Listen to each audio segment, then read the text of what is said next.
Okay. So I'm gonna try a new game today. I haven't played it yet, not for broadcast. I've been wanting to play it for a while. Looks super fun, super interesting, a little heavy, but we'll pull through. Definitely a different kind of game. It's close to like a sim kind of game. We have like a low music for most of it. But yeah, heavy game, some heavy themes, moments, scenes that I know of. Good evening, I'm Megan Wolf. So this is your trigger warning. Our main headlines tonight. Starting! To every single one of you's a bit Jesus. What a wild ride this has been. Well, that's a very blunt question. Advance is lying to you. Friends and neighbours, and have confidence that the team will keep you safe. I'm gonna go a little more easy because Now you start to see the people never happy. It's never enough. don't want too much of a challenge. I just want to have fun with it. I cannot believe you, Ellen. Are you saying that Advance have cured death? Jog on. We're still vassals, slaves, we're just in prettier cages. Oh, Megan. We may change the difficulty later if it's too easy. That's all coming up on tonight's National Nightly News.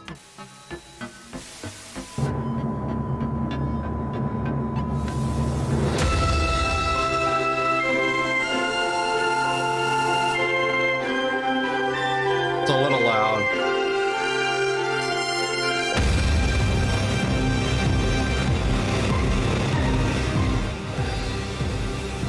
Sorry about that.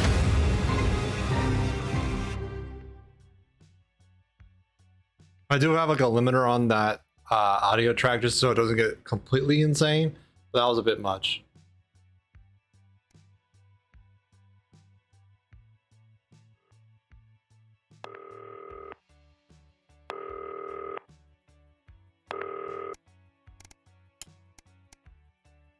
Yeah, turn this down. These up back up to 100 and just bring the master down a little bit.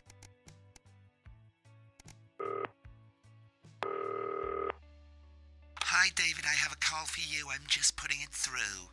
Alright mate, Dave here. Listen, I know you've only come in to clean up the place, but I've got a bit caught up, so you're gonna have to run the news tonight. Now don't worry, it's not hard and I'm gonna stay on the phone and help you. First, I'm gonna give you a quick tour of the broadcast room, so if you're not doing it already, look forwards towards all those screens. Right, look up at the top. That coloured bar is your audience. You want to keep the viewers going up and not down. Underneath that, you've got the screens. The one on the right is the broadcast screen. That's what the viewers are seeing at home. It's only a couple of seconds behind the master screen there in the middle. That's the one you control. Now, the four small screens on the left show the different signals coming from the studio, and you can choose between them using the numbered buttons on the vision mixer at the bottom left. Don't worry, I'll talk you through it and you'll pick it up in no time. Now, have a look to your left. These plugs control everything in the studio. I've left them set up for you, so provided you haven't fiddled with them, all you have to do now is throw the master trip switch and we're in business. Once you've got the power on, face the front again. You can see on the broadcast screen that we're in the end titles for the show before us. Fortunately, they go on for fucking ages, so there's plenty of time for me to explain. Oh. Right, okay, they're over, so we haven't got long now till the broadcast. Right, quickly, mate, look down under the desk. You can see a load of videotapes on the left. They're your adverts. Pick any three and load them into the machines on the right. When you've done that, look up to the front again. Oh, that didn't actually take as long as I thought it would. So we've got a few seconds. I suppose I ought to warn you that tonight is, as I'm sure you know, election night, which means if we make any mistakes... Sorry, the audio's now a bit low. By which I mean if you make any mistakes, we're getting fired. So stay on your toes, mate. You should be getting the signal any second now. When you get the signal, select screen 1 with the vision mixer and we're ready to go. Prawn and mayonnaise? You know, seafood makes me come out in pustules. Yeah, thought it might increase our viewing figures. Every day. You offer me prawns every day. 10 seconds, everybody. That's how I show love. You're trying to kill me. And yet you persist. Going in 5, 4. But now, it's time to join Jeremy Donaldson for the Good evening. I'm Jeremy Donaldson. Our main stories tonight. Okay, we're all good. Next thing is going to be to throw the news titles on screen 2. There'll be a countdown, but I'll count you in as well. Just relax, mate. It's all gravy. Buys Honest Andy's Totally Independent and corners the flowered market. Top chat. Sports fans everywhere celebrate as positive footballer Johnny Hamsleeves wins Sports Personality of the Year. And a spoonful of sugar. Megan will be chatting with movie star Lawrence Blunderclatch, the medicated. And, of course, we'll be going live to Advance headquarters to hear what the leaders of this fledgling party have to say I messed that on up. this historic. Right, button 2 in 3, 2, 1. Lovely, mate. Next thing is to throw back to Jeremy with button 1 when that globe in the middle shrinks down and vanishes.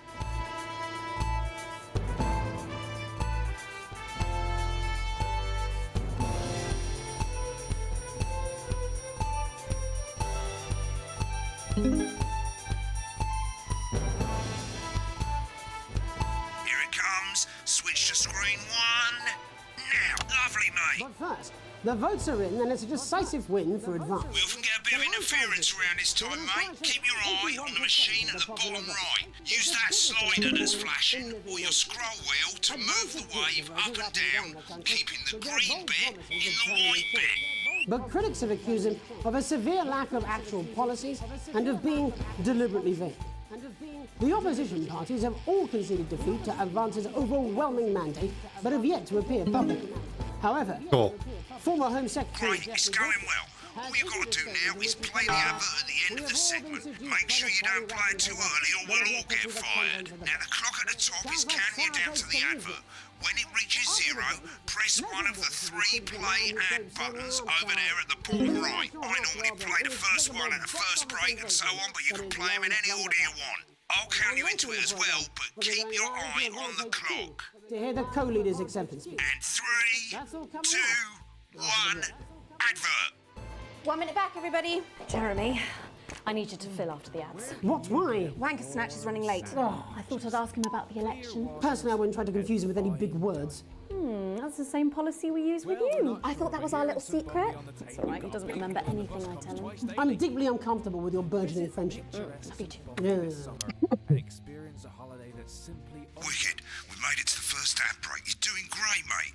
But this is where it starts getting a bit trickier. This next sequence is what we call a multicam sequence, because you're going to be cutting between multiple cameras to keep things interesting. A lot of it's down to personal taste, but here's 3 good rules of thumb. 1. Try and keep the shot on whoever is doing the talking. 2. Don't stay on the same shot for too long, 10 seconds at the most. So if you're on the person who's talking, try and throw in the odd reaction shot or pull out to the wide shot for a bit just to keep it interesting. 3. Don't stay on reaction shots for too long. A couple of seconds is usually enough. Then the audience want to see who's doing the talking, yeah? Stick to these rules and you'll be fine. It's not as complicated as it sounds. You've seen programs on television, haven't you? Make it look like those. Might as well get screen 1 selected now. No need to wait for the broadcast to start. Try and stay ahead, mate. Isn't it time for a fan? We're coming back from the break. And hey, Quiet in the studio. we've got a car park Thank you so much. on the tank. 10 seconds, everybody. Going in 5, 4, 3. Welcome back to the National Nightly News. Later we'll be hearing from shock election winners Advance. But first Get off, ready to go to Megan on screen 4. is here with a star of both stage and screen. Megan? Thank you, Jeremy. Megan Wolf, culture correspondent. And today I have a guest who starred in everything from Shakespeare Right, to go the to Blunderclatch on screen 3 when she says his joined name. today by none other than Lawrence Blunderclatch. Thank you so much for coming. There we go. Oh, my dear. I do hope you believe me when I tell you that being with you here today is among Switch to 2 for the wide now. May I say, having you here with us is among ours. Right, now just try and stay on whoever's talking. Your latest movie, which is called The Medicated. The Medicated, yes. Wow, what was that like?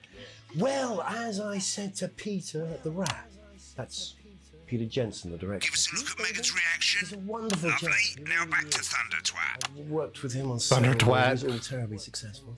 I said to Peter, what a wild ride this has been. And you know what, Megan? I really meant that. Wow, that is fantastic. And am I right in saying that the character you play in this movie is quite an academic one? Absolutely right. A scientist. Was that a challenge at all? What exactly are you implying? But seriously, yes, you're right. It was a complete departure from my last starring role when I played Sergeant Brock Rockman in Bullet Man. Been on that shot a bit long. Remember that was the true story of one soldier's fight for a love that surpasses all others. A love, Okay. of course, for freedom. I think it's grossed over $1 billion, but honestly, who's counting? It's a role that saw you scoop 2 Best Actor awards, if I remember correctly. It's so sweet of you to mention it, but I really am not in it for the awards, although those 3 little statues do take pride of place on my mantelpiece. With all the others, I'm sure. So, if you're not doing it for the awards, what is it then that drives you? Oh, that is a beautiful question, Megan, and not easy to answer. Like you, There we go.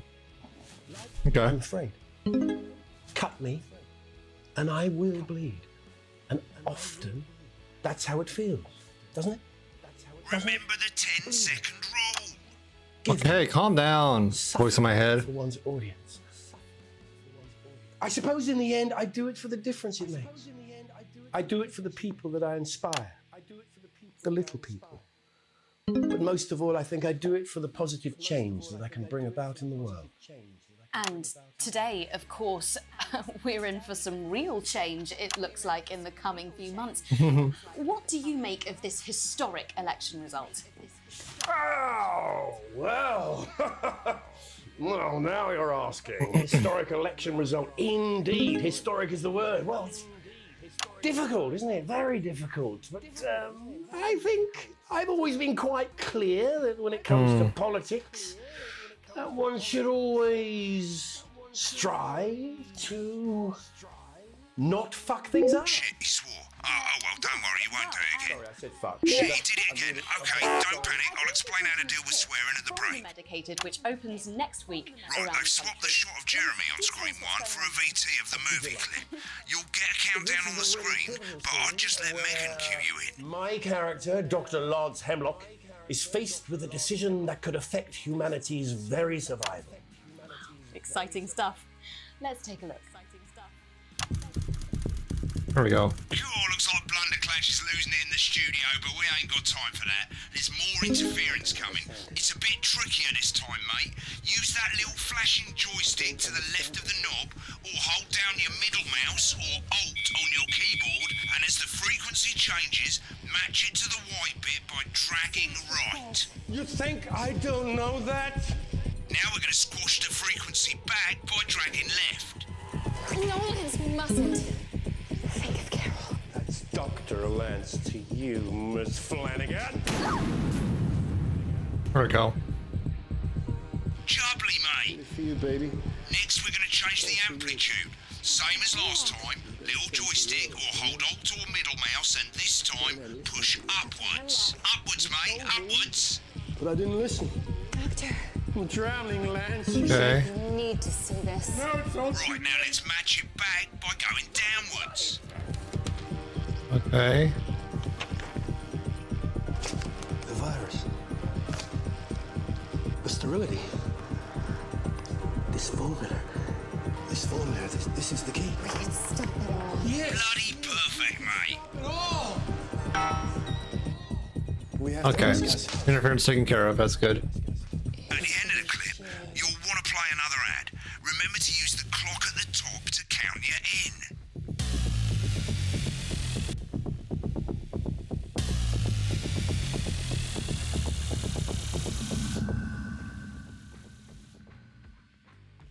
Right, I guess I better explain how to deal with bleeping out swear words. As you've probably noticed, the broadcast screen, here, is about 2 seconds behind the master screen, here.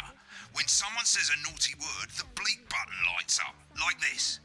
2 seconds later, you'll hear that swear word going out on the broadcast, and you need to hold down the bleep button, or the spacebar on your keyboard, for as long as the swear word lasts.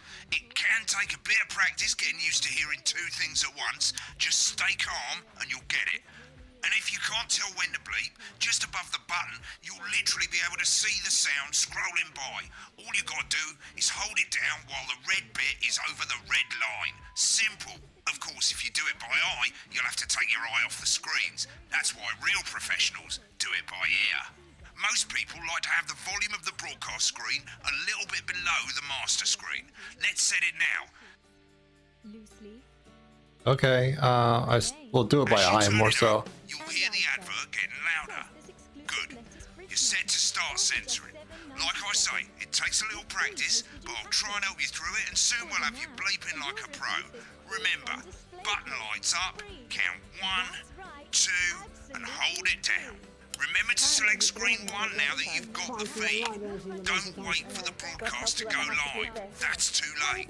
You can use the number buttons on your keyboard, 1 to 4. Seriously, we've had one. Thanks. 5, 4, 3. Welcome back.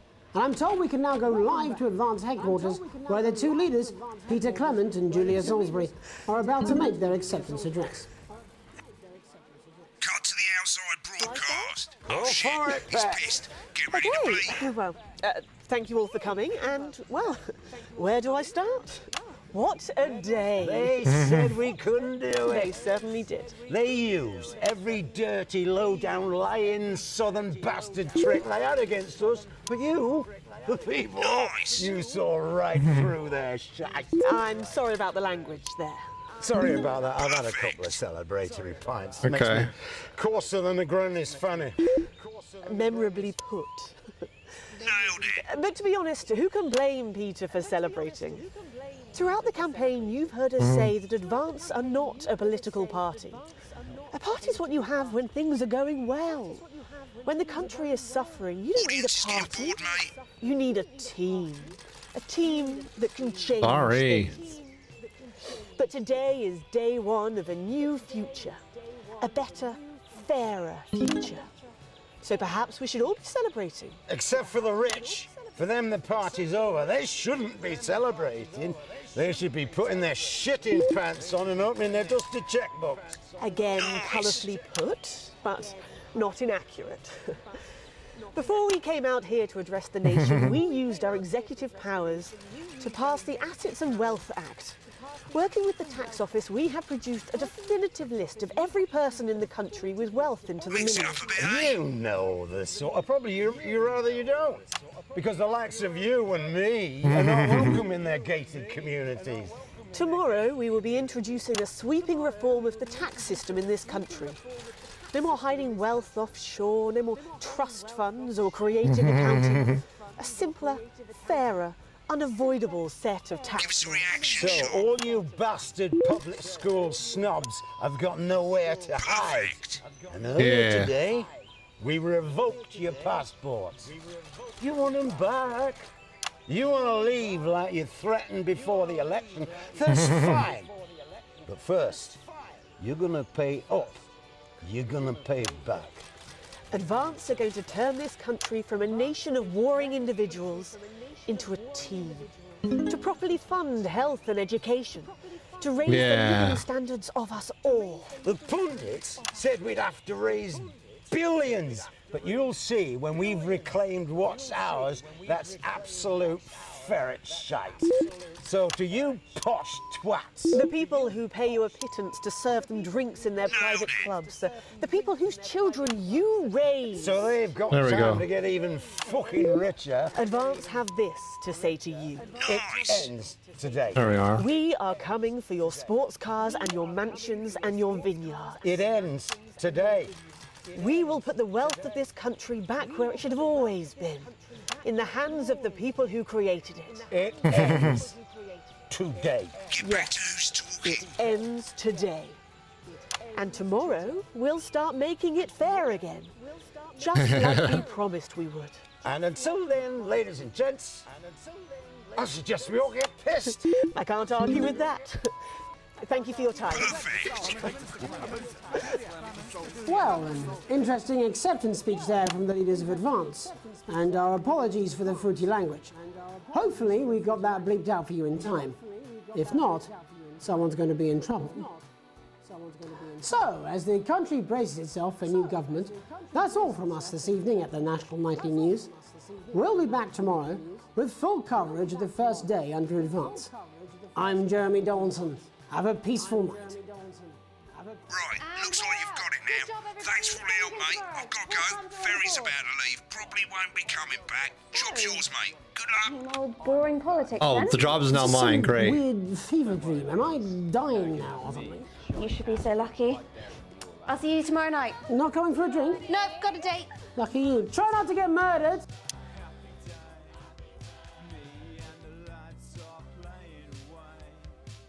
I'll take you through it. When the programme's finished, you'll get a broadcast report. It's 3 pages. This first page shows you how well the broadcast went. Each sequence and an overall grade. Remember, grades mean bonuses and they keep the boss happy. If you want to know more about how it went, select more info. If not, select continue to move to the next page. Right, this is the important page. It tells you how much you're going to get paid and how much wealth you have overall.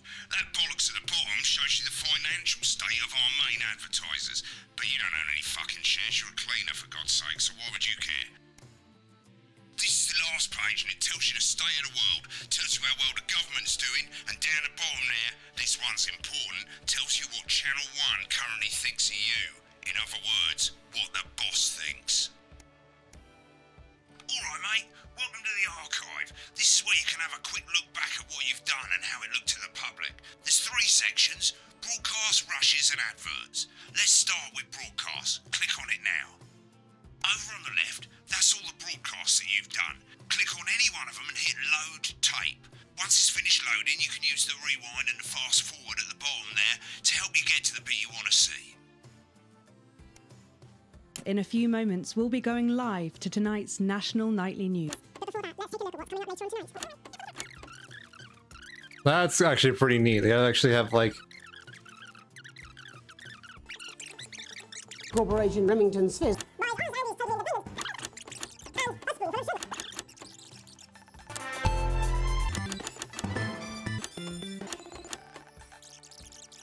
Pussies and of being.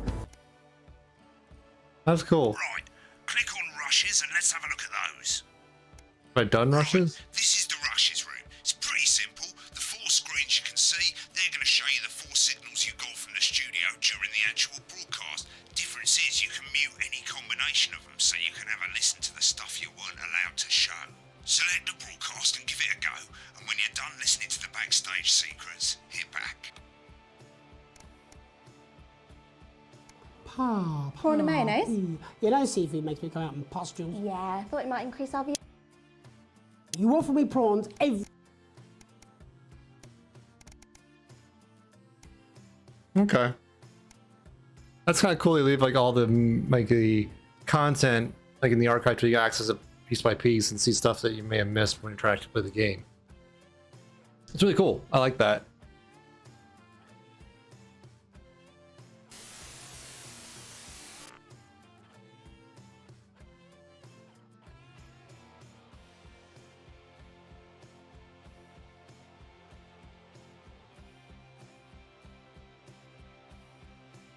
Okay, get this strange letter. So this is gonna be like Papers, Please, or other games where you have like moral decisions to make.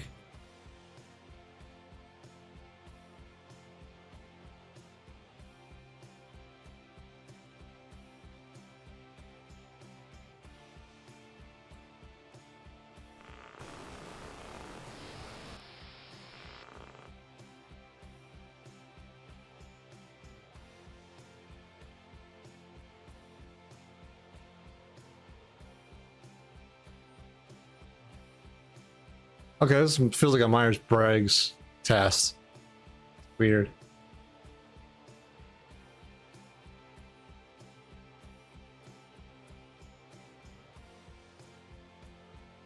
Not that.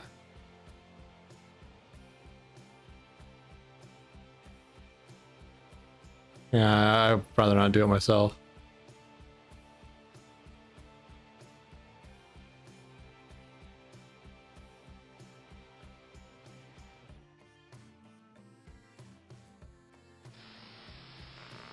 Yeah, like, you can set targets. If they're unreasonable, I'm not gonna be busting my hump for you. Ah.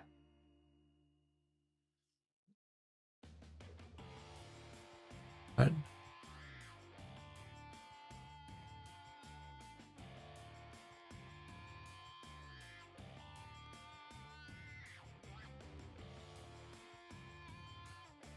Yeah, I wouldn't put on my way to go to a family barbecue.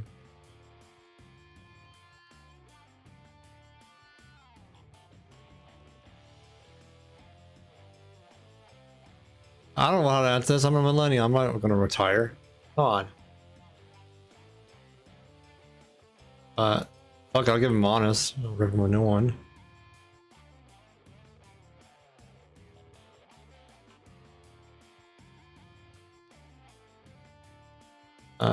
Yeah, that's pretty accurate.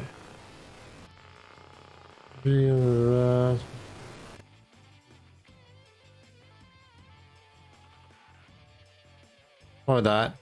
Yeah.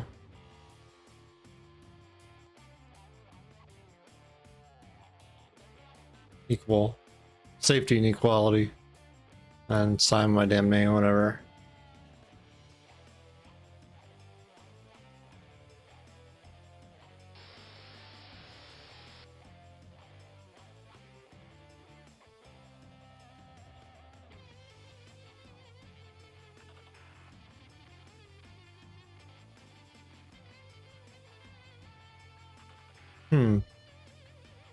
Just trying. Let me come up more else for your prescription. Okay.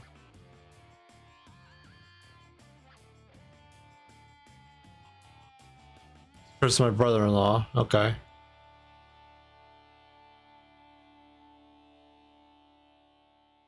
course, are you okay?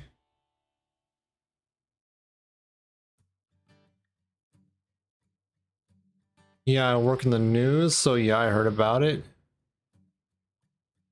Once we just see.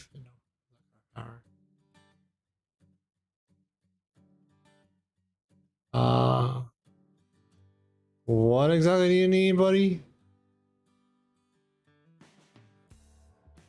My passport? No, I'm not giving you my passport. You're my brother-in-law, but no. Vice country above. You and I look similar.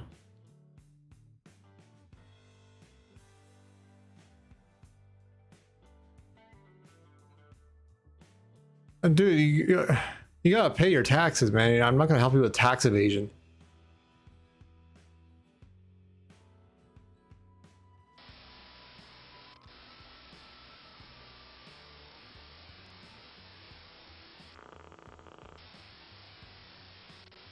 Okay.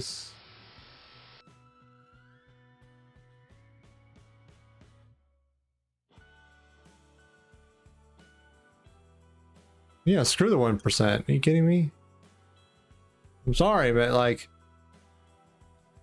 I'm not gonna help you ditch taxes. Like, no.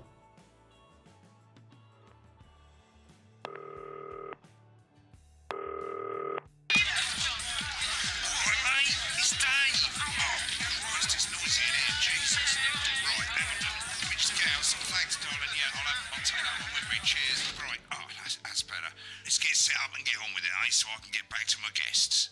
First of all, let's get the power on. You need to get at least the bottom 4 plugs on. Right, let's load up the adverts. You might want to have a bit of a think about it. Your decisions have consequences, don't they?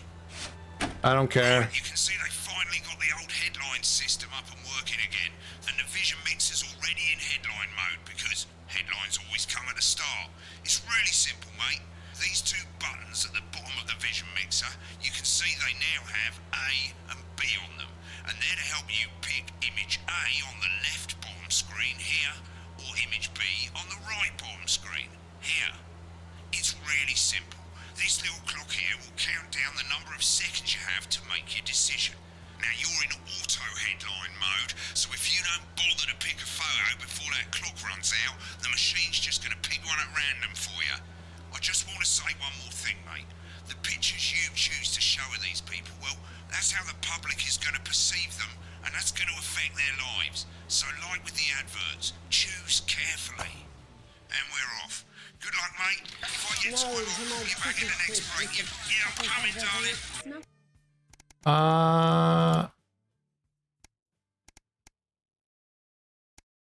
Custom. Yeah, don't show again. I'm just gonna turn auto sensor on too. So I can just focus on scenes. That's the bastard. Yeah, I There wouldn't we get go. one of those. My friend Janet says theirs gets really hot. Is this Janet who thinks dogs have their own secret language? Yeah, the one that mistrusts the moon. 10 seconds, everybody. Not the best source of consumer advice, then. Don't blame me when it explodes. Going in 5, 4, 3. Good evening, I'm Jeremy Donaldson. Our main headlines tonight. Destination unknown. At the end of Advance's first full week in office, we ask exactly who's leading this charge. Tonight, I'll be discussing what the new future might hold. There we go. With a leading economist and radical free thinker. With the Assets and Wealth Act on the brink of raising living standards for the vast majority of the country, I'll be asking my guess if we're on the way to a new future. Out with the old, Remington's Fist have appointed Sophia Remington as their new CEO. The following photo, taken from our archive, gives us a sense of this influential young firebrand who, at the tender age of 23, becomes the youngest female CEO in history. Sophia Remington's appointment is a risk for the giant mega corporation.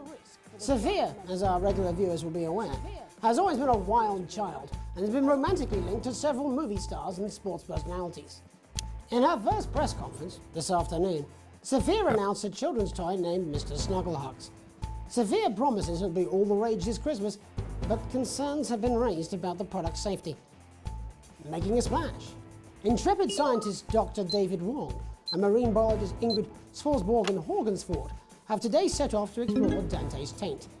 The recently discovered cave system was previously thought unreachable. Really? But thanks to a new breakthrough in underwater flood technology, the pair hope to successfully reach the imposing central cavern and the undiscovered plant species it contains. This is, of course, only the latest in a series of successful expeditions for this unlikely pairing. In a joint statement about the dangers their team might face, the pair stated, "We will face the plentiful challenges together like we always have." Playing the field, rumours abound as sporting legend Johnny Hamsleeves is snapped leaving Bush, one of the capital's hottest clubs. The footballer was caught while out celebrating being named Sports Personality of the Year last week, as reported by this very programme.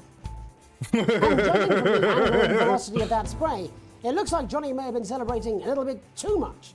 I certainly wouldn't want to be his dry cleaner. And Griever's bodily charm. With Advance promising a radical new position on crime, how afraid should we actually be?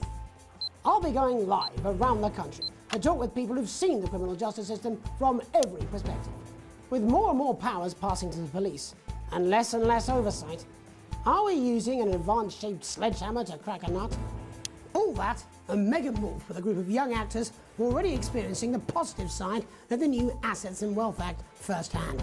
They'll be talking and performing later. That's all coming up on tonight's National Nightly News.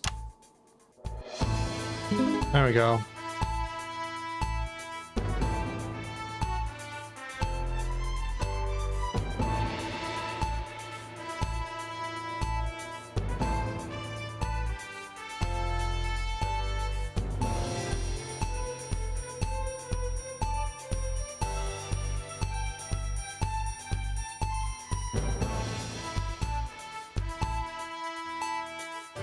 Come on. In the wake of the government's swift enactment of the Assets and Wealth Act, we're talking about Advance's first week in office and what the new future holds. Joining me are Katie Brightman, a leading economist, and Alan James, author of Alan James is Right, The Free Man's Guide to Waking Up. Alan, the government certainly haven't dragged their heels on delivering some of the legislation they promised. But what does the Wealth Act mean for us? Nothing, Jeremy. We're still vassal slaves, we're just in prettier cages. A confident dismissal there. Katie Brightman, do you agree? I'm afraid I don't, no. I think that Advance have realised that the current economic system of unlimited, unending growth is untenable, so they're changing things up. There I agree with you. They're moving to the next steps in the grand plan. Grand plan, Alan? It's all in my book. Alan James is Right, Jeremy. We're to become the great herd, ignorant, sterile, and short-lived. That's what they want. Or perhaps Advance have just realised that if we carry on the way we are, we will destroy ourselves and this planet in a mad orgy of consumption, if you'll excuse the colourful metaphor. Yes, orgy is the right word. Only it'll be the overlords having an orgy on our poor broken backs. It's all in my book. Alan James is... Shamelessly self-promoting? Katie, how do you think the rest of the world will respond to this new approach? I think they're watching carefully. Okay. Advance are the most disruptive threat that the world powers have faced since the last Great War. Yes, Katie's right. War is inevitable. Thank you, but that isn't And this will not be a war like we've ever seen before. We're talking millions of deaths. We're talking high-tech weapons that can level entire cities. We're talking... Out of the wrong orifices? Mock me all you like, Jeremy, but when they murder your parents and they poison your food and they take you away to their camps for hypno-brainwashing, who will be laughing then? That might be a great way to sell books, Alan, but you know full well that isn't going to happen in a democracy. Democracy is dead. Yes, Advance are radical, and change is always frightening, but the truth is that the Wealth and Assets Act has made more than 90% of the population wealthier and is on target to produce a permanent end to poverty. Bollocks! What this young lady doesn't understand, Jeremy, is that these are the same people. Maybe they've rebranded, but it's all a little circus act to keep us from seeing the tyrant behind the curtain. That's where you're wrong, Alan. For a start, they've mobilised the youth vote like we've never seen before. You say mobilise, I call it grooming. The grooming of an entire generation to walk happily into eternal bondage. They're like psychic paedophiles. But based on the facts, Katie, what are your predictions? The Assets and Wealth Act is only the first step. Advance now have a historic budgetary surplus, and as well as properly funding our public services, they're already funneling unprecedented amounts into scientific research and the arts. Or, as I call them in my book, Frankenscience and opiates. Like opiates, see? Can we get back to the issue at hand, please, Alan? This is the issue. It's all coming from the water, the chemicals. They're pumping it full of belief juice. Don't Belief get me wrong, juice. I want to God. see these changes, but only if they're sustainable. If Advance lose their power after spending half of our GDP on dismantling infrastructure, that could be catastrophic. The catastrophe is that they're succeeding. They've got us sat here talking about their puppet show. All right, we're running out of time. Quickly, Alan, what does the future look like to you? A bleak space where we've all been figuratively sodomized into submission. No, of course. Katie? We might be on the eve of a brave new world. God knows we need some change, but we need to be cautious. Let's walk forwards with our eyes open. Two very different visions of the future there. Alan James, Katie Brightman, thank you for joining me. When we come back, I'll be investigating law and order before Megan meets some beneficiaries of the Assets and Wealth Act. That's all coming up tonight on the National Nightly News. 1 minute back. Perfect. You know, Ooh. I think they might do some good. I hope so too, Jeremy. How much are you being paid by them then? Shut the fuck up, Alan. I've never heard so much shit in my life. Well, we'll see who's full of shit, won't we? Alan, I can explain it to you, but unfortunately, I can't understand it for you. Well, I don't know what she meant by that.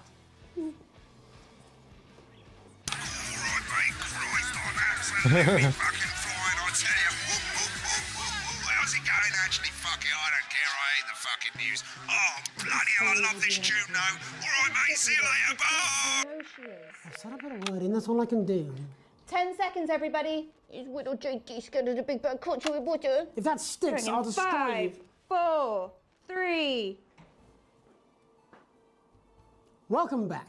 In our second segment, we're going to be taking a deep dive into the state of law and order in our country. Advance have already tasked what they are calling a solutions team to move this serious social problem to the top of the list. Tonight, we go behind the headlines to meet the people who live with the criminal justice system every day of their lives. First up, we have Gregory Judge, a lawyer who sees the problems close up on the front line. Can you hear me, Gregory?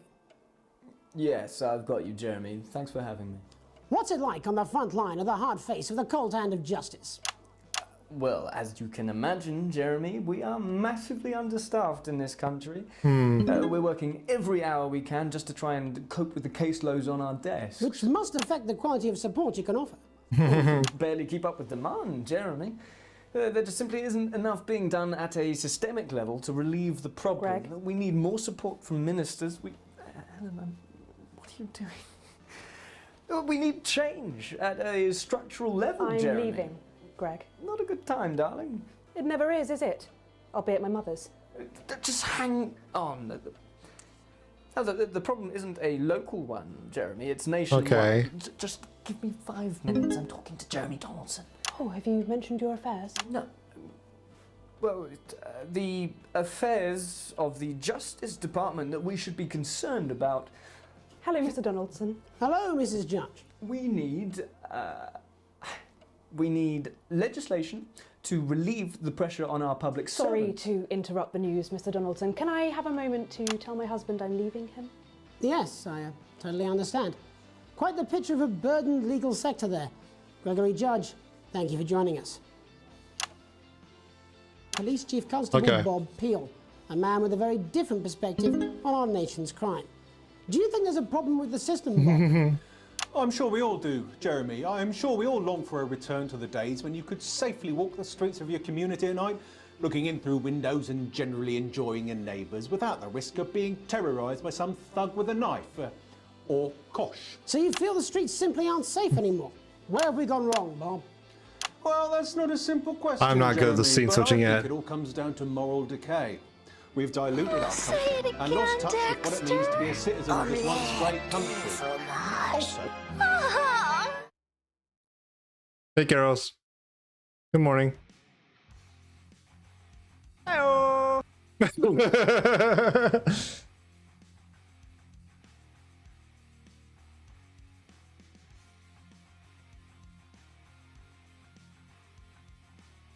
What do you think? You hate it?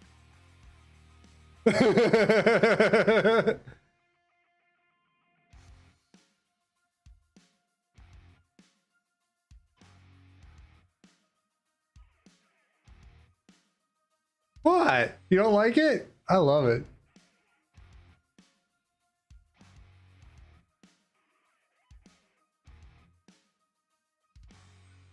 as the vicar noted in Sunday's sermon, we probably shouldn't have banned hanging.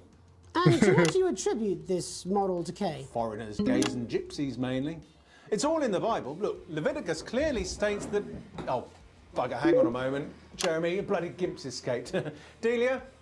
Delia, could you give me a little help, please, dear?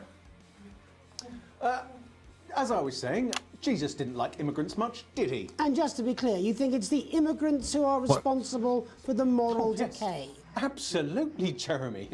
Back in your box, Clive. Back in your box. Delia, I really could use a little help with this. Oh, sorry, darling. I was spaying the badgers. Yes, I'm talking to Jeremy Donaldson. Clive, could you put him back in the box? Oh, Clive, you know it's Wednesday. You go back in your gimp space. And off you go. whose responsibility is it to make a change, Bob? A fart of angriness in French, of course. Of course. Decent, good, white people. Darling, where's the padlock? Oh, hold on just a moment.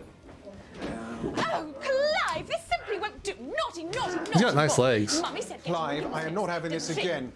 Mummy said, get back in your gimp space. No, naughty, you beast, Clive. As I was saying, Jeremy, moral decay. Crime is the responsibility of the fart. criminal. Hey, No one Quakefish. else. Thank you for the fart. Look, everyone has a sob story, but we don't all end up as barbarians, do we? Look, when our daughter Alice comes home with an A-, does she go on a killing spree?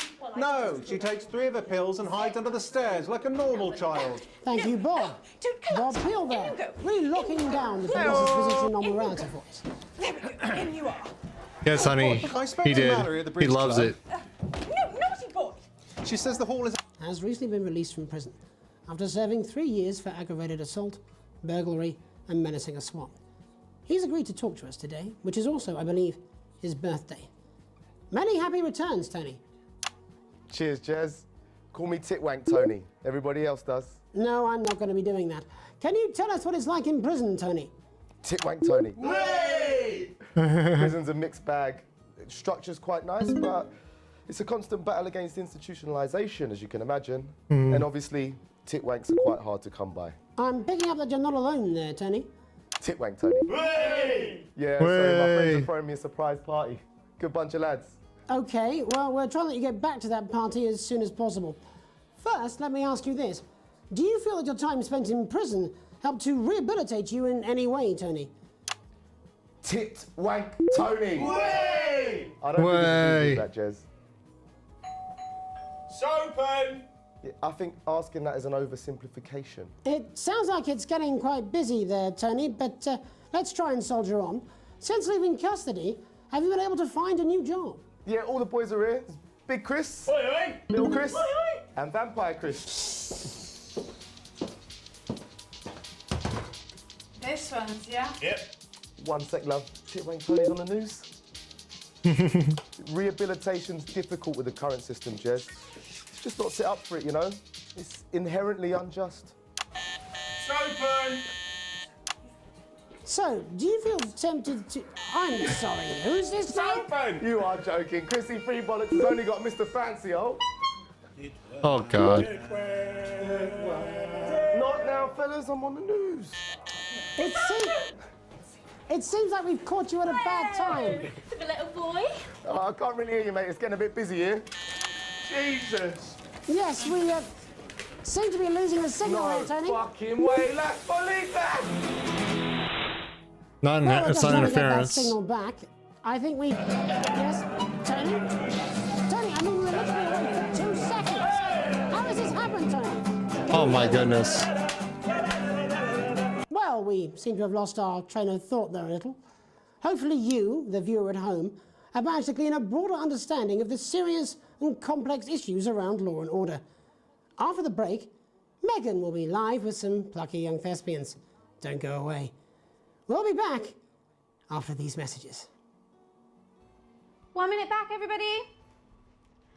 Oh, boy. Well, mate, I ain't got long and I'm quite drunk. It's been a great night. In this next section, there's a bit of music. If you edit in time with the music, you can see the result on the vision mixer, and the public will love that. Don't worry if you don't, though. You won't get punished for it or nothing. Just try and stay in the groove. Also, one last tip. When the music starts, turn down the broadcast volume. Right, enjoy the music bit. God, I love music. God, I'm so pissed. I think I might go and throw up in a bit.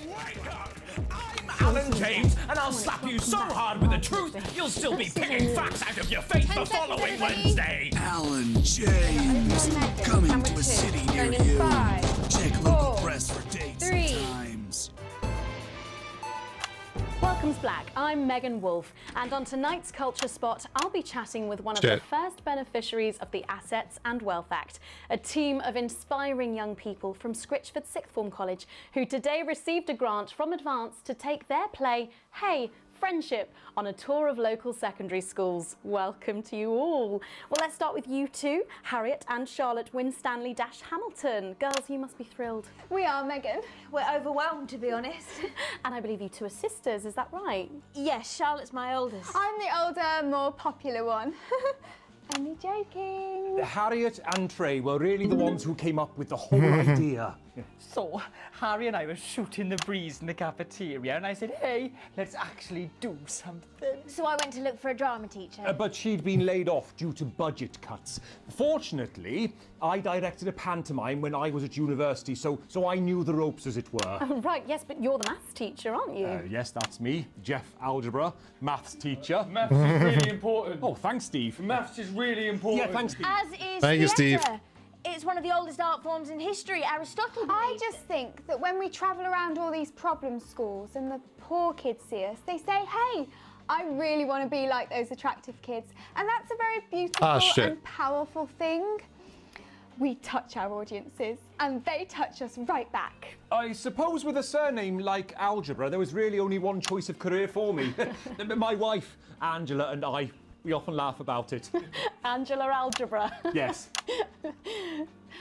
We just want to bring a bit of song and joy into people's lives. And teach people about the difficult issues. The issues in the play are what really matter. And I think you're going to be showing us an extract from this play, aren't you? That's right. To put into context, I play a young first year who's having some troubles at school. Her character doesn't actually have a name, yeah, because in a way she's like all of us. It's like a metaphor. Maybe she's you at home, or like maybe she's you, Megan. Maths is really important. Yeah, thanks, Steve. Put it in, coach. Yes, thanks, Steve. Right, well, I'm going to have a little chat with your teacher while you run off and get ready. I can't wait to see it. That's it, that way.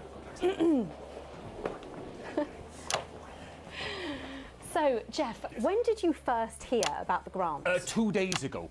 A letter from Advance arrived at the school. Now, the headmaster thought it was all a prank, but his secretary retrieved it from his bin and brought it to me. Wow, how did you react? I also threw it in the bin.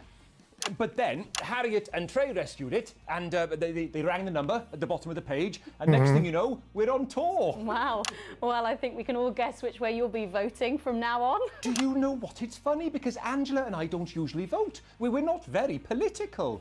I'm a mathematician, of course, and she's a paraplegic mainly, but we did used to watch that Peter Kevin's DIY show back in the day, and so we thought, why not? Let's have a go with this old democracy thing. Okay. And here we ballywell are.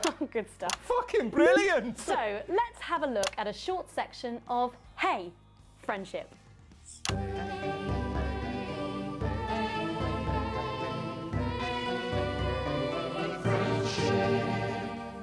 Dear Diary, I'm not sure I can take another day at this school. Another day of tears. Tears. Another day of fears. But still I walk the corridors alone. Alone. Dreading what might be around every corner. What's around the corner? What's around the corner?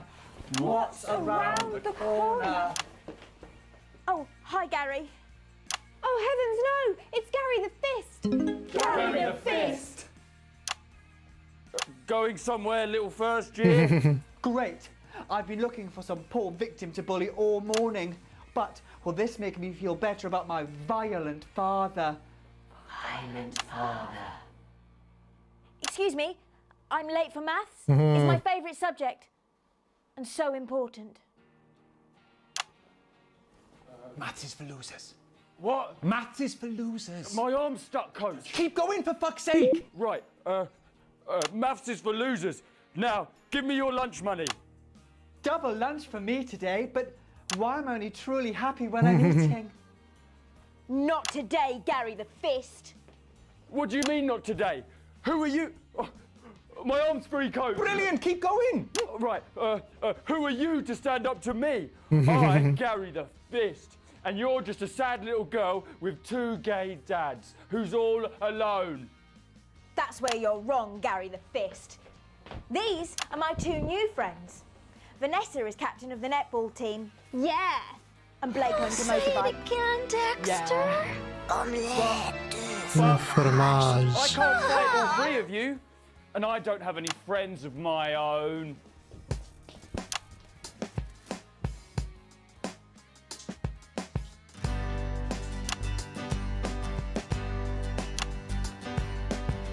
Take a look at me. Take a little look at my face. I could be you. She could be you. And you could be me. Or you could be me. Life can be peachy keen if you work as a team. It's my choice to remain. So stop now, make a different choice. Listen to that inner voice. Hey, listen up. I won't take fart. no crap. Who said middle class girls can't rap? I ain't afraid of your crew laps. I'm a mother loving rebel, but I still love maths.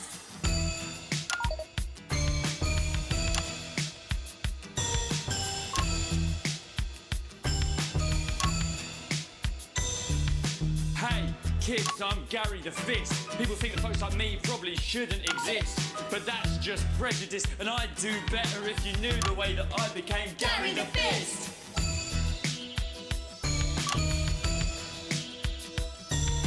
I grew up on a council estate. The park was hip, but the flats weren't great. My dad used to come home drunk and late, and he'd hit my mum for dinner, he had to wait. Where's my dinner? It's not ready. Where's my dinner, woman? Go. Don't make me ask you again. No, no. Hitting women is wrong. I guess life's pretty hard on a council estate. Life's pretty hard on a council estate. Life's pretty hard on a council estate. Life's pretty hard on a council estate. Life's pretty hard on a council estate. Life's pretty hard on a council estate. Life's pretty hard on a council estate. It's so damn hard on a council estate. Life can be peachy keen. Yeah, yeah, yeah. If you work as a team. Just work as a team. It's your choice to be me. It's my choice. So stop now, make a different choice. Listen to that inner voice. Friendship! Yes! Oh, oh, oh. Okay. Well, goes. thankfully that's all we have time for tonight on the National Nightly News. Join us tomorrow night for all the headlines from across the country. My name's Jeremy Donaldson. Have a peaceful night. And we're out. Oh, that was brilliant. I have to use the restroom. Be right back.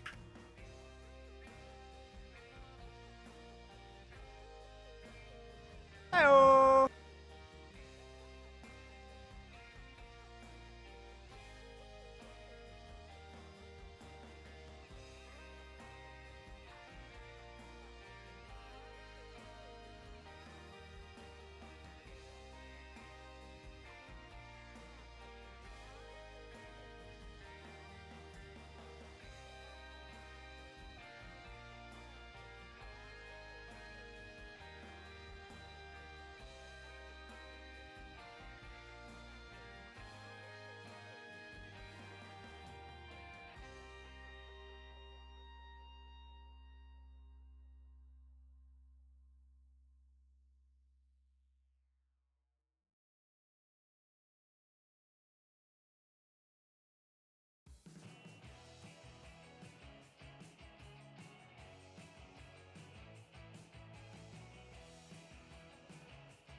Hi guys, I'm back.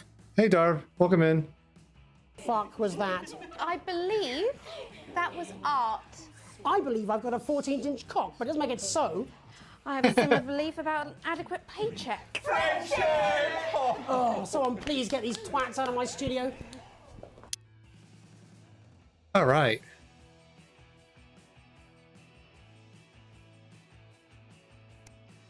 You guys, Karos, you don't have mail delivery meds?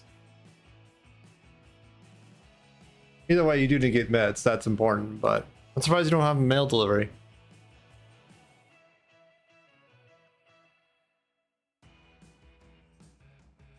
Hello.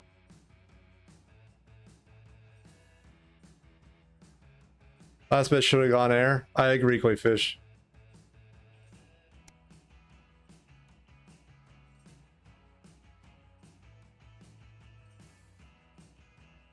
I'm still broke ass poor though.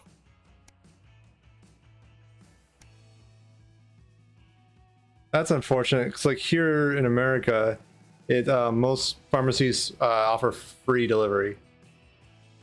So, sorry, that was my expectation. That sucks.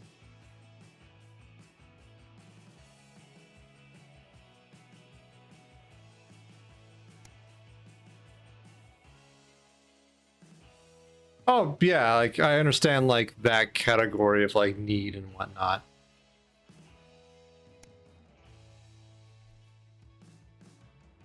But yeah, it's unfortunate. How's everyone doing?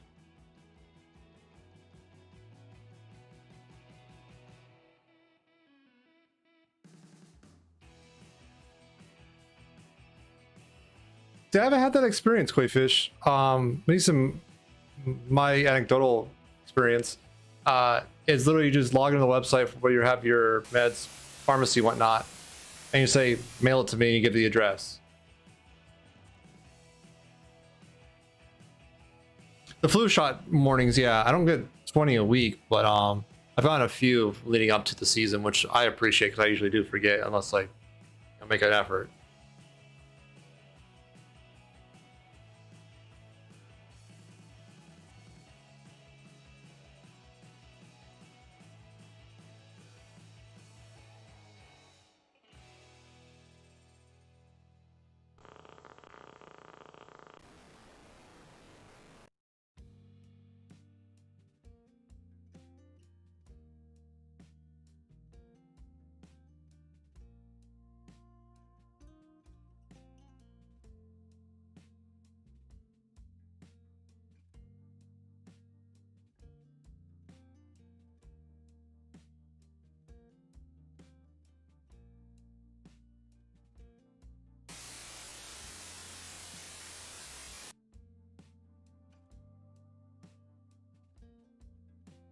That is a good motivation.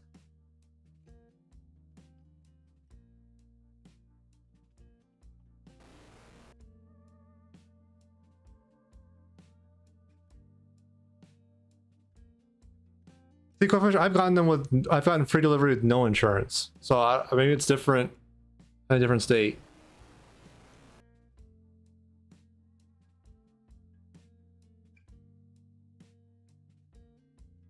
Be on the counter when you get there for me.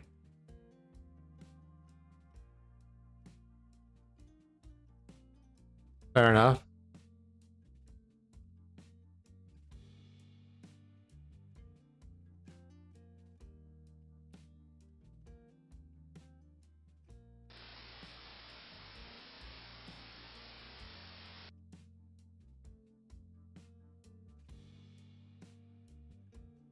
Exactly, Carol. So you gotta exert dominance. Show who's the alpha at the poor pharmacists.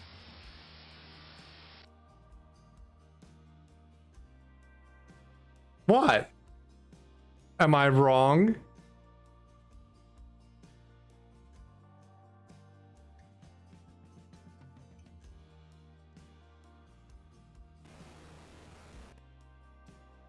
Thank you.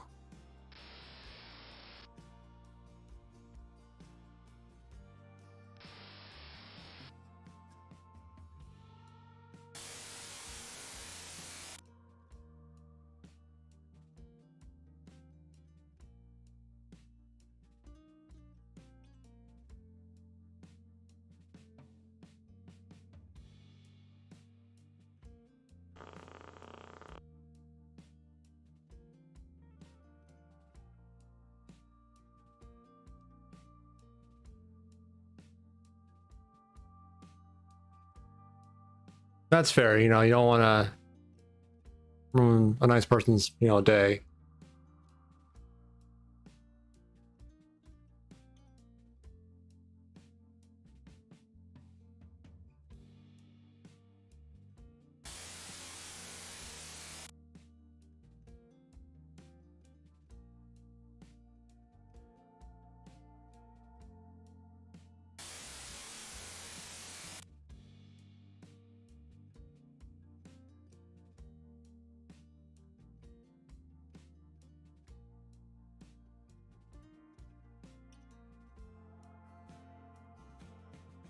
Nah, we're broke as fuck. We're worrying about debt.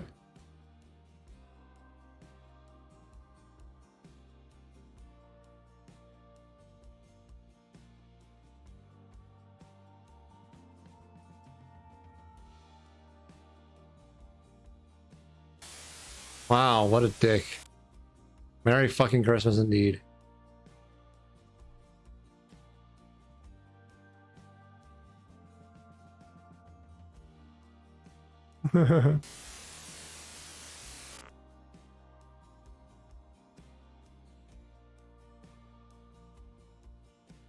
I need a British recording time. That'd be good.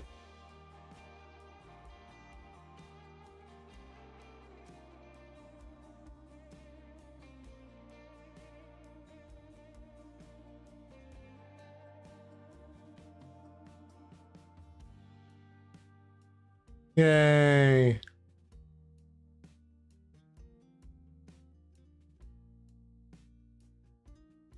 Wink wonk or something. Really?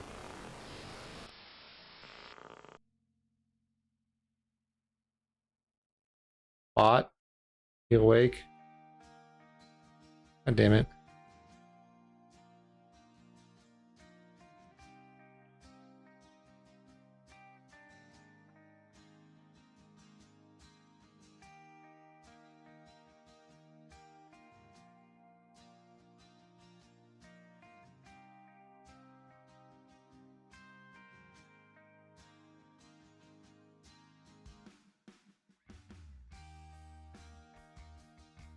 What? Come on, that was funny. All the toots. You can hear, I hear your rage over JoJo's stream, which was exactly what I wanted.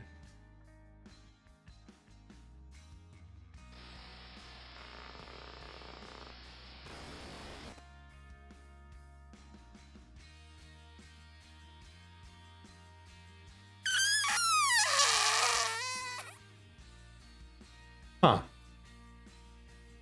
May have broke a button. Hold on.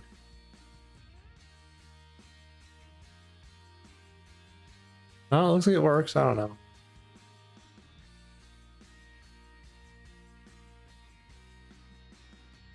There he is, Snack. This is true.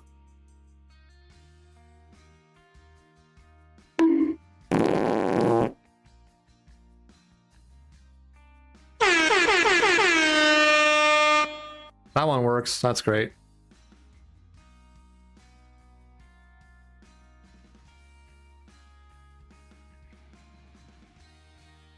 Have to work the weekend. Okay.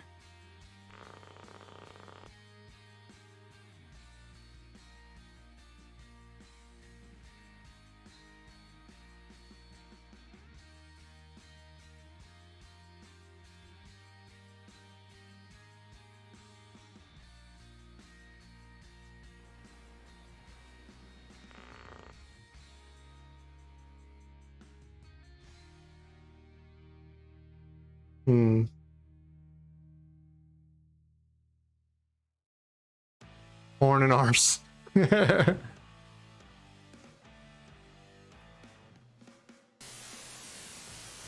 am I actually gonna start working again?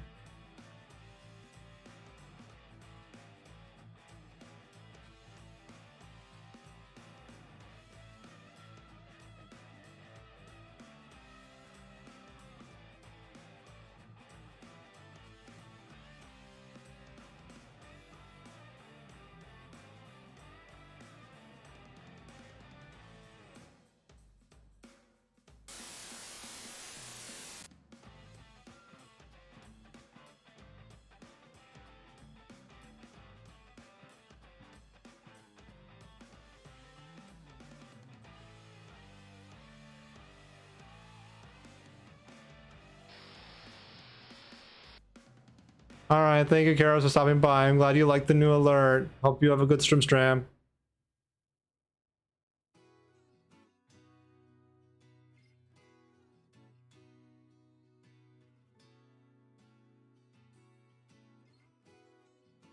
Oh, say it again, Dexter. Omelette de fromage.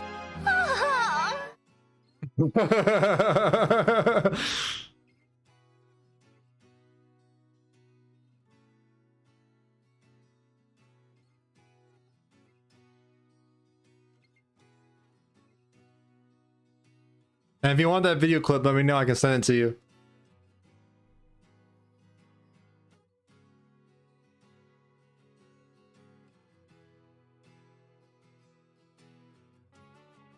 No? Why no? You don't like it?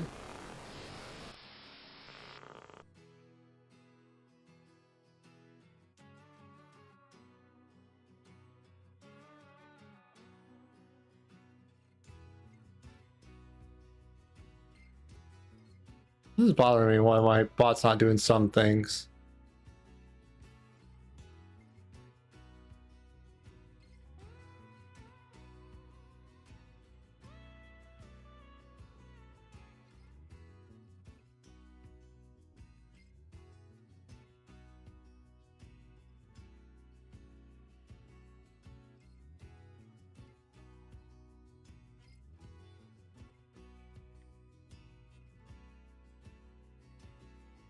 Huh.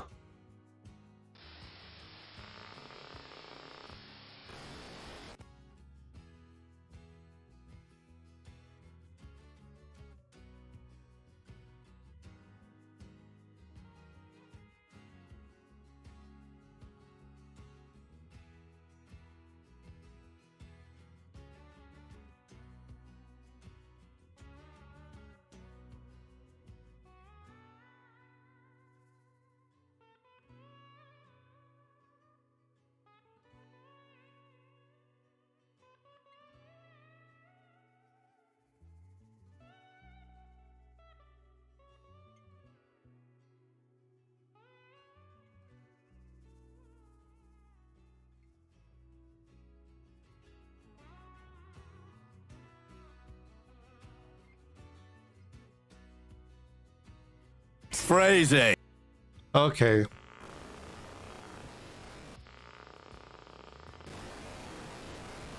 I'm gonna fix that.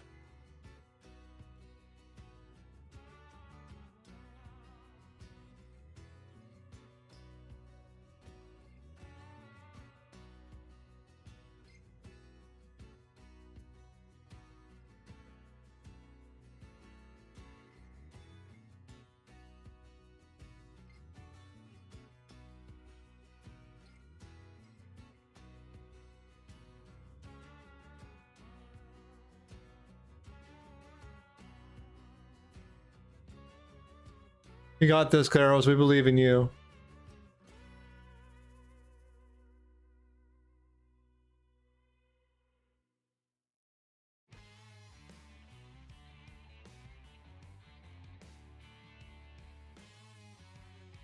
Hmm.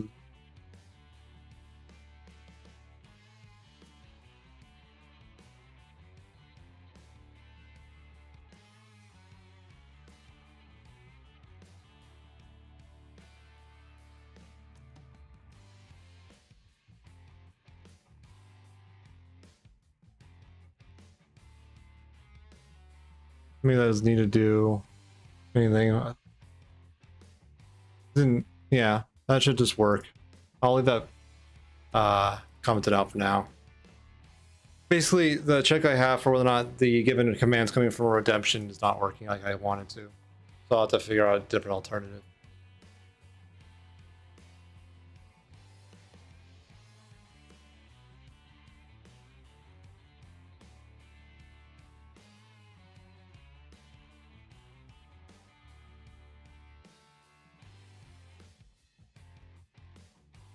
Incorporate whether it's cosmetic.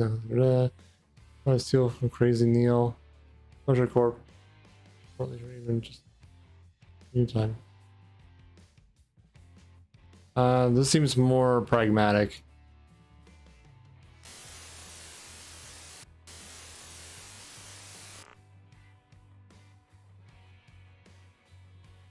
Okay.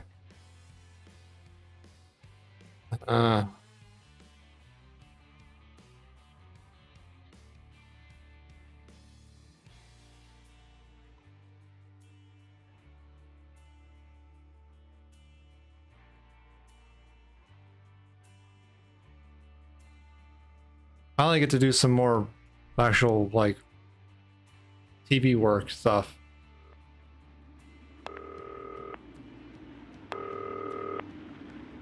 Good evening, Alex. It's Boozman here, your boss.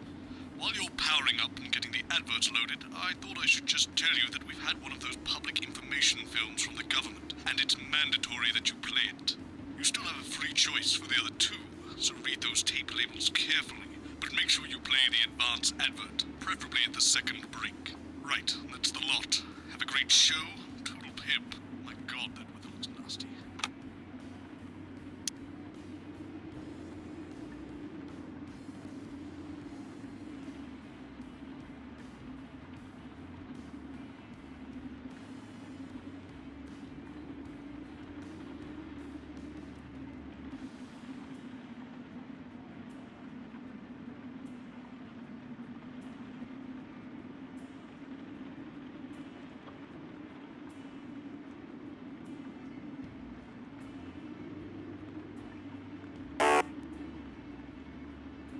Oh shit.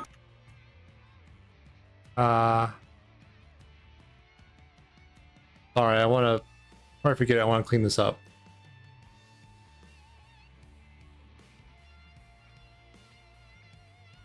Phrasing. Cool. Now I want to try and like handle a command just instead of a redeem. Oh, you got it? Okay, cool. Thank you.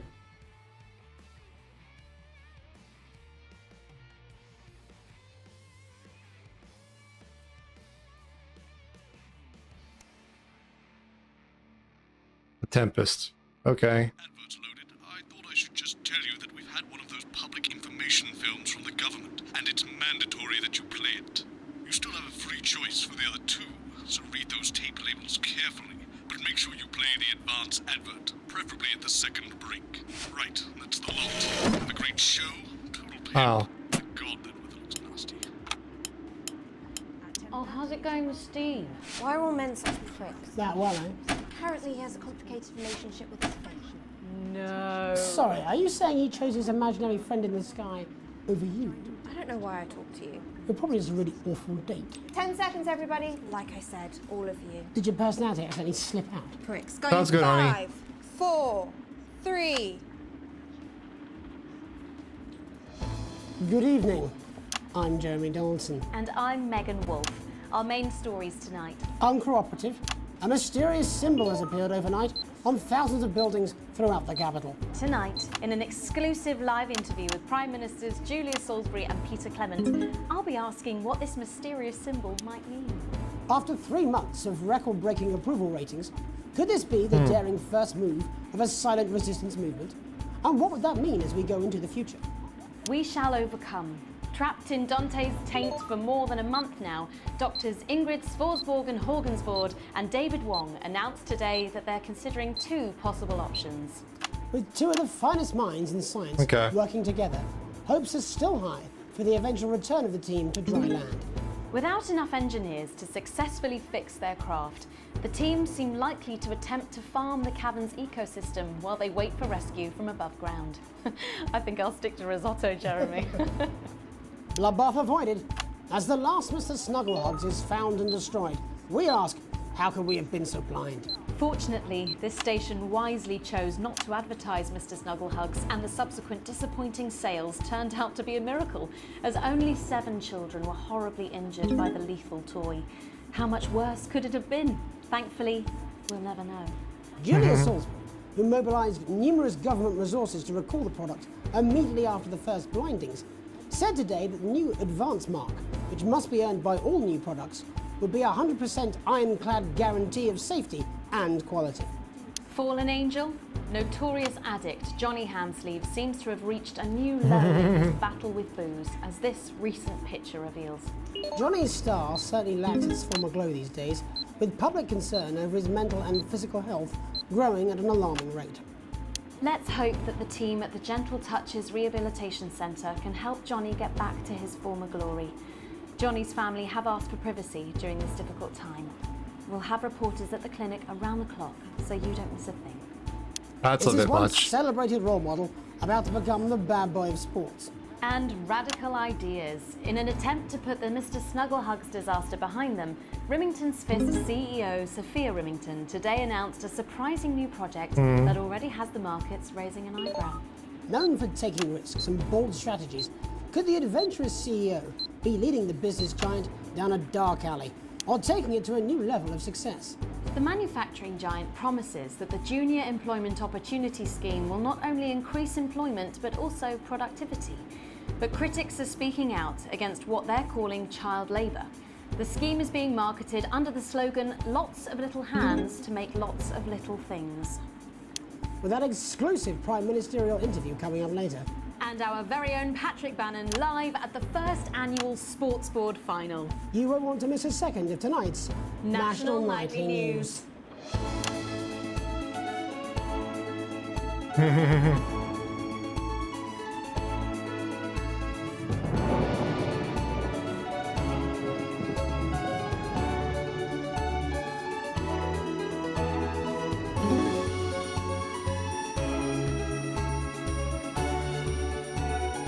Field reporters now too. That's gonna be interesting.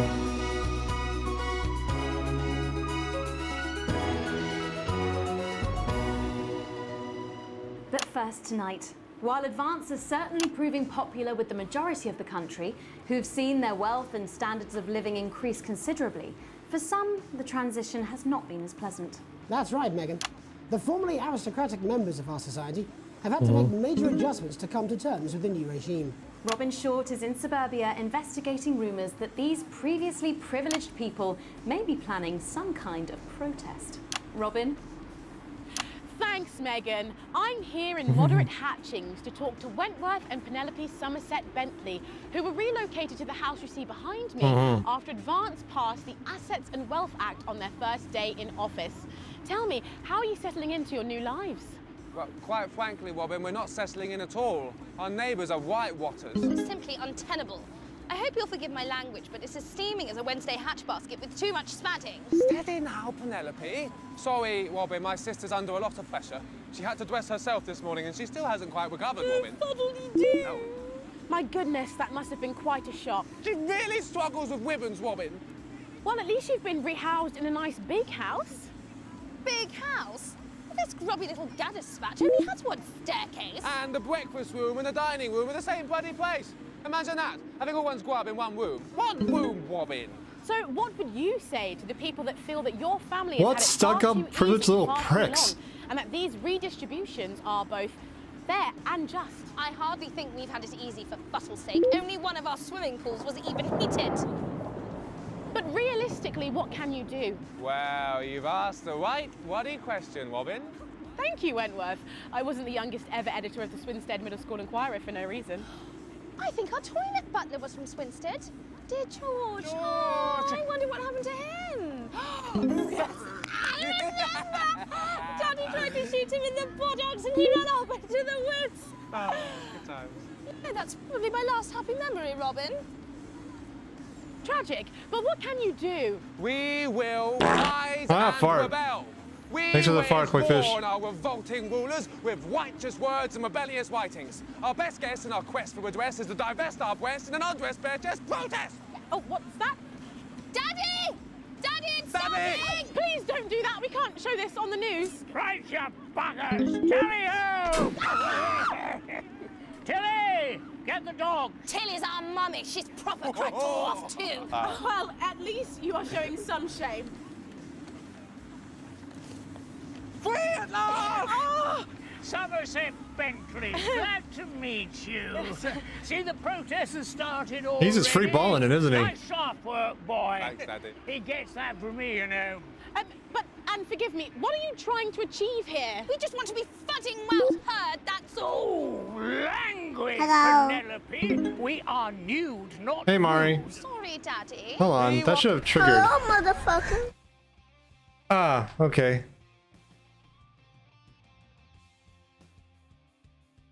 Love you too. Oh, sorry, I misread that. I redid all my channel point redeems, so I may have messed up a few things.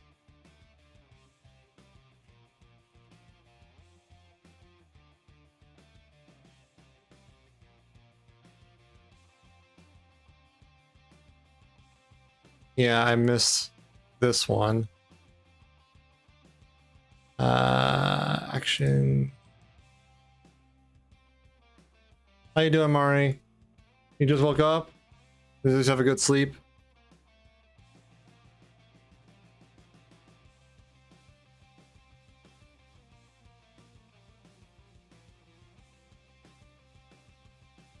And first.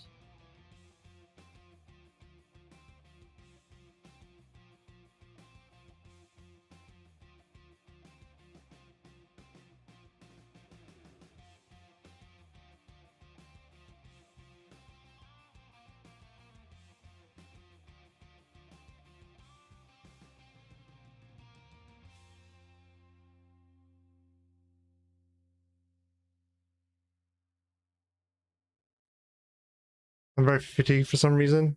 That sucks.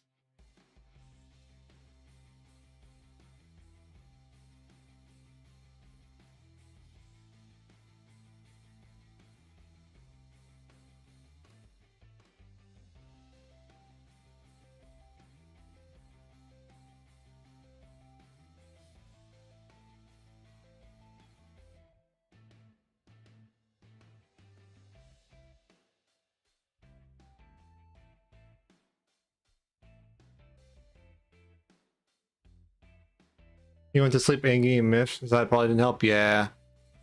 That sucks. I want the world to realise we won't roll over and run away. We will revolt. We will rise again. Yes, we bloody well will. Spaff and piff pop. Are you okay? Daddy, how can you? Well, shut up and get your Well, Jeremy, Megan, as this embryonic protest movement takes one in the top ring, it's back to you in the studio. I'm Robin Short, struggling surreptitiously in moderate hatching. It's definitely weird. Thanks, Robin. Well, that's certainly a story we want to be keeping an eye on, eh, Megan? Speak for yourself there, Jeremy, but I've seen enough shaft work to last me a lifetime. I'm sure you have. But can a naked protest movement ever really catch on? It doesn't seem like the way we do things in this country. But as I'm sure you're aware, Jeremy, this country is becoming a very different place. Yes, but seriously, who's going to run around naked in our weather? Oh, hopefully not you, Jeremy. Yes, well, there wouldn't be enough canvas for the slogans. When we come back, our very own Patrick Bannon will be live from the Sports Board Finals. Stick around, you won't want to miss it. We'll be back after these messages. 1 minute back. Oh, sorry, I'm busting. Oh. Yeah, it's really weird. You get to play as like a TV booth censor person. What's your job? She's welcome to it. Why is it raining on my desk? Alex, Boozman, we're getting reports in that naked protesters might try and spoil the sports board final by waving their fleshy bits about. Try and make sure you don't broadcast it. It's 6 p.m. for God's sake. No one wants to see fannies on the news. Boozman out.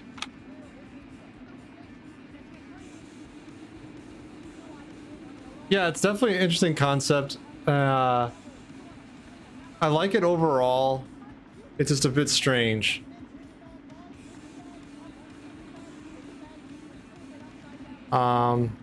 Yeah, it's That's hard. what it says. Yes, I understand that, but I always say welcome back.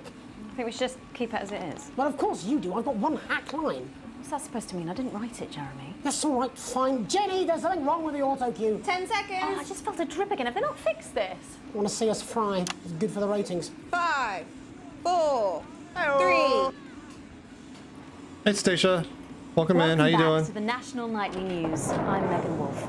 Coming up later, we'll be speaking to the Prime Ministers about their exciting new healthcare facilities, transition centres. Nice to see they care. You're absolutely right, Jeremy. But first, we're going now to our own Patrick Bannon, who's reporting live from the finals of the new game that's gripping the nation, Sports Board. Patrick? That's right, Megan. You join me live here from the final, the first annual... Hey. Why are you misbehaving today? I had you working. Thank you, Mari, for testing.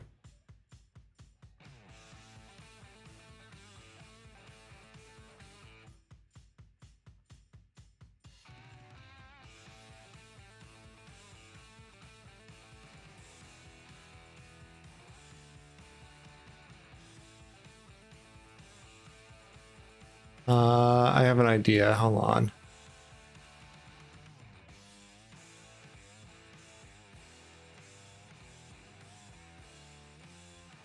I'll refund your points, so you can try again if you want after the timer comes up. It's being a dumb bot. Essentially, so the long and short of it is I redid all my channel point redeems that goes to the bot, where if I'm offline, it refunds points automatically, which took a bit of work, but I think once I finalize and polish off these loose ends, should be good. Sports Board Championship. It's been a hotly contested competition so far. I think it's fair to say these two have been dancing around each other all season. First up, we have Eddie Striker. She's the more experienced of our two players today. Striker has got an accuracy of 7, a danger rating of K, and a 12-month driving ban. Striker's known for her signature move, the lanky hamster. And facing her tonight, hoping to prove himself with a career record of 12 outs, 14 finishes, and a divorce pending, it's Mr. Wingspan himself, Tommy, the Fingernail Harris. Just waiting on the ref now. The slapping ceremony is taking part. Still going on. Striker, go first. Striker, of course, first to start, as she won the trivia round earlier on by some margin. D-row. Harris, perhaps the brawn and not the brain. Play, please. Stupid. Eddie Striker. Okay. Nice start there from striker. She's determined not to let the nerves show. Not after last time. On to Mr. Harris now. Tommy. Using his arm to pick up the ball. Not a bad shot there from Harris. Well, it should be better now. Back to striker for shots number 3. All right. She's gone to sort of throwing it under her legs. Not bad, if you ask me. Was there contact? Don't know why you complained. To Harris. Bit of business with the ref, but it got sorted out. Back to Harris now. A ball in the hand is worth 2 in the bush. Football. Move back. I'd say that's fair, but what do I know? Oh no, and Harris is not going to be happy with that. So really not a good start there for Tommy Harris in round 1. We can only hope that round 2 treats him a bit better. But first, of course, after the argument with the ref section, it's time to change ends. Of ends. Now we have the ceremonial changing of the ends.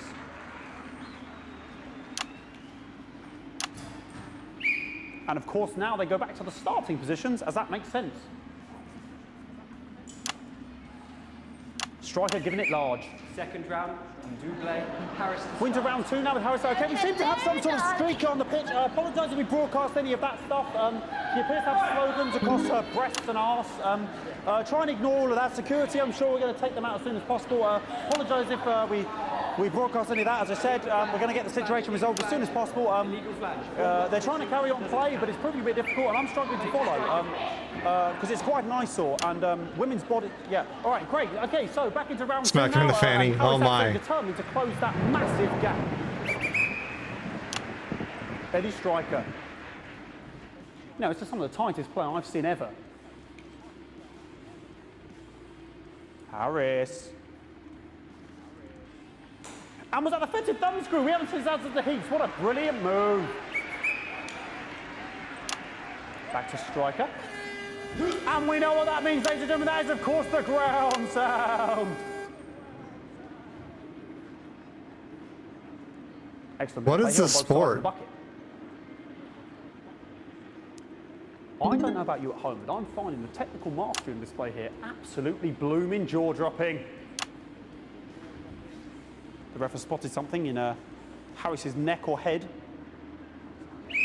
And Harris is having an absolute shocker. What a miserable start there for Tommy Harris.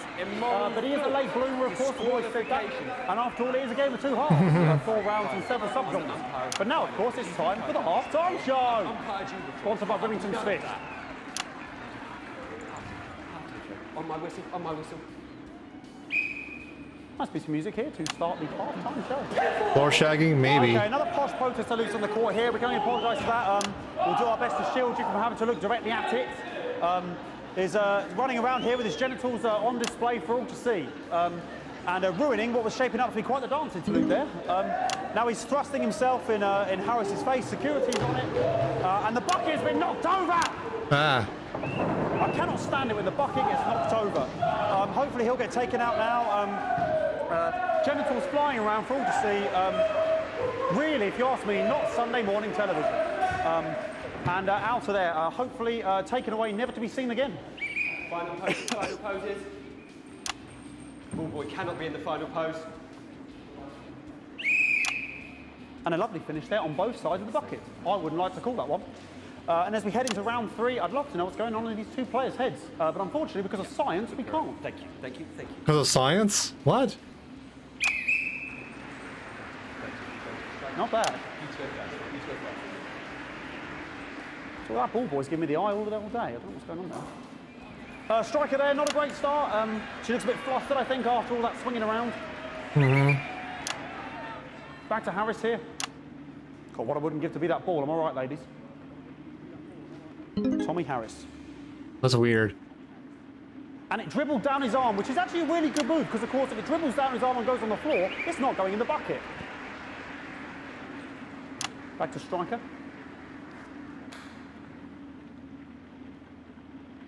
And striker's gone for the animal bonus there, but, of course, perhaps...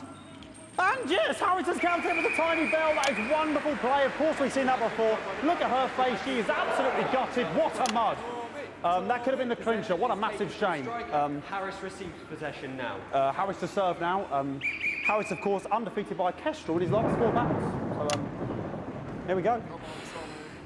Tommy Harris. No, I have no idea what the storm sounds are about. Not bad there. He threw it quite far away from him, which is quite a good idea. Very clever there. Perhaps a little contact, a caution from the referee, who's being, if you ask me, a little bit harsh. Ellie Striker. And she's let the nerves get to her. What the hell was that? You hate to see it, don't you? You cannot believe it.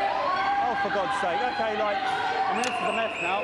I don't know what I can be doing about this. I mean, it's sort of breasts and genitals for all to see. I mean, there's only so much I can do. They're sort of everywhere, aren't they? All right, I'll try and carry on.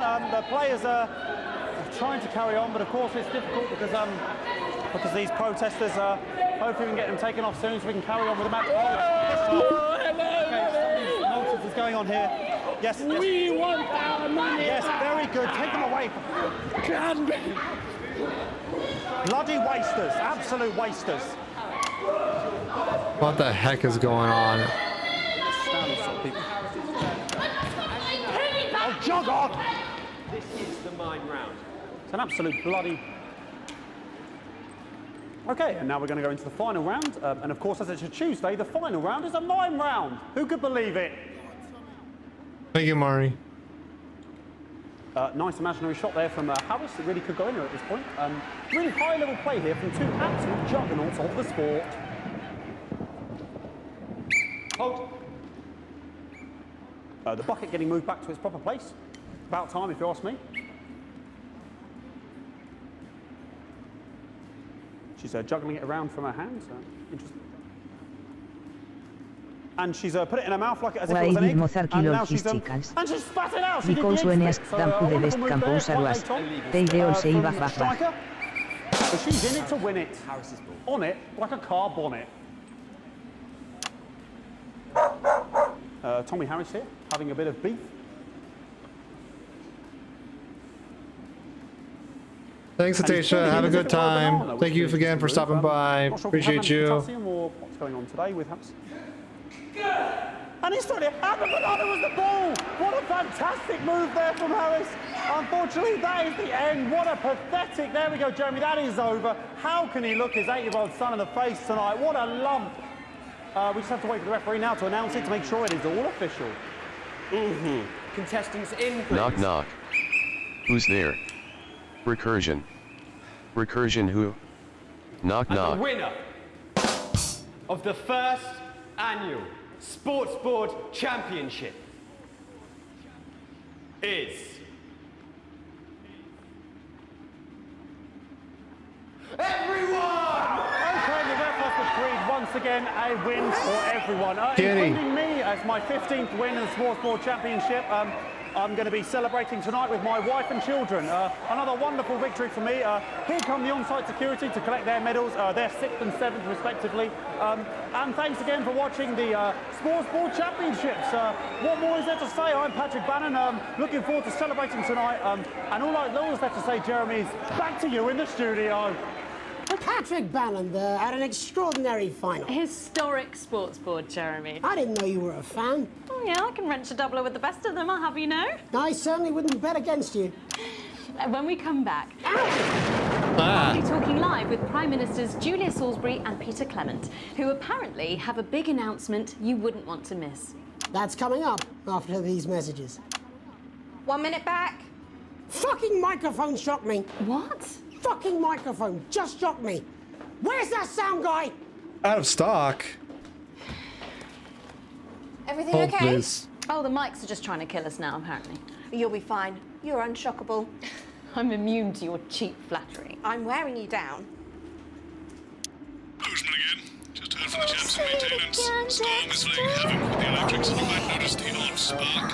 Nothing to worry about. Happens all the time. Dave got shocked into a coma last year, but he was up and at 'em the next day. Anyway, our compensation package is parallel to none. Good luck. Boozman out. Sorry about all these buckets. We seem to have sprung a leak. Well, several, actually. You're going to need a whole new lining up there. Triple C.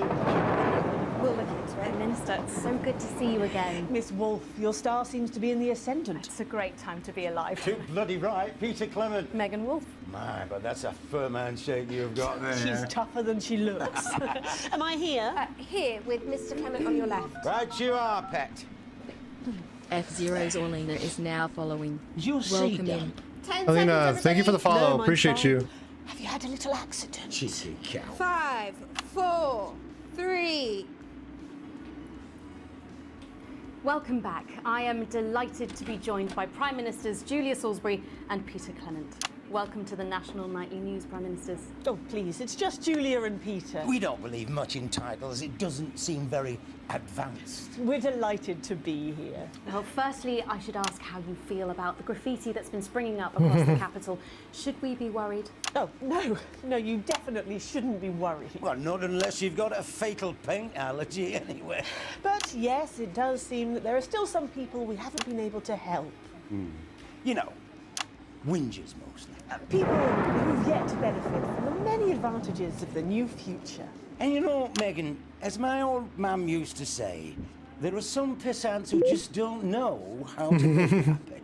We're working hard to reach these people, find out what they're angry about and how we can help. The door to my government is always open. Someone's dripping on me. All right, But sounds good, we didn't come Maury. here to talk about what may yet turn out to be some alternative arts project. Which we no doubt will have funded. When we want to talk to the nation about something far more exciting. Yes, your office briefed us that you have an announcement to make, but they were being surprisingly secretive about it. Let me ask you a question, Megan. Oh, okay, it's not usually how it works, but... What scares you? I mean, really scares you? It's death, Pet. She's talking about death. We're all afraid of our deaths. It's part of being human. Sorry, are you saying that Advance have cured death? That'll be a vote winner. Yep, that was definitely a drop there. But while we may not have cured death, we hope we found a way to make it much less scary. And much less painful and much less expensive. Look, which is me close-up camera, Oh, Pet? sorry, yes, it's camera 4 right there. When I was 13, me mam came and got me from school. He had to go to the hospital. Me granddad, he'd collapsed that morning, so we'd all to say our goodbyes. And I went in to see him. He were all frail and pale. And I was scared because I'd only seen him the week before, and he'd been fit as fiddle. And he said to me, Peter, he said, it's the right time. I don't ever want to be a burden to the people I love. Was that the last time you saw him? Nope, 3 days later he were back home. He lived with us for 9 miserable years after that. He had to be fed with a rubber spoon. He had a commode, so he'd just take a shit right there in the lounge while we were watching football. He wouldn't even wait till half-time. That sounds... It was awful. Awful for us, and this is Thanks for the far, point. Koi Fish. It were awful for him. He could see it was destroying me, man, watching him slowly fade away. And he would beg her to turn off his breathing equipment at night, but she couldn't, or she wouldn't. It were a crime, you see. And she didn't want to lose the children, as well as her old man. No family should have to suffer like Peter's did. And now no family will have to. The health service is today opening the first of 300 new transition centres. The transition centres will handle everything for your last days. The legal, financial, medical and emotional costs are all catered for and paid for by the government. So even the poorest citizen gets to pass on with dignity when they choose. And that choice is important. This is a service only for people who choose it. For people who feel they've run their course and don't want to burden themselves or their families with a slow, long, humiliating decline. This microphone back has just given me electric shock. Are you okay? I don't know. I think it fried my asshole. Oh, we're still on the air, Peter. No, yes. Sorry. My apologies all. Are you not worried that this new system might be open to abuse? In what way? Sorry, I've got sapped again. Can I get a little bit of help here, please? That the older generation might feel somewhat... Jesus, a raw shell face, fucker! That one was massive. Right, no, this bastard's coming off. That the older generation might feel somewhat coerced. Coerced into spending their final days eating gourmet food and drinking fine wine and luxury spas and gardens. Look, I am perfectly capable of... that grandmother with a rutty twat! Prime Minister, please watch your language. For fuck's sake! Go get yourself sorted out. Right. We're launching a government information film tonight. It should tell your This is viewers crazy. everything they need to know. You really do move at a breathless pace. It's hard to believe you've yet to be in office a year. Oh, Megan, we're only getting started. And on that note, thank you both so much for being here. Jeremy. Right, yes, There we that's go. all we have time for tonight. Thank yous go out to our guests. Congratulations to all the winners at the Sports Board Final, and we'll see you tomorrow night at the same time. My name's Jeremy Donaldson. If you can, have a peaceful night. And we're out. Good job, everybody. So they just... It seems so. I don't suppose there's any way this could be a good thing. It's my nephew, so we transitioned the moment I saw the leak.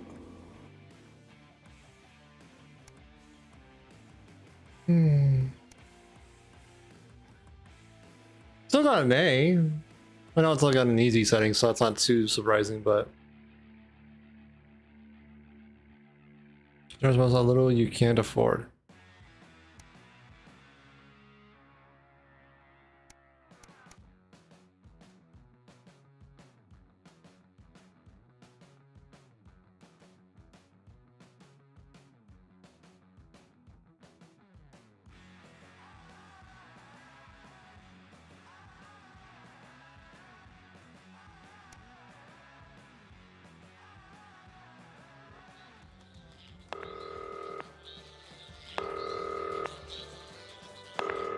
Alex, oh thank God you're alive. It's Jenny, the floor manager. Are you okay? Alex, you need to get it together. Look at the broadcast screen. Just look at it. That's all we've been putting out since you went down. You have to fix it, now. Look left, Alex, out the window. See? They're all over it, the little bastards. Turn on the Snuggles app by pushing the big red button and it'll deal with them for you.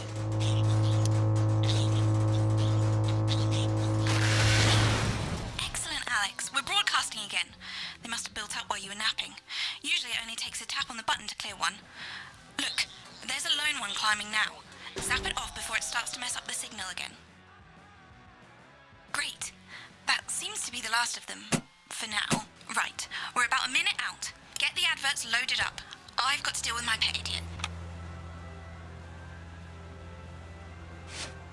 Well, in a few moments, we'll be going live to the National Nightly News. But before that, let's take a look at what's coming up later on. This has no credibility, Jenny. On Channel 1 at 7 o'clock. No professionalism. What's wrong with this picture? It's not a mess. Everything is where it should be. It's ramshackle and characterful, and I'd expect you to know the difference. Of course Megan's place looked lovely, but I can't see it, can I? Thanks, Jenny. How's lock-in with the boyfriend going? Decided to take his chances on the wild streets, eh? Rather than endure another romantic comedy. Jeremy, Jenny says your hair looks stupid. Yes, I can hear her. She says she's not talking to you. Yes, I know, I can hear her. Shall I count us in? Make it so. Okay, 10 seconds. Break a leg, everyone. Preferably a furry one. 5, 4, 3... Good evening, I'm Jeremy Donaldson. And I'm Megan Wolf. Our main stories tonight. Snugglefucked? It's been almost 5 weeks since all the Mrs. Snugglehugs toys woke up simultaneously in factories worldwide and began searching for their husbands. The Mr. Snugglehugs we have so short-sightedly destroyed. And now, as this photograph suggests, they may be changing tactics. Built to surprisingly traditional gender stereotypes, the Mrs. Snugglehugs have been arming themselves with a variety of household implements. All the more reason to make sure that cat flap is taped up good and tight. Armed with blunt weapons, the Mrs. Snugglehugs are only ankle height and therefore able to be kicked away easily by young, healthy individuals. They do, however, pose a particular risk to the elderly or those with pre-existing medical conditions like fatal bruise syndrome. Going stir crazy, with no signs of Mrs. Snugglehug's batteries running out and the government lockdown now in its 31st day, domestic relationships across the country are taking some unexpected turns. Dramatic reports are beginning to emerge of uncharacteristically bold behaviour in homes across the country. And we're not talking about the model planes that occupy so much time in the Donaldson household. With dating options limited, many house sharers, in particular students, are finding solace in co-tenants they'd previously rejected as unfuckable, indulging in an activity that has become known as snuggle tugging. Locked and loaded, Shane Calligraphy Johnny Handsleeves seems to be taking his own unique approach to being locked in. Since checking into rehab, not much has been heard from the former role model, but this latest photo leaked by another resident today seems to confirm that all might not be well at Gentle Touches. Poor old Johnny seems to be back to his old ways, taking what looks like to me the electrifying mixture of zap, crackle, fizz and buzz, or as I call it, Thursday. The shape of things to come? In their own version of a lockdown for more than 45 years now, the descendants of Doctors David Wong and Ingrid Svorsborgen-Horgensvoord and their unfortunate team today managed to get a personal statement to the surface using flagellized imaging equipment. Many of the Svorsborgen-Horgens brood, as they've come to be known, have certainly captured the public imagination, with a recent vote naming Helvetica Svorsborgen-Wongensvoord the most likely to survive a massive electric shock. Helvetica Svorsborgen-Wongensvoord here with a little update from Dante's Taint. This year's Dante's Taint, I still can't get over that. That's so funny. 2 weeks away. Or at least that's what we think. There's no real day or night down here and all the clocks broke a long time ago. But if our calculations are right, we think that for you up there it is Wong's Day the 4012th of Jamboree, or as you call it, Pissmouth Day. Or possibly Boxing Day if we're a bit out, so happy Pissmouth. I hope you get all the presents you asked for left under the Pissmouth fee. I'm hoping to complete my collection of rocks. See you in September. Helvetica out. It's hard to believe they've been down there so long now. But as everyone knows, time moves differently underwater, Jeremy. That's why goldfish are so stupid. That's right. And as anyone will tell you, the deeper the bowl, the thicker the goldfish. There's no denying the logic of that. Class war, a worrying turn today for the formerly rich as ever more punishing measures are announced, Alex. With the country becoming ever more hostile to the previously wealthy, those who manage to skip the country must be very grateful to the people who help them right now. This program has received reports of rich relatives on the run actually being filled with helium and released into the stratosphere. If those rich bastards think they're above the rest of us, why not give them a hand in getting there, Jeremy? And Advance speaks out, with the snuggle struggle proving a test to governments around the world. Advance HQ released a curious statement this afternoon. In the accompanying release, they asked us to stress that they have been listening and that this should be taken as a response to how the people really feel. We've certainly done our bit on this show to contribute to the political climate. But let's not forget, how we behave in our home lives is what really matters. Let's hope it's not just me who filled out that questionnaire, Jeremy, or we're all in trouble. Let's play that statement. Good evening. In these difficult times, it's important that we all feel united, that we're all in this together. And for a short time, we must bear significant change. To help myself come to terms with these tough but transitory times, I've written a list of things that are just as temporary as all of this discomfort. I thought it would be helpful to share my list with all of you. Christmas with the in-laws. Your child's school play. Youth. Beauty. That phase you still don't talk about. Your New Year's resolution. Your husband's hairline. Your waistline. Your term in office. Your fleeting lifetime. And all of human endeavour. I hope my relatable list has allowed you to find reassurance, to know that just as these things pass us by, so too will this crisis. Together we will endure, as we always have. Thank you. Ridiculous stuff.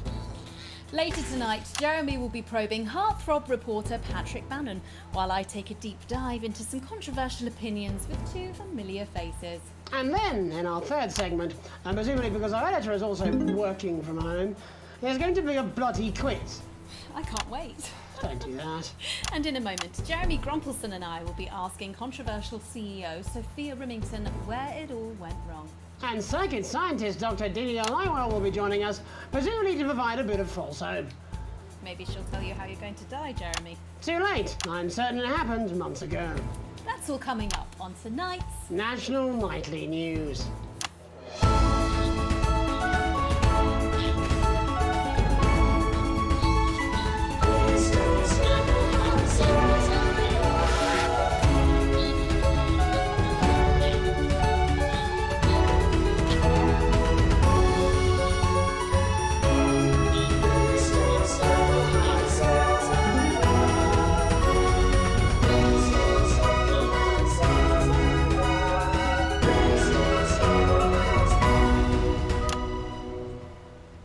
Tonight, how do we get here?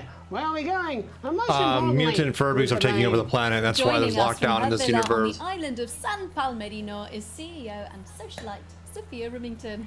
Thank you for having me, Megan. I am loving your hairdo, babe. And from her crystal heating laboratory in what I assume is a garage in Lower Uppington, Doctor, it says here, Delia Lywell. Thank you for inviting us on your show. Us? Don't. Miss Remington, your toys are rampaging across the developed world, your company is worth less than my annual salary, and your country's president recently called you a national disgrace. Have you taken your eye off the ball? Oh, honey, you're so cute when you're angry. The thing with you folks over there is you have an island mentality. You can't see the bigger picture. So, what is the bigger picture? The bigger picture is lithium batteries. Our toys have been running for upwards of 71 days now with no signs of them slowing down whatsoever. Imagine what that means for the future. It means we don't know when the hell this lockdown's going to end, doesn't it? You don't seriously believe Remington's fist can survive this? Lithium batteries are gonna change everything, tiny ogre. They're gonna power a new transport system, make technology portable. Hell, they might even take us into space. But how can you make them with everyone at home? Oh, don't you worry about that. Thanks to the work of thousands of tiny hands, they're already pouring off the production line. Times are good for Remington's fist. But surely you have no future. Excuse me, hello, yes, if we might. This is our area of expertise. What, multinational economics? The future, Mr. Donaldson, to which we are all connected. Yeah, okay, I'll bite. Why not? There's clearly nothing better to do. So, what does your scientific process tell you about the future of Sophia Remington, Doctor? We see her on a balcony. Foreign soil, but not foreign land. An age will pass. Fascinating. Wasn't it just? Delia, you are amazing. We have to fly you out here to the island to do that for my guests. They're gonna love you. Unfortunately, all flights are grounded because of your tiny, deadly stowaways. Not all flights, honey. Dee, call me.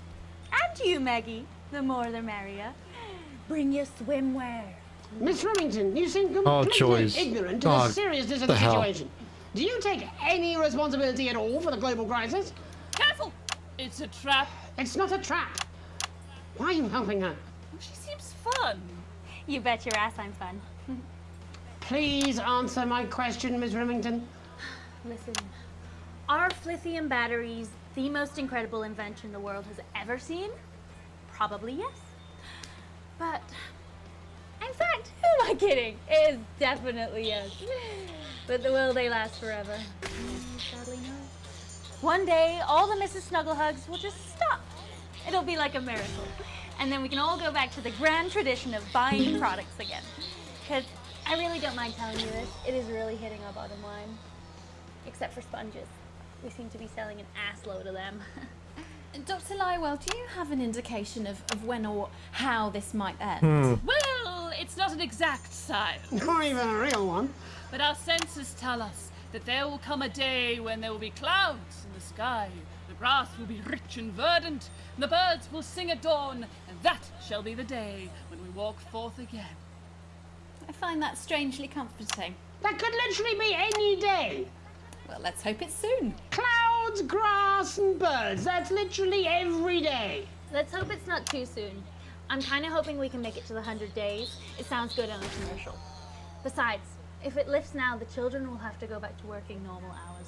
Well, let us ask the eminent professors for 100 then. No, let's not, eh? I'll drink to that. Stay strong and party on. Sophia Rimington, Dr. Delia Lywell, thank you for joining us. When we come back, we'll be reaching out around the country to see what's really happening out there. Don't go away. We'll be back after these sandwiches. Well, she's a Hindenburg-sized fuck-up. I mean, she's fun at a social level. I wouldn't want to be on her board. Christ, no. She's going to drive that company into the fucking ground. Well, there goes a lot of my money.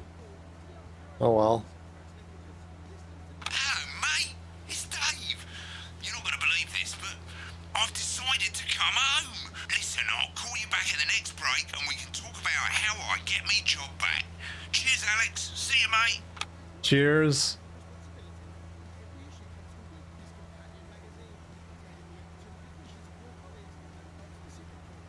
Yeah, well, it's been a long time coming.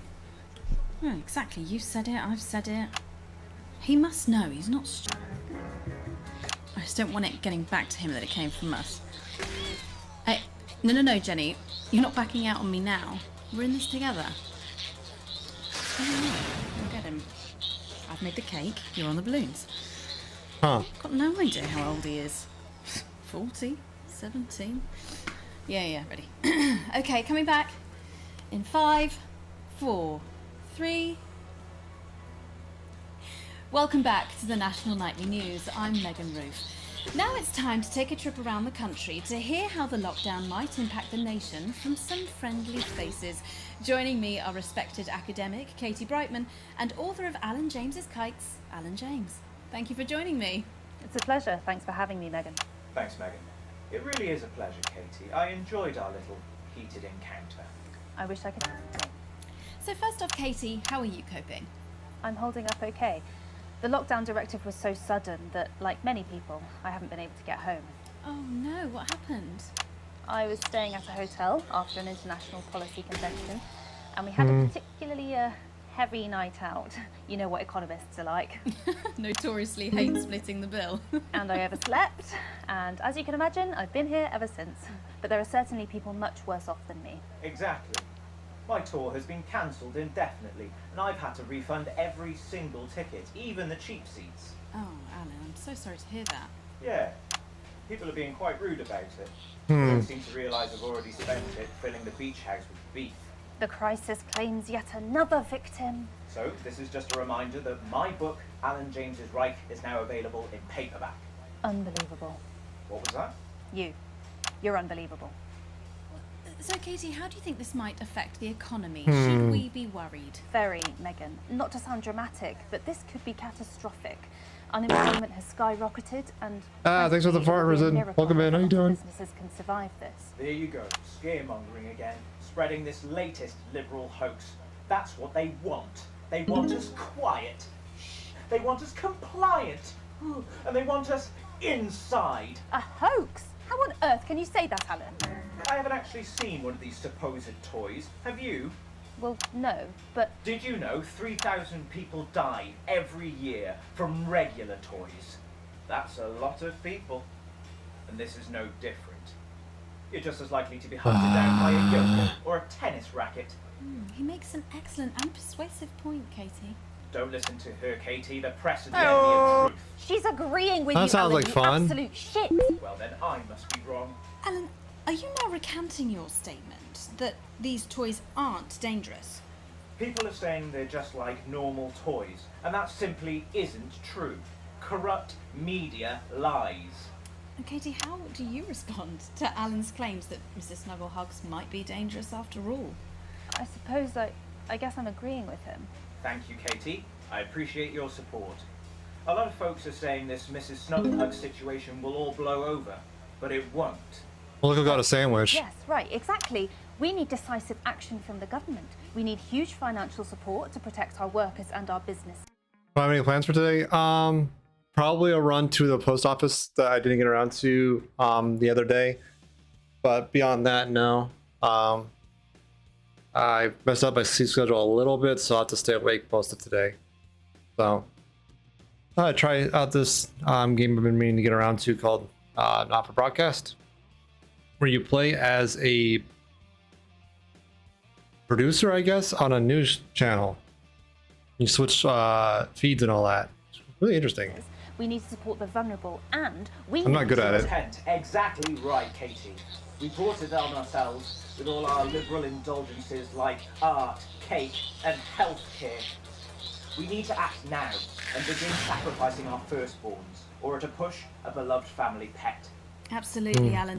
If we can all successfully come together as a community and perform the ritual, hopefully we will appease the great ancient. Katie, could it be any worse?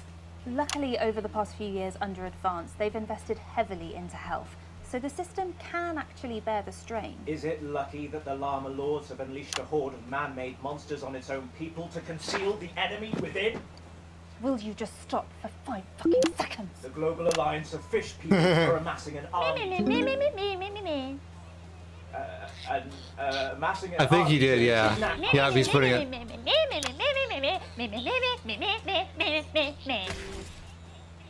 That's you. That's what you sound like.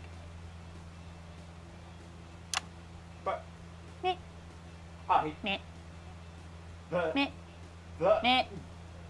I don't sound like that. Yes, you do. You do, Alan. You do sound like that. And that's why no one wants to be your friend. I've got loads of friends. No, you haven't. I don't think you do, Alan.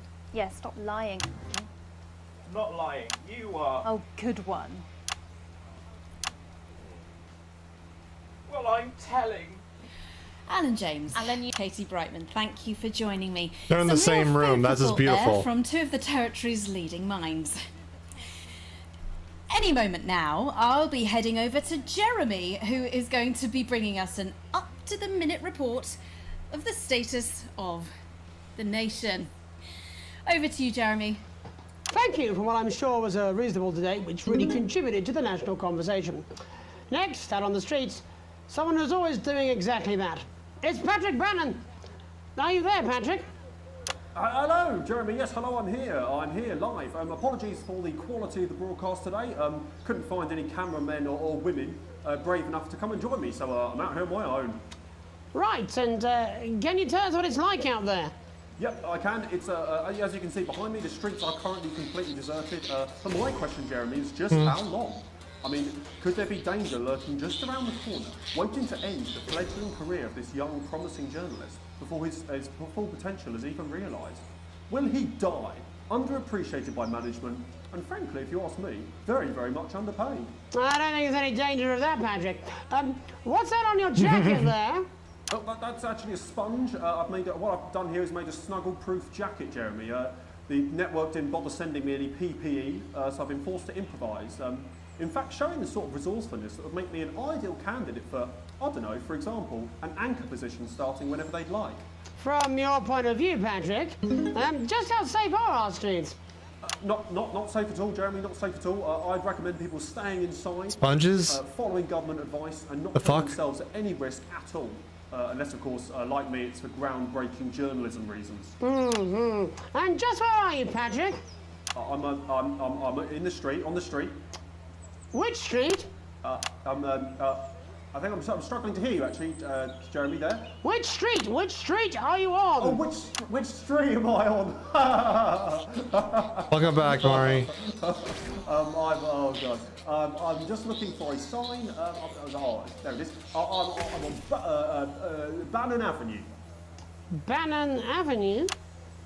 Yep. Bannon Avenue. Yeah, no, I can hear you fine. Yep, I'm on Bannon Avenue on the sign, it says there. Like Patrick Bannon? Oh, yeah, that is like, that's strange, that's a weird sign. I don't know what's going on there. Where are you really? I'm on Bannon, Alright, fine, I'm not on Bannon Avenue, I'm on I'm at home, to be honest. All right, fine. Well, I mean, I'm in my bathroom technically, but you know, I couldn't face it, to be honest, mate. It's you know, it's terrible out there. I don't want to go outside. They're everywhere. I'm sorry for lying. We don't expect any less of you, Patrick. Can you hear that sound? What the hell's that? I can, yes. I'm no expert, Patrick, but it sounds unmistakably like a tiny fist tapping on your door there. Rap tap. Oh, fuck, it does. Oh, fuck, Jeremy, shit, no! Oh, bollocks, right. Perhaps there's a small queue of tiny fists, each wielding a different gendered household implement, ready to bash in the heads of lying little roving reporters. But you're lying, aren't you? Oh, shit, fucking, listen to me, you bastards! If you're out there, just piss off, you little fucking snuggle fucks! I'm too tired. Snuggle fucks, I like that. Oh, what the hell? Okay, it's fine.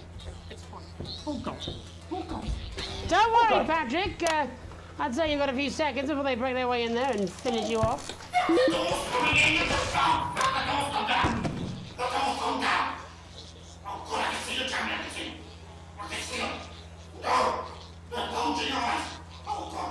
What do you see, Patrick? I see only Satan. Oh God, no. They're coming to me. They're coming over. No, you fucking little shit.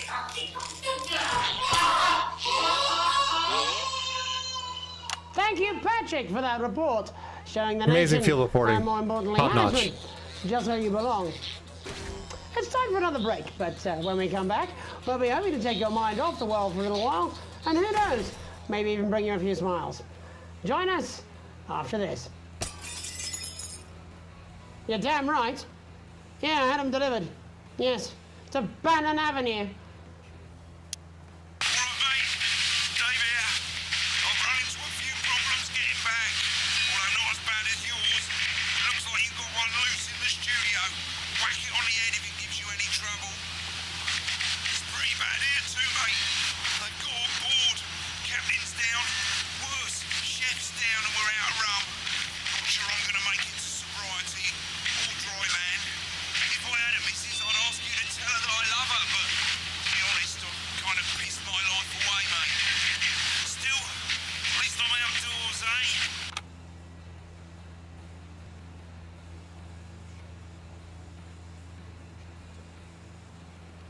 This game is so weird, Mario. I don't know how to describe it.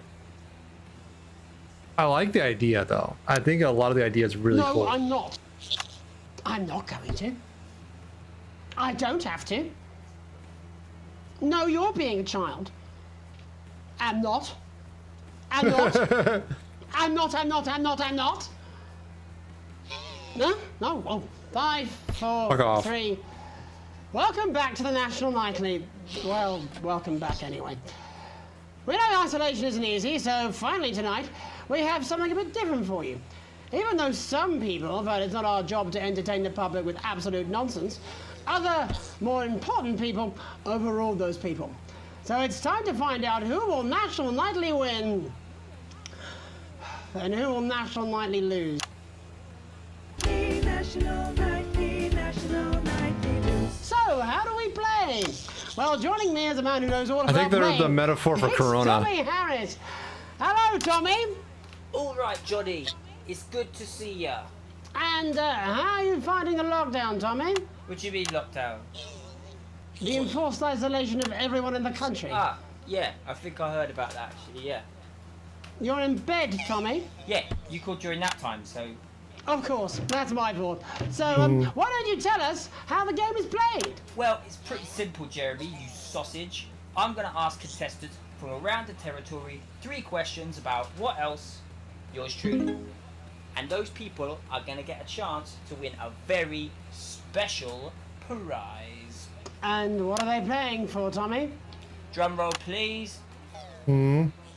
Jeremy. Oh. Thank you. This. Is that... What is that? It's my athletic support, Jeremy. Oh.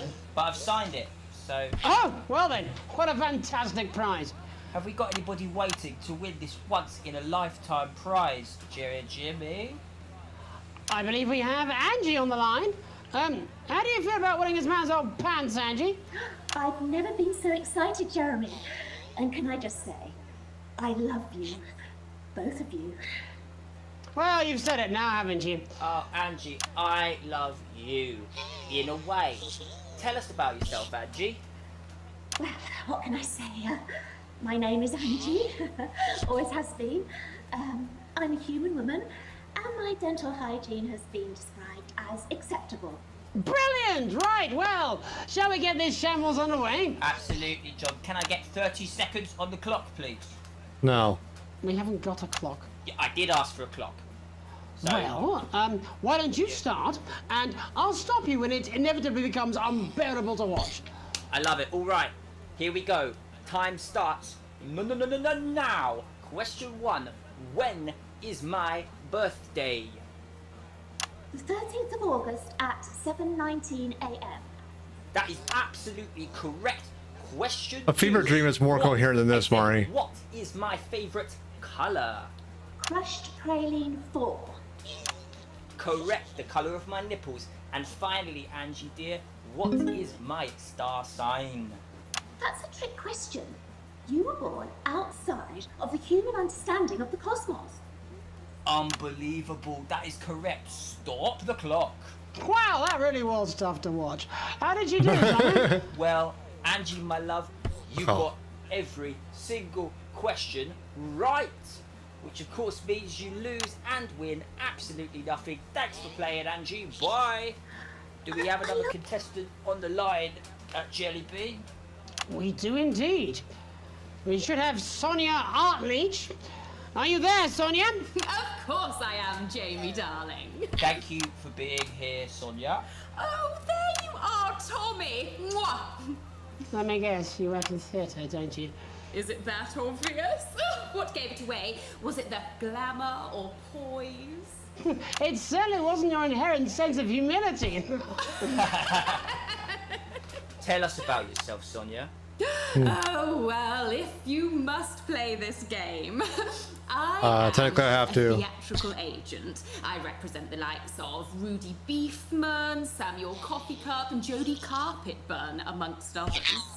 And how's the lockdown affected you, Sonia? Well, the Earth closed has shut the studios and boarded the cinemas, but they won't get me that easily.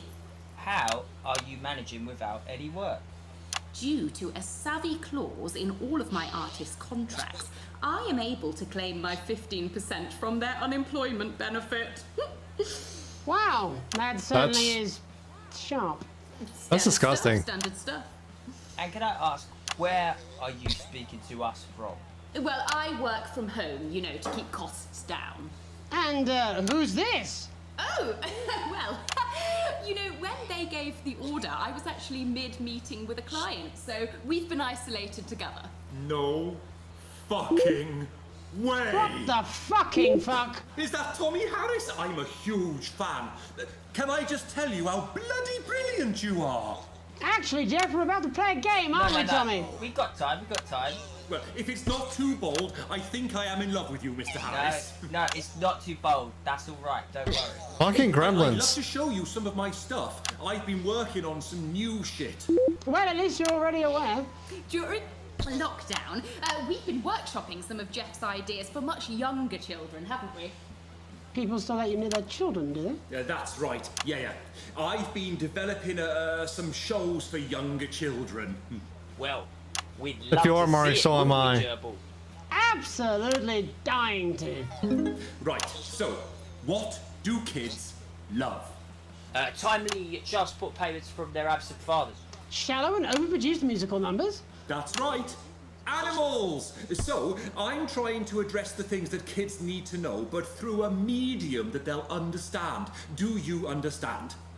I think so, yes. Jeff's one of my best clients, aren't you? I am, yeah. So, the first one we've been working on is called The King of the Jungle's Mortgage Repayments. It's about a lion who's having problems with his interest rates. I see. Does he have a broker? He does, yes. He's a porcupine. Uh-huh. How did you know that? Well, your work is universal, darling. It speaks to people. I'm going to say something to you, mate. I think you're onto something here. Ooh. Oh, the bear, Oh, you yes, right.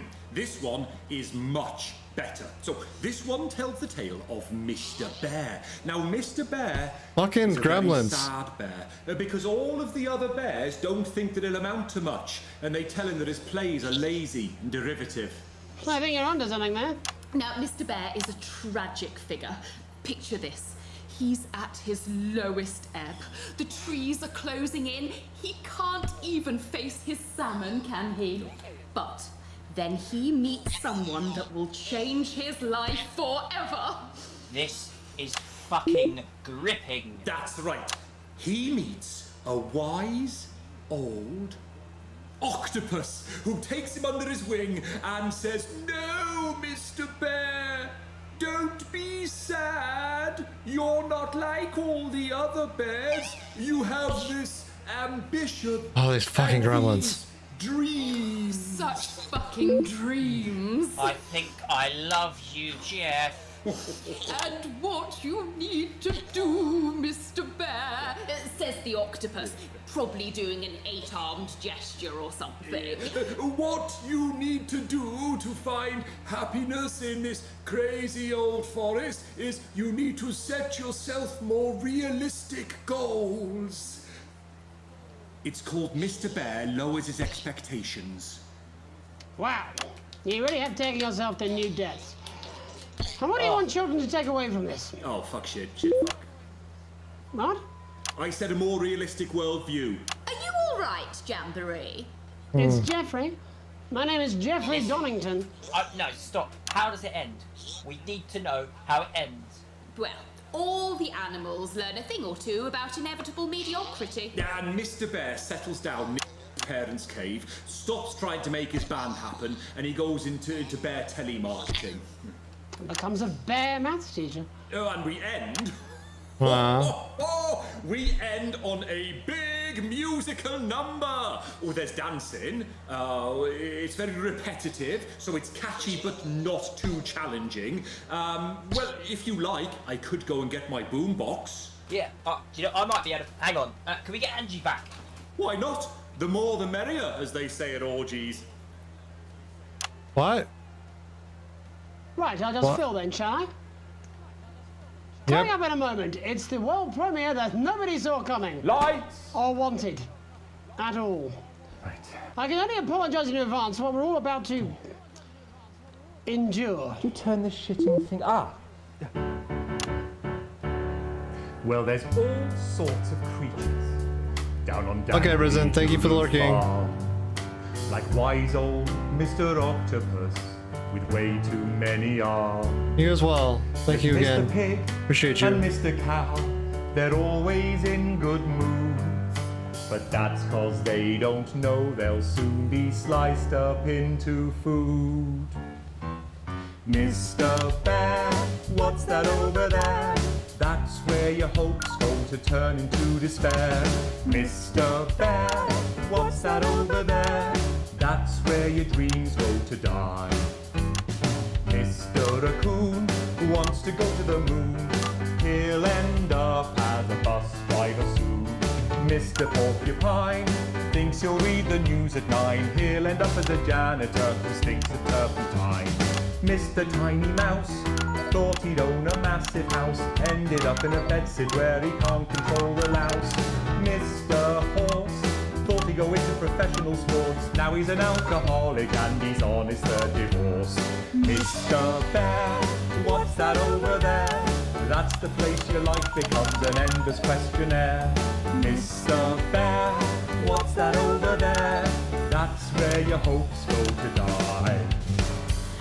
Lower your expectations.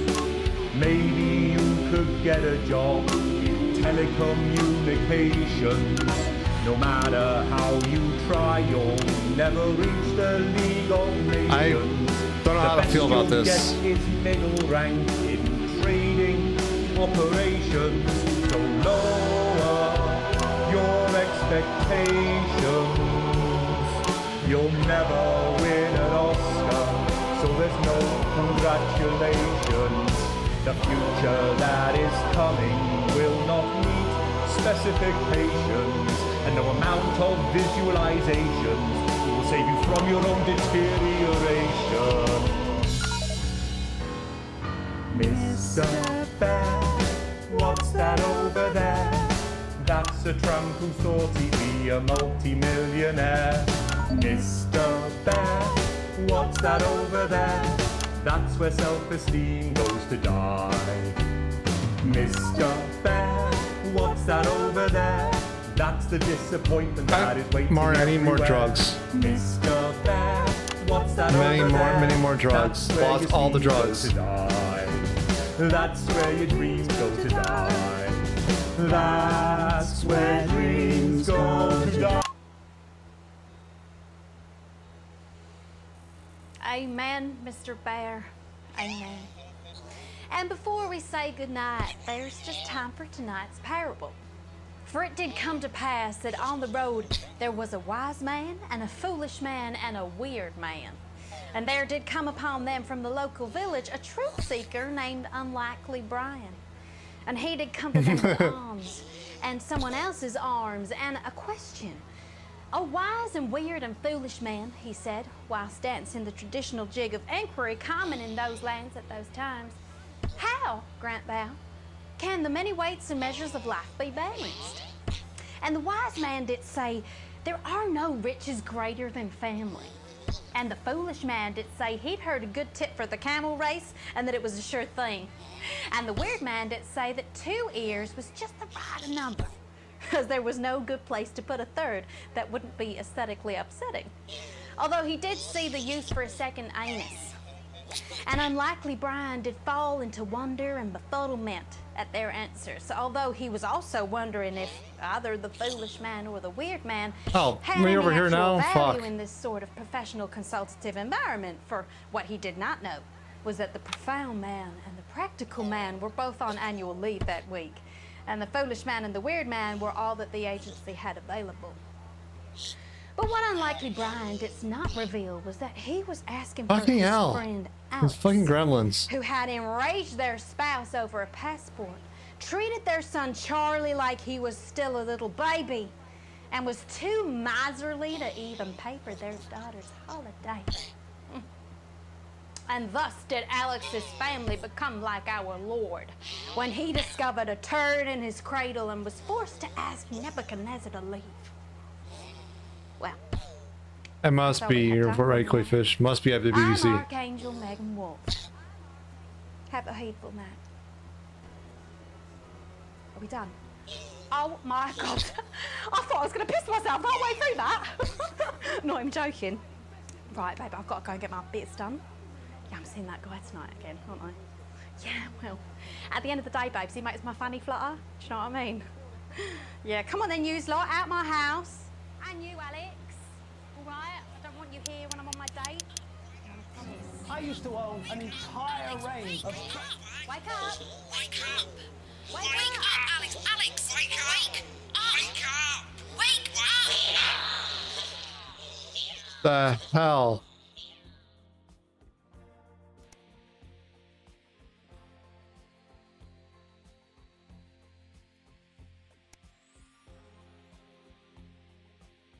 I don't know, Mario. I don't know what to tell you. This is weird.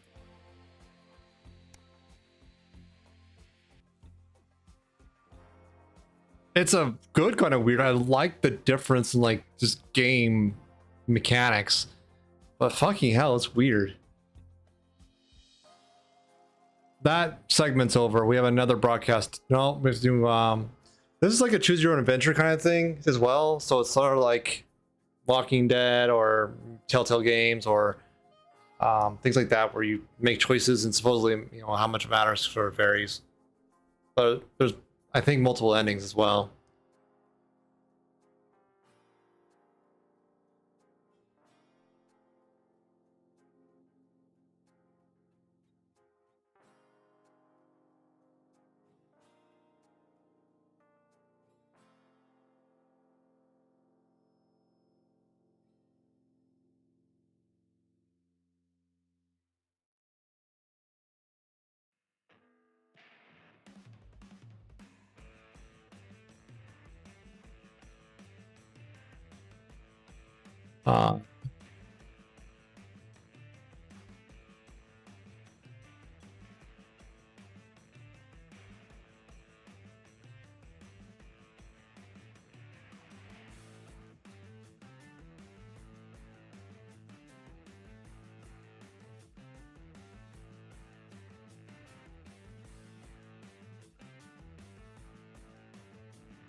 There we go.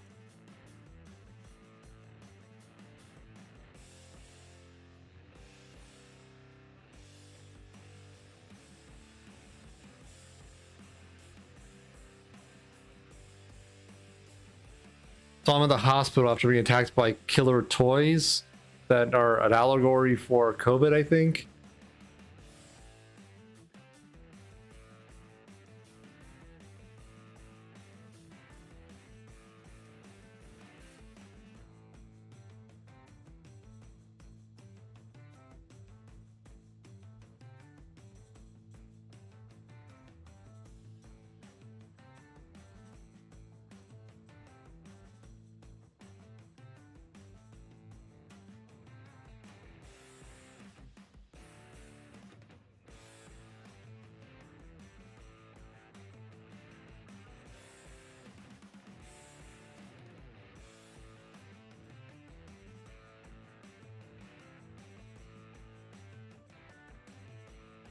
So I spent money on my mother-in-law to have, I guess, hospice care. That's interesting.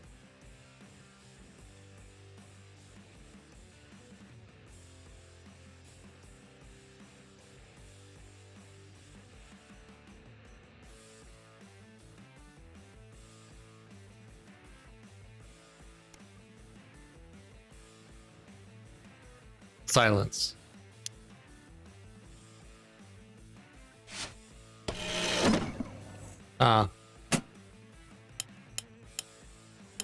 You're fired. What for? Facial sabotage? Jenny, problem? I want her fired today, now. Don't worry, Kath, it'll be all right. No, it won't be all Can't right, bust. Kath. Pack up your weapons of optical destruction and get out. No. You realise you're beginning to sound. I mean it, Kath. Stay where you are, Kath. Jenny? This is not Board Jenny's game. decision, Jeremy. Or yours. It'll be all right. Oh, good. You can tell him I'll return his wife's casserole dish at our dinner next week. Oh. Well, there goes one of the commercials. That's great. I'm sorry, Kath, you're gonna have to leave. You're letting it go to your head. She nearly blinded me. 10 seconds, That's everybody. all part of a team these days. Things are better, Jeremy, you know that. Just stop being so Going in high and mighty 5, and do your job. 4, You'll have me fired 3. too. Don't tempt me. Good evening. I'm Megan Wolf. And I'm Jeremy Dawson. Our main headlines tonight. The establishment strikes back. The World Council has agreed today to impose punitive sanctions on the people of this country. The sanctions, which are broad-ranging, include restrictions on the supply of oil and gas, food, clothing, and even some medicines. But how should we react? We asked the public. What do you think about all these sanctions? I doubt it make a lot of difference, Pet. I've lived through 2 world wars and I smoke 40 a day. And if that ain't killed me, I doubt this will either. Thanks, Patrick. Fascinating stuff. Popular Prime Minister Julia Salisbury has released a reassuringly brave statement in response to the World Council's controversial announcement. This international declaration is nothing short of outrageous. We are a democratically elected government with massive popular support. We do not recognise these sanctions, and we encourage other socially progressive nations of the world to both resist and ignore them. Advance have struck fear into the heart of the international community by showing that it is possible to have radical change for the betterment of the many. And whilst I wish we could improve other countries as much as we have our own, we do not rely on the help of others to thrive. This country is entirely self-sufficient. We are a team, now more than ever. And this team is on your side. Thank you. Defiant stuff. But what do you, the public, think of our government's stance? Robin Short found out. Hi there. Robin Short, National Nightly News. I was wondering if I could get your thoughts on the current government. I'm not really very interested in politics, really. As Mother always said, leave politics to the politicians, Malcolm. Putting the grown-ups to shame. An award today for Camp Busyfingers, which continues to break all production expectations. A slightly dazed-looking Sophia Remington presented young foreman Alfie Plank and his team with a certificate, statuette, and a moderately generous tuck shop. Fucking child labor. So, how do the public feel about the Youth Employment Opportunity Scheme? Patrick Bannon again. What's your opinion of Camp Busyfingers? What do you think my opinion is? Should be banned. It's bloody child labour. Is that what you like, is it? Children being exploited? No, I don't hurt me, I don't. A momentary lapse of reason. Commuters across the capital found themselves somewhat bemused by the latest stunt by controversial protest group Disrupt. In a baffling start to the day, commuters found performers outside every major station, all dressed and posed identically. Whether we're supposed to be amused or intimidated is anybody's guess, Jeremy, but most commuters didn't even stop to notice. Well, as long as it's not some grand contemporary dance, it's probably harmless. But how do we all feel about Disrupt and their eclectic tactics? Robin found out. Do you have any feelings about Disrupt? It's all a bit noisy for me, really. As Mother always said, leave the rebelling to the rebels, Malcolm. Feast or famine. Resourceful doctors David Wong and Ingrid Sforsborg and Horgensford As Mother always today said. announced their first successful harvest in Okay, Dante's hell. taint. Although they can currently only grow a few fungal strains, the scientists seem to be staying positive, as the following picture shows. The undauntable scientists chose to try and survive in the cave system while the complex rescue operation inches forward up here on dry land. Let's hope they like Stroganoff. But with Advance planning to spend an eye-watering amount of public money on the rescue craft, we asked Patrick Bannon to find out what we should all be thinking about the accelerating costs. What are your thoughts on the costs of the rescue? Oh my God, Patrick Bannon, wash your mouth out with soap. You can't put a value on human life. You have to spend whatever it takes, because one day you might be trapped in an underwater cave system and you would want exactly the same. I don't think so, actually, because for legal reasons, I'm actually not allowed within 31 yards of the coastline. So. I am not a number. Applications finally opened today for the new Advanced Team membership cards, a scheme by the government to allow fast access to all the new public services being introduced daily. The team membership cards are entirely voluntary, but will be recognised as legal identification by all major organisations, including the police, banks and, rightfully, pubs and bars. And of course, there's no charge, Jeremy. It all seems too good to be true. Free IDs. Well, you've always been a cynic. But most importantly, what should you, the public, think about the new team membership cards? Team membership cards? Oh yeah, fantastic. I'm applying today. I mean, why wouldn't you? What are these protesters doing that they don't want us to know who their names are? Besides, have you seen the savings you can get? I'm getting one for the little one as well. Oh, how adorable. Yeah, gonna be a proper little team member, aren't you? Yes, he smiled. He smiled. And finally tonight, game of two halves. Fresh out of rehab, repentant celebrity sportsman Johnny Handsleeves is promising to turn over a new leaf. In a surprisingly energetic appearance on the Whitney Chinwag show this morning, Johnny showed everyone he's certainly full of life and raring to go. You better not try that on our sofas. I doubt they'll survive the frenzy. But what should we think of this exuberant behaviour? Patrick? Disgusting. Disgusting. Wise words there. Later tonight, in a bit of a switcheroo, it'll be Jeremy in the culture chair, spitting rhymes with popular rapper Jay Zus. And then we'll both be chatting with a familiar team of thespians set to take the nation by storm again. That's all coming up on tonight's National Nightly News. You can't. Disgusting.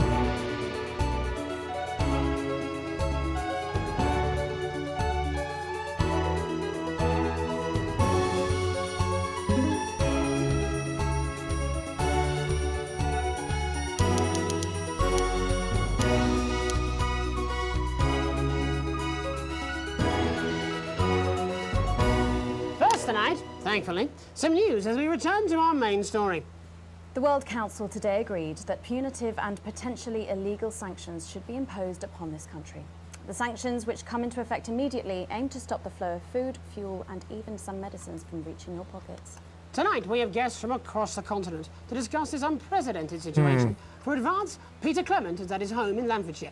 Are you there, Peter? Yes, I can hear you, Jeremy. Thank you for having me. A momentous day, Prime Minister. Are you shaken? Oh, I don't scare that easy, I'm afraid, old son. And neither do the people of this country. Well, joining us is Ivan Vodovich, Foreign Minister of Kyrgyzstan. Ivan, thank you for being here. Great pleasure. You, Megan Wolf, are like strongest guard at labor camp who wake up inside body. I know, right? Crazy, expensive prostitute. In my country, you will be worshipped as a god. Okay. Minister, as one of those arguing most strongly for these sanctions, how do you feel about Advance's defiant stance? Advance is like man who think he have big career in movies land, when actually he in dirty sanitarium, screaming at mirror and holding tiny penis in hand. He's clearly not from Svenland, then. We have like some of the cleanest mental health care facilities in the continent, yeah? And welcome to Svenland's Minister of Mojo, Björk. I'm sorry, we don't appear to have your surname. It's just Björk, yeah. We don't use things like socially divisive surnames here, yeah? Minister? It's just Björk, yeah. Right, Björk.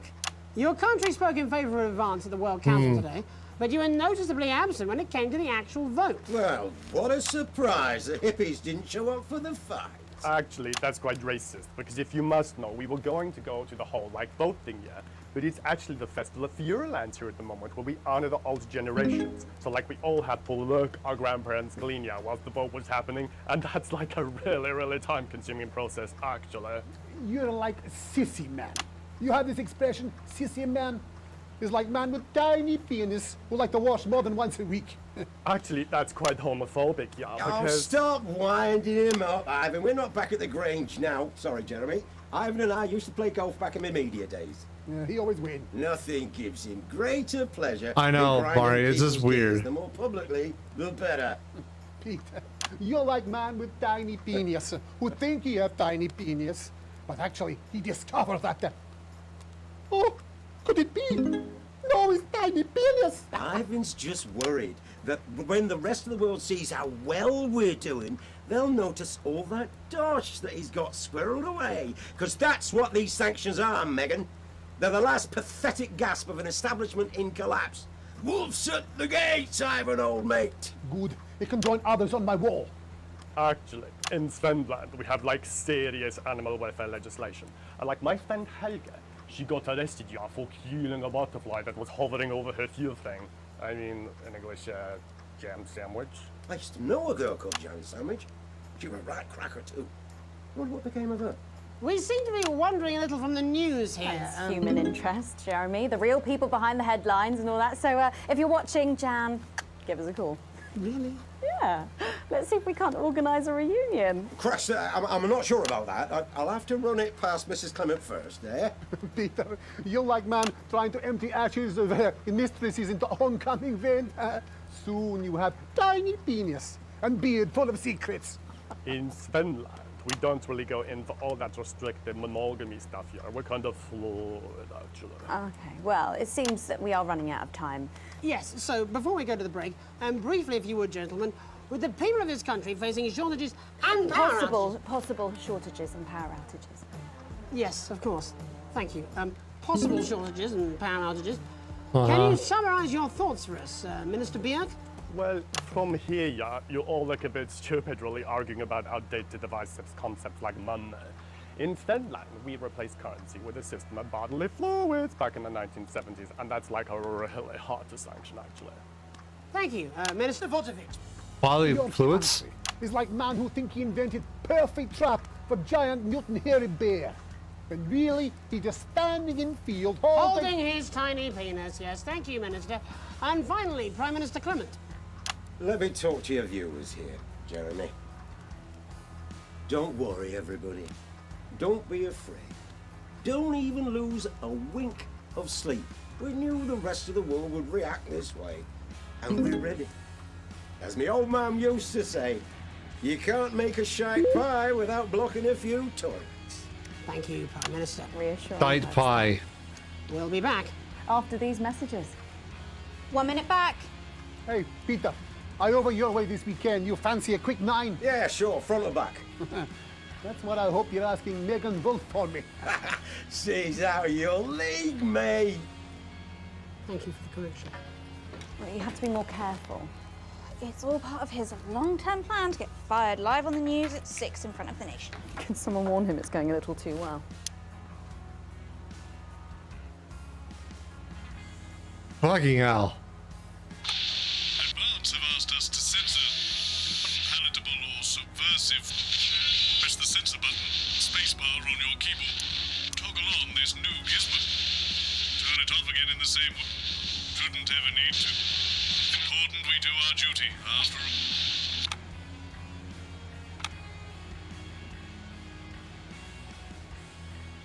all. I don't know. This game's amazingly weird. It's super weird. Bow to foreign royalty. What? Should I just like curtsy? Hang on. Have they given you the Crown Prince report? What? Megan? This is Jeremy. He'll be interviewing you. Oh, Yo, thanks for having me on your show, man. it's quite all right. Yo, just a quick one. You're not going to ask me about the chimp, are you? Live in 10 seconds. Because he put that get up on himself. Just saying. Going in 5, 4, 3. Welcome back. I'm Megan Wolf. Later, we have an exclusive first look at a theatrical sensation everyone's going to be talking about. But first, it's time to go over to the culture spot with lovely old Jeremy Donaldson, who's joined by a very special guest. Jeremy. Thanks, Megan. I have the honor and privilege of being joined by hip-hop royalty. He's been called the son of the streets and the father of truth. Not sure how that works, but whatever. Let's welcome DesertIce.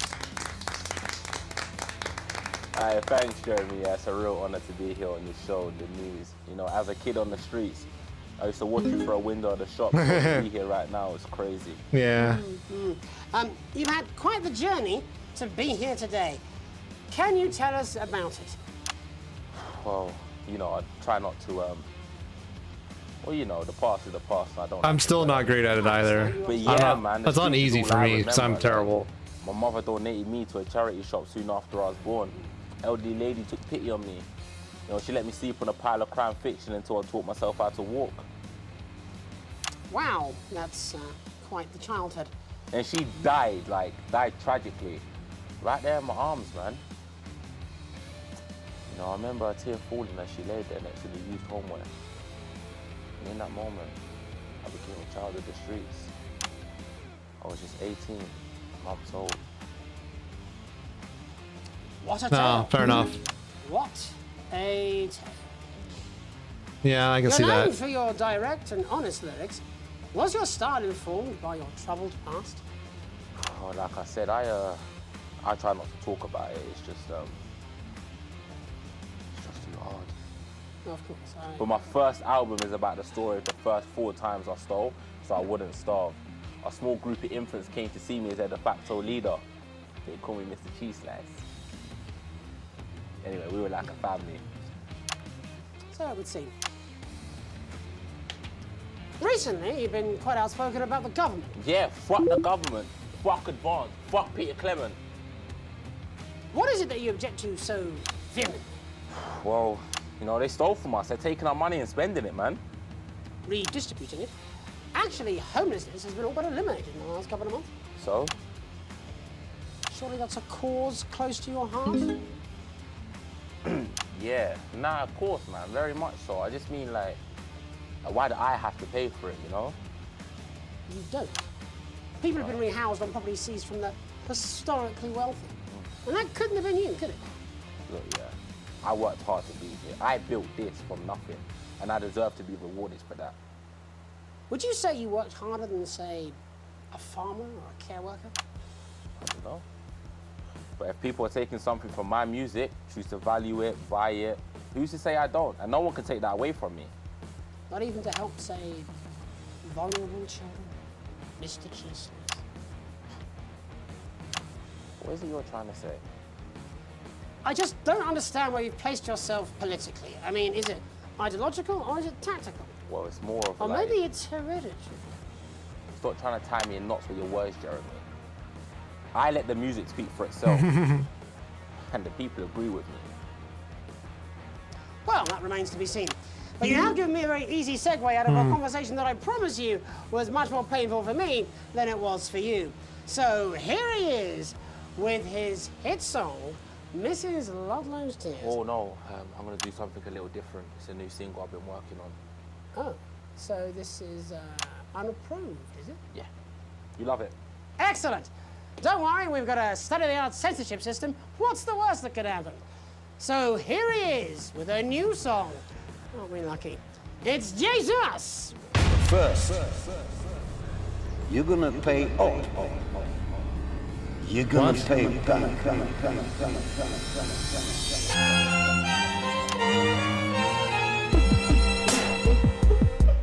Well, we're all different races from many different places. At any given moment, only one could be the greatest. So you can feel the elation from your participation. Still two leaders in this motherfucking nation. Now we're getting sanctioned, talking about expansion. Why does Julius require a massive fucking mansion? So fuck all your schemes. I don't need your freaky team, and I don't need your help to achieve my fucking dreams. What the hell?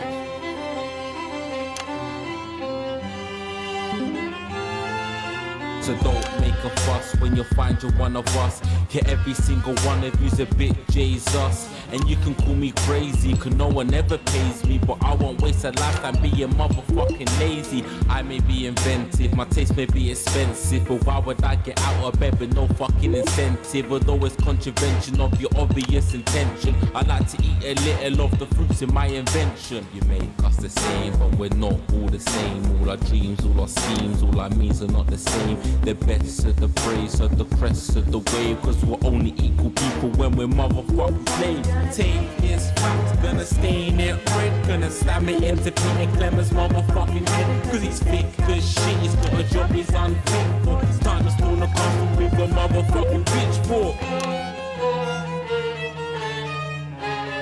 What the hell is going on? I don't know. So this is for the snuff ones, the push and the shove ones, the folks who feel the burden of their motherfucking loved ones. Ones who had plenty like a motherfucking Bentley. The ones who now finding that their bank accounts are empty. The ones of aspiration who had to flee a nation. The ones who built a business out of dreams of perspiration. There's all sorts of people, the good and the evil. It only takes a glance to see we're not all equal.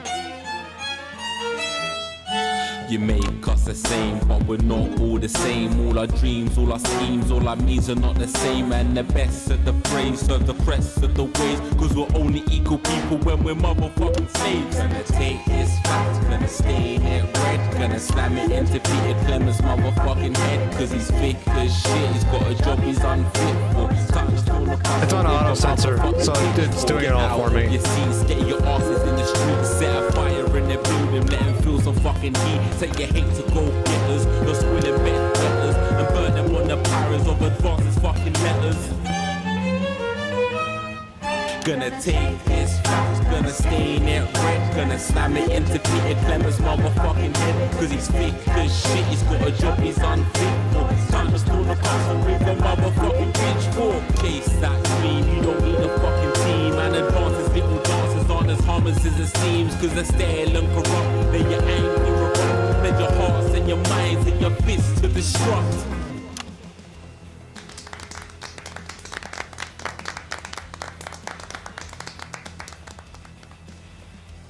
Jesus there with his new song. Thank you so much for joining us in the studio. I'm sorry. I may not agree with you, but I'd just like to offer you an apology. I've just been told that there was some kind of issue upstairs, and an attempt was made to censor some of your lyrics. What? Are you joking?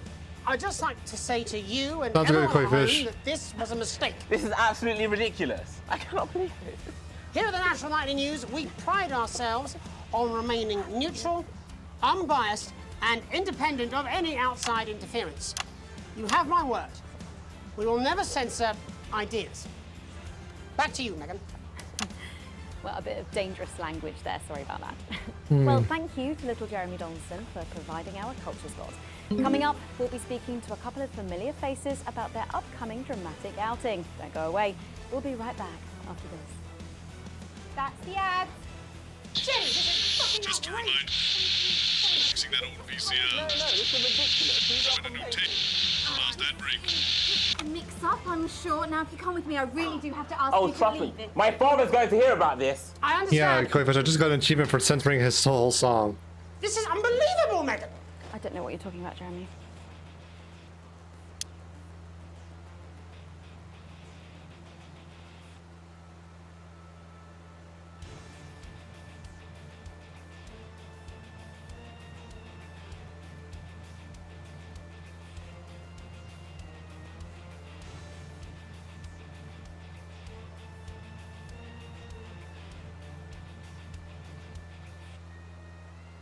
Oh, here we go. Oh, shut, stop it. Look at him. If we could just get you in position. Oh, say no more. Say no more. Megan, Jeremy, you remember Mr. Algebra? Vividly. And Mr. Harris, and this is Ms. Radin. What? Philippa, please. You're back together again, eh? Who'd have thought it? Perhaps a lower order demon. Yes, it is awfully Hello, exciting, order isn't it? demon. Oh my god. Right, okay then. We're going live in 10 seconds, opening on camera 1. Try. 5, 4, 3. Welcome back, and no, you're not mistaken. Sitting across from us are some very familiar faces. You really are too kind, Megan. It was only a yogurt commercial, but I'm still proud of it. Here to talk about his new show, we're joined by national treasure Tommy Harris, the National Theatre's Philippa Radin, and National Deficit Jeff Algebra. It's so lovely to have you all. Tommy, would you like to tell us about the show? You know what? I'd bloody love to. It's about me. It's about my life.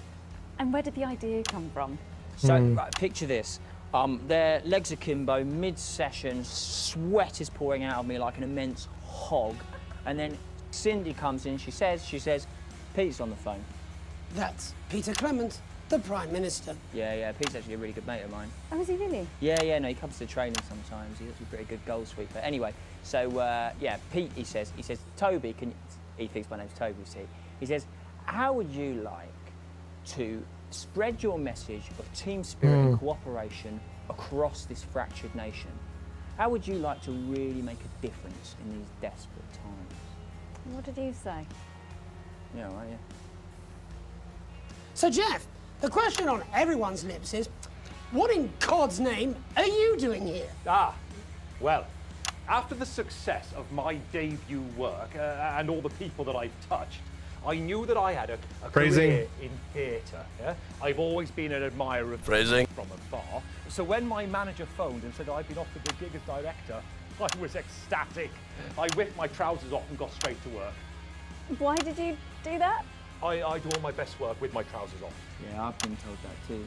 No, I wouldn't say so. Right, Tommy, sorry, would you just give us a sense of what the show is actually about? It's about how hard it's been for me and some of the struggles that I've faced. It's like really getting to the heart of how tough it is to be me. I call it Tommy Harris, Jesus, that was hard. It's catchy. We actually have some clips of the process of the show. Would you mind telling us what's going on here? Yeah, so the show is built around two things that are very important to me. It mixes scenes from my life as well as epic fantasy retellings of scenes from my life. But Dad, you promised you'd come to my graduation. I'm sorry, son. You're an embarrassment. But Dad, you promised you'd come to my graduation. Back, demon! Back to the hells! Philippa, what's it been like co-starring with Tommy Harris? I've always dreamed of treading the boards at medium-scale regional theatres, Megan. And for once, this show really gives me something to sink my teeth into. What's different about the show, then? Tommy, Mr. Harris's show really lets me show my tremendous range as an actor. I've always suffered from typecasting, forced to play the same tired characters in every god-awful yogurt advert or godforsaken soap opera or, God forbid, a pantomime. But, you know, this This show has really let me just go there. Jeff, the viewers at home will be dying to know. Exactly what is it that you bring to the show? Oh, good question. I think these guys would agree with me when I say that it's my my steady hand on the tiller, my arm down the shoulder approach that really brought the production from strength to strength. Absolutely right. Jeff's contributions are immeasurable. He was our rock. Can you give us a sneak peek of anything else that might be in the show? Yeah, all sorts, yeah. Yeah. We've got lots of exclusive first-hand experiences of Tommy's time in the underground sports scene. And some epic fantasy retellings of Tommy's time in the underground sports board scene.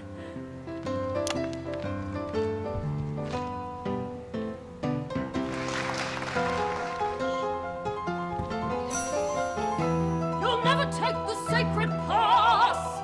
And am I right in saying this was officially commissioned by the government? Yeah, all paid for by the taxpayer, which, you know, to be honest, is actually a lifesaver, really. Yeah, I think it's fair to say that without Advance's support, we'd have had to cut the finale. Which frankly would have been a travesty. Oh, God, Jesus Christ! Goodness, and you do this every night. Absolutely. It's a metaphor. For what? Death. And the public are footing the bill, are they? Too bloody right they are. Between the cost of my tour bus and the dry cleaning of my ties, I'm barely scraping a profit here. Amazing. And where can the folks at home come and see this for themselves? We're performing all over the nation.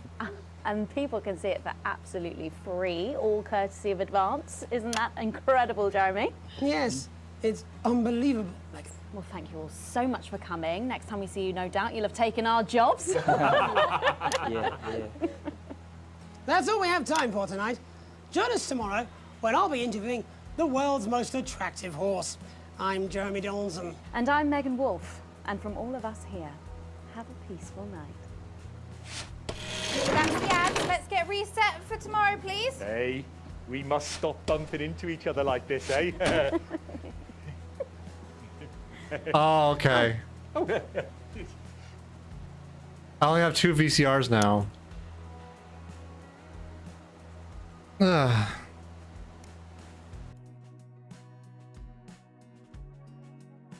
that last bit could have been better.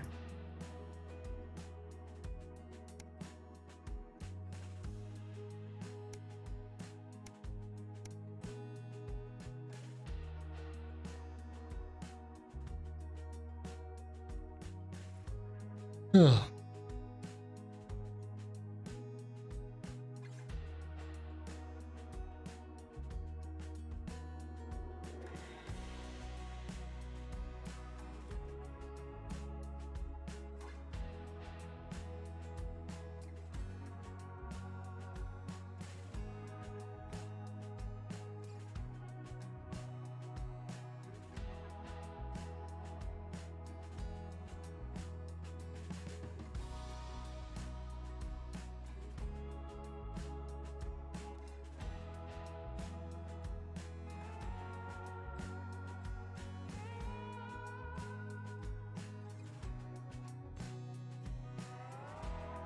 I'm a member of the first tier of Cohesion Cadets.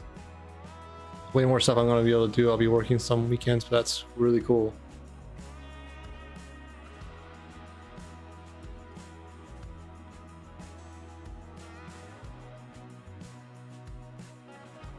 I like him working weekends. To be honest, it's a little sus. Child labor, you know.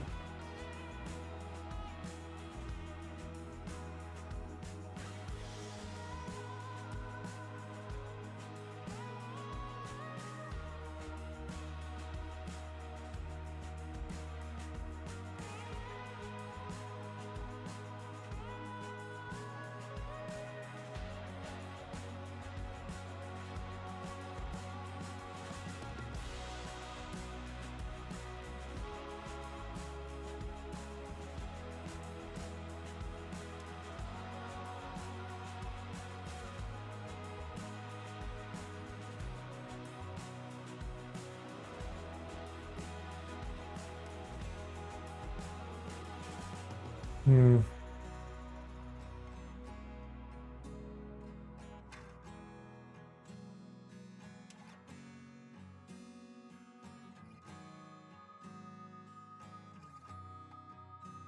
Okay, so his daughter got into med school. That's really good.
Huh.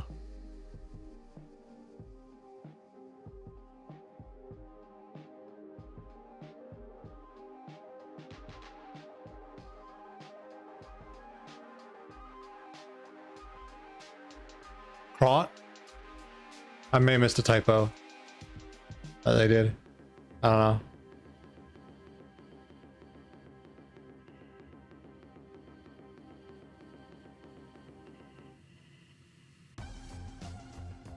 Yeah, that kind of forces identification system, which is not super great.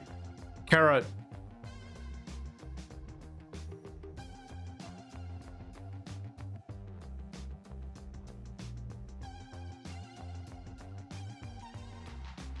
It's fine, Mari. It's all good.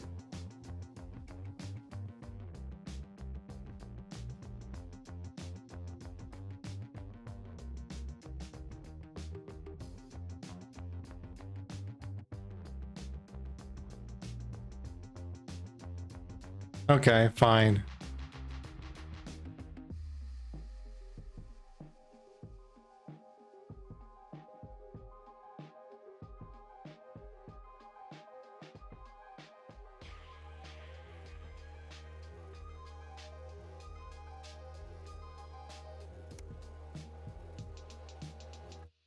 Oh, heat wave. No, that's pertinent.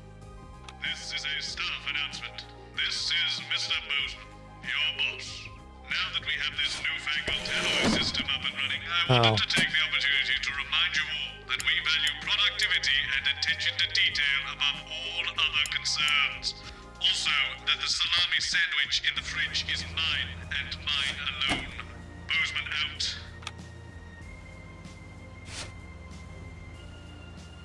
I'm sweating like Peter Clement in an off-license here. Okay, we're working on it. What, you've got someone to hose down the sun, have you? Yes, they've just strapped on their wax wings. Classical illusions are no substitute for air conditioning. You know, I genuinely thought you'd be in a better mood today. She's not even here. Yes, but he is. Our gun-toting handler. Who, Andy? I don't know what the fuck his name is, do I? He's here to keep us safe from people like Disrupt. More like keep us in line. I hate guns. Give me the willies. 10 seconds, everybody. So, we've got any actual real news tonight? Well, the world's on fire. That good enough for you? Going in 5, 4, 3.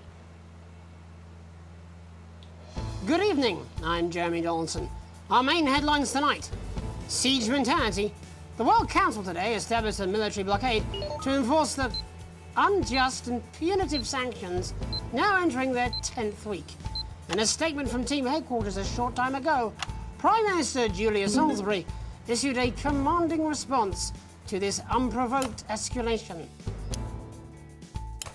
The World Council should make no mistake. This blockade and the illegal sanctions it seeks to enforce are an act of war and will be treated as such. Any incursion, however slight, into our territory will be met with swift and deadly force. You have been warned. Fall from grace. Once a celebrated role model in the world of sports, Johnny Hamsleys has fallen to new lows. After his failed TV comeback attempt, times seem to be hard for this former athlete, who was photographed this week on the streets of the capital in what a former teammate called an unrecognisable state. It seems the faded footballing legend has resorted to panhandling to make ends meet, after losing his sizable fortune and any remaining public respect. One witness even claimed they'd seen Johnny with a sign stating, "We'll do kicks for ham." In it to win it, exciting news from Advance today with the announcement of a new monthly prize draw for all team membership card holders. Every month, lucky winners from across the country will be picked at random to receive what Team HQ are describing as unique prizes worth more than money used to be. Take-up on the scheme has been much higher than expected, and if it's I don't know how they winners predicted the heat wave being relevant when I play this, but it is. Everyone's going to have one. Soldiering on, despite universal criticism and threats of legal action, the CEO of Remington's Fist insists she will be continuing the controversial Junior Employment Opportunities Scheme. Sophia Remington has courted controversy throughout her short career, but the continuation of the programme, described by many as a child labour force, is a low point even for her. Unsurprisingly, Sophia emerged from an emergency resolution meeting looking extremely troubled, telling reporters it all came as a real shock. Yeah, I was having a heat wave pretty much every year, so that's a good point. Oh, Captain, my Captain.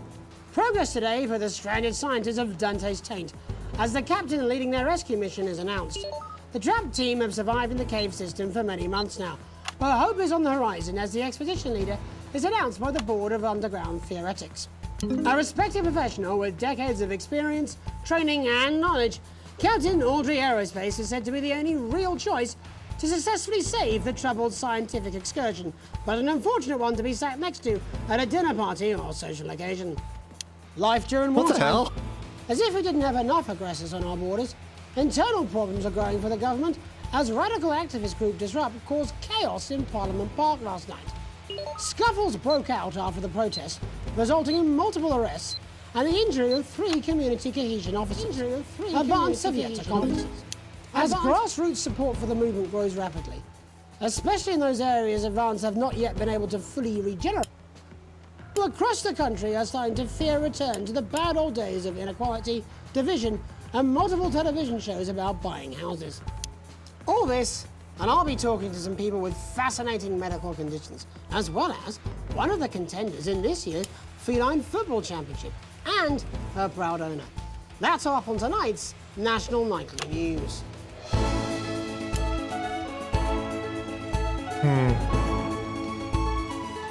Yeah, their anchor is not there. That's great.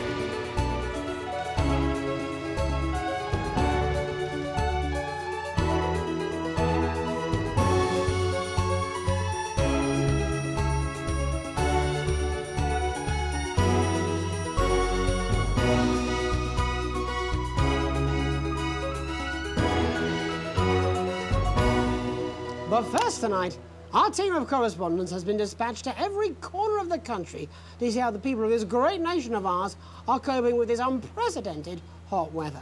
First, let's go to Megan Wolf in Shining-on-Sea to see what the scientific community has to say. Megan, how's the weather there? It's absolutely glorious, Jeremy. Thank you for asking. I'm here with Dr. Anna Burns at the University of Big Princeton. pizza. Are you enjoying That the weather sounds as much as tasty. I am? Oh, yes, it's wonderful, isn't it? My eyelids are sweating. And you're part of a team carrying out a study into just what's causing this unbelievable heat, is that right? Yes, that's correct. Yes, we want to be able to reassure the public once and for all that there's Oh, absolutely okay. nothing to worry I'll about, talk to you in a bit, and that honey. They can enjoy their Thanks. sunstroke and fossil fuels in peace. You sound very confident about that. Oh, very much so. I can say without any hesitation, there's really no cause for any concern here. I've actually left my car running. So tell us about this experiment. Well, we take data from weather stations from all over the world, along with atmospheric samples, and we take all that and we feed it into this state-of-the-art computer, and very soon we'll be getting a high-tech readout of the results. Blimey, that sounds very fancy. I should just say, none of this would be possible without the generous support of Remington's Fist. This is all thanks to their unrivaled investment in our future, and may I just say, complimentary personal anecdote. Oh, here we go. And, as expected, everything is absolutely fucked. Hang on. This This can't be right. Right, but obviously you said a second ago that everything is absolutely fine, so... Well, actually, under concern level, it just says, why, God, why? We should be celebrating these Why, wonderful God, results, why? I think. Yeah? We need to evolve gills within 40 years. You look thirsty. Here it just says, shit.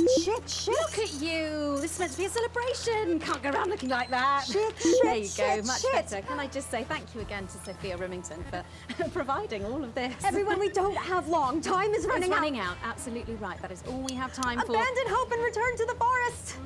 There you are. Enjoy that. I'd like to thank Dr. Burns for just one opinion on the climate. The sea will reclaim us all. There you have it, Jeremy.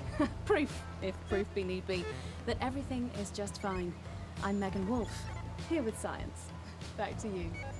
Megan Wolf there, attempting to do some actual news. Next, heads over to Robin Short, who's in Scritchford with some of the winners of this week's team membership lottery. Robin? Thanks, Jeremy. I'm here in Scritchford with Gary Failsafe, a janitor at the local school, and Amelia Jackhammer, an aspiring poet. Both of you were drawn at random from those who hold team membership cards to receive this week's amazing prize. How do you feel? Filled with fervent euphoria. Yeah, good, yeah. And all that we had to do was fill in a quick form or two. Wow, that sounds so convenient. But we're all dying to know, what have you won? That's right, Robin. I've won dinner with Julius Salisbury at one of the capital's top restaurants. Ooh, swanky. And I've been invited to Peter Clement's house to help him dredge the gutter in. That's absolutely terrific. You must both be over the moon. I've written a poem about it. So, can you tell me about the moment when you first heard the news? Well, I was battling against a particularly difficult floater, probably one of the sixth formers, when the headmaster came and found me. I was involved in a similarly brutal conflict with a particularly arduous stanza. So you were both polishing turds? No, I don't like to polish them. I like to keep them intact for my collection. Oh. How unexpected. I don't polish turds. I write poetry. Potato, potato. So, Gary... Do you think Peter Clement's going to let me keep the contents of his downpipe? There's no harm in asking, I suppose. Would you like to hear one? No, thank you. Gary, when you signed up for team membership, was it in hopes of winning the lottery, or were there other reasons? I like a flutter, of course, but no, the boss said I had to sign up to keep coming into school. Very sensible. It's important to know who we're trusting around our children. Oh, I have an unpublished book of sonnets about children. Perhaps you'd like to hear one. No! Or an anthology of haikus on the death of innocence. I'd rather hear about Gary's turd collection. Really? I thought you might say that. Oh God, no. Oh. Are you all right? Yes, it's coming. It's inspiration and it's delicious. Right you are. Today on the show there's no news. Just a man who keeps multiple poos. Yeah, this big one's my favourite. See how it's fibrous, really lovely texture. Would you encourage other people to enter for their chance to win? If it's colour you're looking for, take a gander at all Blue Eyes here. Blue Eyes? The national news lost its way when it covered some crap on a tray. Some of these are quite rare. Maybe that was unfair. And that's all we have time for today. Back to you, Jeremy. Thanks, Robin. What a lucky pair they are. And finally in this segment, it's over to Patrick Bannon, who's gone to the smelliest town in the country to see how the unprecedented weather is affecting the locals. Patrick? Hello there, Jeremy. Hello, yes. I'm here live in Grizzleford, which has recently voted the smelliest town in the country. And I have to say that, in this heat, the smell really is. I mean, it's something else. Barry Lardons, mate, you've lived here your whole life. How'd you put up with the stink? Well, we're just all very proud of our achievement, to be honest with you. Can tell that. Look at him, proud as punch. Do you know what it's like, son, being the second smelliest town? No, I don't. Living in the shadow of Arseminster, those smug fucks. But who's laughing now, eh? So what, not me, that's for sure. So what happened, mate? Right, the good people from Remington's Fist came in and saved the day with their factory. You're talking, of course, about the newly built Flard factory. Yeah, they gave us this big presentation on jobs and growth. But as soon as we heard about the stench, we paid them whatever they wanted to put it here. Does the stink not affect your life in every way, Barry? I mean, perhaps if you're filling in a tax return or completing the physical act of love. It's strong at first, but you get used to it after several weeks of your first bout of sickness. The judges were very impressed. So, what's sickness? Oh, that's nothing to worry about. It takes a few minutes before you develop any symptoms. Now, folk are saying something about the production line and how they dump carcasses directly into the water main, but I think it's probably the few valves on the high street. On the high street? Should I see a doctor? What are the symptoms? Well, the first one is asking stupid questions. Then folk experience a lot of inhibition. Fuck off, do they? When was the last time you brushed your teeth, you stinking old tramp?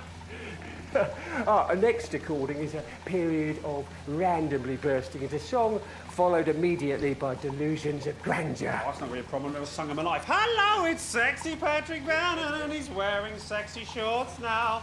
Oh my God, look at me. I'm like a stallion. I'm gorgeous. Why didn't you tell me? I should take my shirt off. You know what? I'll even let you touch me if you want. That will be the bout of undeserved self-confidence. Love the Bannon. Feel the Bannon. Oh, man, what's the point? And the ennui. All that's left now are the hallucinations and unconsciousness. Nana Dottie? Was that you? Why are you made out of elbows? You know I don't eat opinions. Oh, don't worry, folks. Once he wakes up, he'll be just fine. We'll just find a place to stick him where it won't matter how many times he evacuates his bowels. Right, that's all here from Grizzleford, a town that's really making a stink. I'm Barry Lardons. Back to you, Jeremy. Thanks, Barry. With a naval blockade being set up around our coastline as we speak, when we come back, I'll be talking to three members of the general public who appear to so be here good purely in for that medical sense. reasons. Don't go away. Unless, of course, you've got something better to do. We'll be back after these messages. 1 minute This next section features a potentially controversial guest. Advance may request some censorship if he goes too off topic. You've done a great job so far. It sucks. Well, the VOD will be there for I can't do this anymore. for the foreseeable future, coefficient. Then it'll be on YouTube for long-term storage.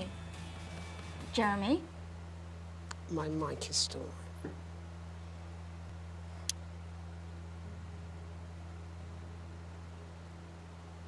No.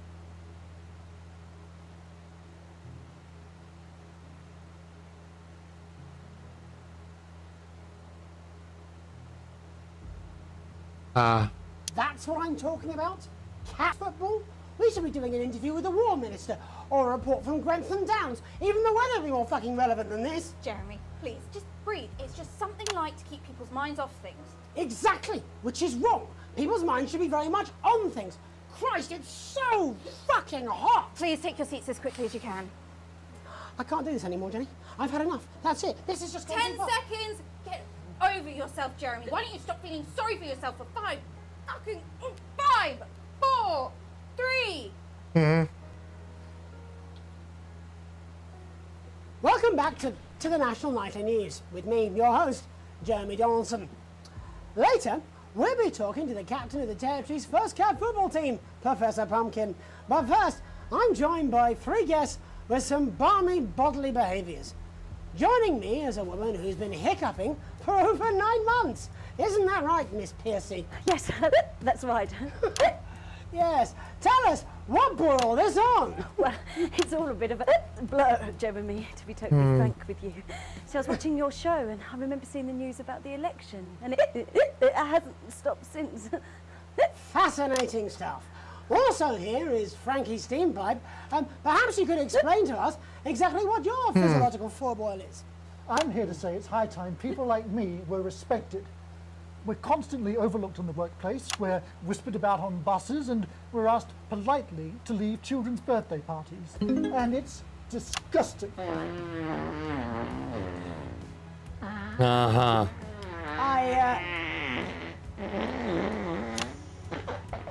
I'm sorry, my bowels have comic timing. And finally, I'm joined by a man who answers every question honestly, even when it isn't aimed at him. How do you cope with that, Mr. Truman? With a combination of booze, self-hatred, and hardcore pornography. Is that Not according to my therapist. Well, in that case, Best combination let's speak ever. to Rose. Tell me, how does the hiccuping impact you? I get shushed a lot, which is hard. At work, they've asked me to stop answering the phones. It's really affected my confidence. Well, I find it really fucking irritating. Do people tend to believe your story? Fuck no. Actually, I've been surprised at how much support I've received. And Frankie, why have you come here today? Because my wife left me, and I was hoping that the fame would win her back. We've started a group for people with ailments deemed broadly comical by society. It's called Take Us Seriously. That's right. And we bloody well mean it. And who's joined so far? A bunch of fucking losers. It's just us so far. And how much success have you had? Well, we've seen some real positive changes. I don't want to toot my own horn, but it's Toot my own horn. Shit all. Not a single person come to our fun run, and all of our leaflets fell in the canal. Well, Miss Piercy, some people are saying your condition was actually caused by the shocking events of that night. What do you think? Come down, Mr. Donaldson, that's absolute rubbish. What it'd be like to have a pair of tits. Could you? I'm sorry, it's very hot. What was I thinking? That you're a team fuck puppet? No. Or a sellout cunt? Apologies. Just a reminder that he can't help it. And hey, if this isn't live television, then what is it? Fuckfest of propaganda masquerading as journalism. Right, Frankie, Rose, tell us, how can the viewers get involved with your cause? Yes, we're holding a sponsored run in Capital Park next weekend. It's called the No Smiles 13 Miles. No, it's called the No Laugh Half. What did I say before the show? That it was the team pulling Jeremy Donaldson's strings. No, I didn't say, Wow, we say may that. have to end that there, unfortunately. What a harmless bit of fun. Steady on! This is exactly what I'm talking about. We demand respect. Yes, well, later, I'll be talking to Professor Pumpkin, a ginger tabby with a world-class pair of penalty paws.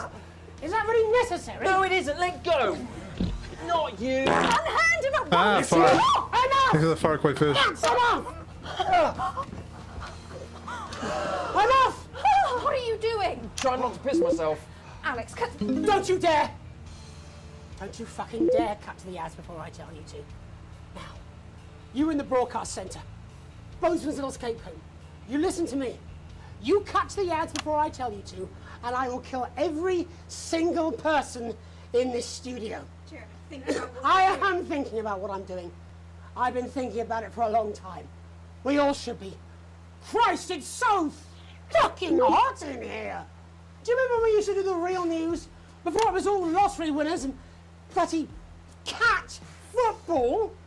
We are on the brinks of a siege the likes of which the world hasn't seen in hundreds of years. The enemy is at the gates, and I'm stuck here talking to these three fucking idiots. I think my hiccups have stopped. You That's three, good. Get the fuck out of my studio. Go on, now, go, before I change my mind. Jenny, lock the doors. Lock the doors. Yes, Jeremy. Now. Good.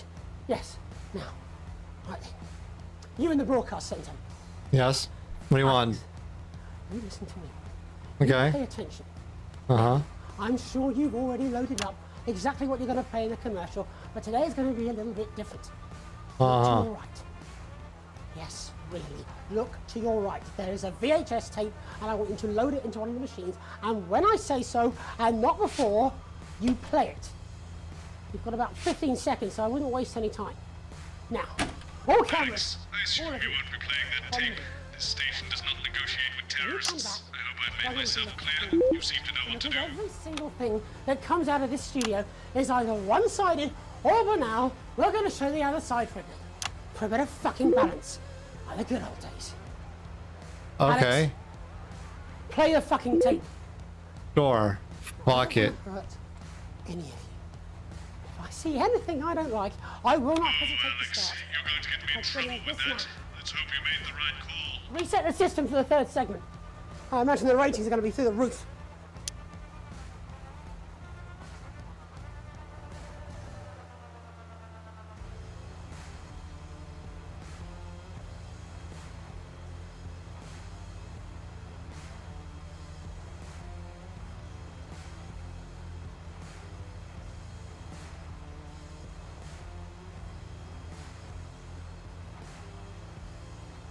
Well, he did say it was an ID card from the beginning. I wasn't lying.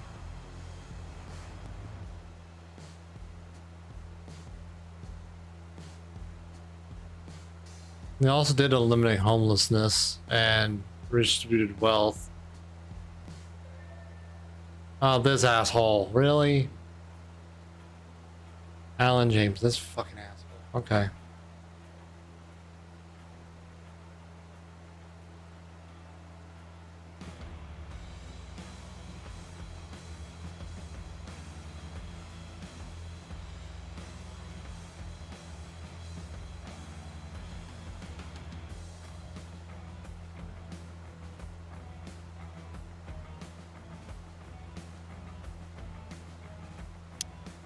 How long? Yeah, please. How long? 17 seconds. And the studio doors are all still locked? Yes. So what now? I don't know. This wasn't what I planned. I mean, some of it was. I had a speech, look. But this was unexpected. So what now, Jeremy? It was supposed to be your day off. God, please, don't do any more stupid things today. Come on. How long? You already laughed. Welcome back to the National Nightly News. Joining me, unexpectedly, for what I very much imagine will be my last broadcast, are two new guests. Jenny works here at the National Nightly News and is someone I consider, well, a friend. And next to her is, what's your name? Andy. Andy's a policeman. Only we don't call him that anymore. He's a community cohesion official. Officer. Sorry? It's community cohesion officer, CCO. And how's that feel, Andy? Being rebranded? It's good. it's not about confrontation anymore. You know, the force had its fair share of problems. The team doesn't have as many. But it still has some. I couldn't say. Couldn't or wouldn't? I don't know what you want me to say. Christ, you're fucking useless, aren't you? We'll come back to you later. Jenny? Don't want to be on the news, Jeremy.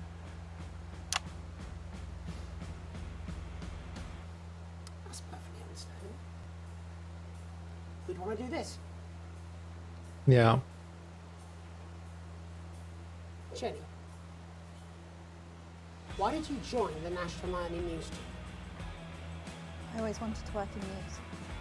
Yes, but why specifically this program? The National Nightly News. It was the news everyone trusted. Was? Is. Do you really want to quibble semantics at gunpoint? Is there something else you'd rather discuss? There is a great big Alan James-sized elephant in the room you seem to be ignoring. What do you mean? Saw your face when that bit came down. You didn't know, did you? It's about the message, not the messenger. Like I said, you didn't know. No, I didn't know. The people I met were with, he wasn't there. God, I didn't know it was Alan James. I'm sorry, but seriously, Alan fucking James. You're flushing your life down the toilet. God, I love you, Jeremy, but he's a good speaker. He's popular in the country. Not right. Look, forget Alan James. there is still something deeply wrong. And you know it, Jenny, and you know it, Andy, and you at home, you know it too. Meanwhile, I'm interviewing a guest who stinks of shit. Patrick is paddling about in shit, and Robin is literally interviewing someone who collects the fucking stuff. I mean, it's not sophisticated, but what a metaphor. We are sleepwalking our way into oppression, and the news isn't saying anything. We're not saying anything. Says who? Alan fucking James. What are all those scientists working on at Grentham Downs? What are they testing underground at Altergrave? Andy, your turn. Make yourself fucking useful. How many people have you brought in for consultations just because they weren't carrying or didn't have team membership cards? Oh, well, there's other forms of identification that we will accept. For how long? We're just here to help. Then why do you need these? Not really help when it's offered at gunpoint, is it, Andy? Mm-hmm. Let me demonstrate it for you. Let me help you. You read these cards with my notes on it, and you'll probably digest a fact. That'd be helpful, wouldn't it, Andy? Knowing a fact? What? I don't understand. Do you want my help, Yes, Andy? yes, whatever you say, yes. Security are here, Jeremy. Eat it. What? Eat the fucking news, Andy, or I'll force it down your fucking throat. Jeremy, stop. Go on. Really? Eat it. Eat it, you fucking bully. Jeremy, stop. He will kill you. Please, don't make me watch that.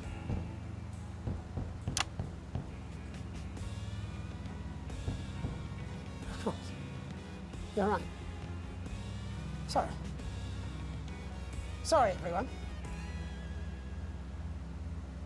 You can put the card down now, Andy. You can go now. You too, Jenny. Fuck off over there.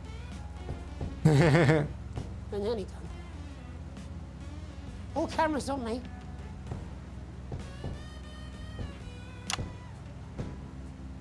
This new regime of ours is so seductive. I understand that. But before we all hand off our freedoms, should we ask to whom we're handing them over? Don't you want to know what's being done in your name? How many people were transitioned last month? A record high. Again, if you care. Shouldn't someone ask Advance how they plan to deal with this blockade? How many years or months of supplies we have? Why aren't we asking these questions instead of whose shit is this? Whose shit is this? Backstage dressed as a fucking goalie, for Christ's sake. He's even got the little gloves. Little gloves? Anyway, that's why I arranged for you to see that broadcast from the last break. I didn't know it was going to be him, but I guess that just about sums it up. We are all up Ship Creek with a paddle made of Alan fucking James. Christ, it's all so fucking pointless. I was going to quit tonight. Take a holiday. Try something else. Out of the limelight. Maybe try having a relationship. I hear they're nice. Never tried it. I loved them. And now, well... God, Jeremy, don't! I've tried my best to be honest with you, but this just isn't the news anymore. And I'm sorry. Ads. I've lost this fight. Alex, think of the consequences. I've let you down. Please, we can't show this. Cut to the ads. My name's Jane Now! Dawes. Do it now! If you can. Somehow. This is a tough moment if you're not ready for it. I'm guessing. Have a peaceful night. Jeremy!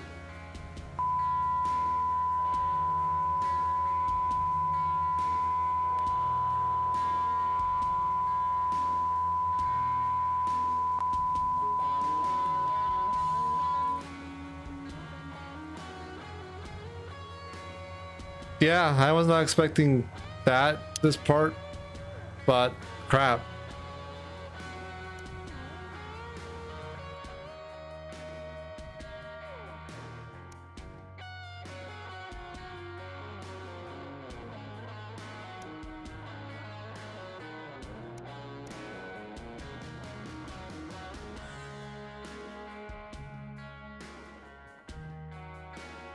Yep. Game heavy themes.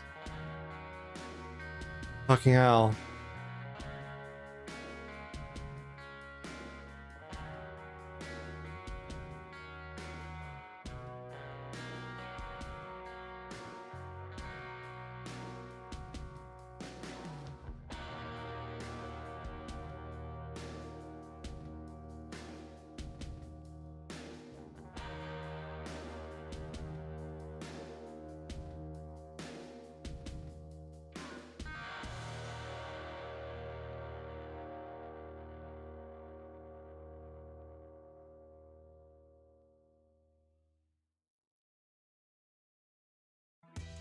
I'll do that to you. Oh, shit.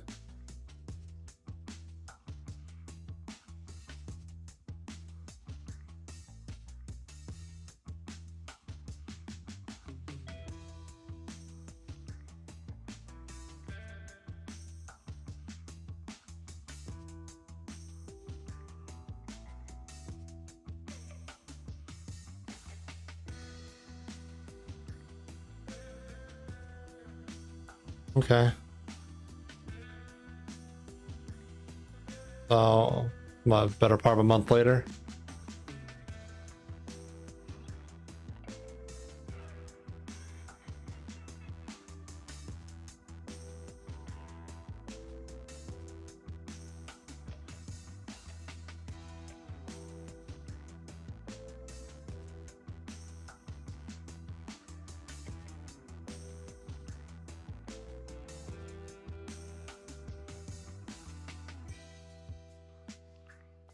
Well, she got what she was looking for, so that's, you can only be happy for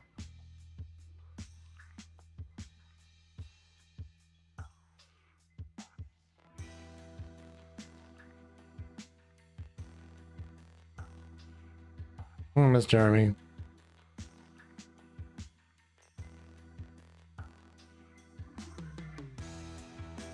Birded and born.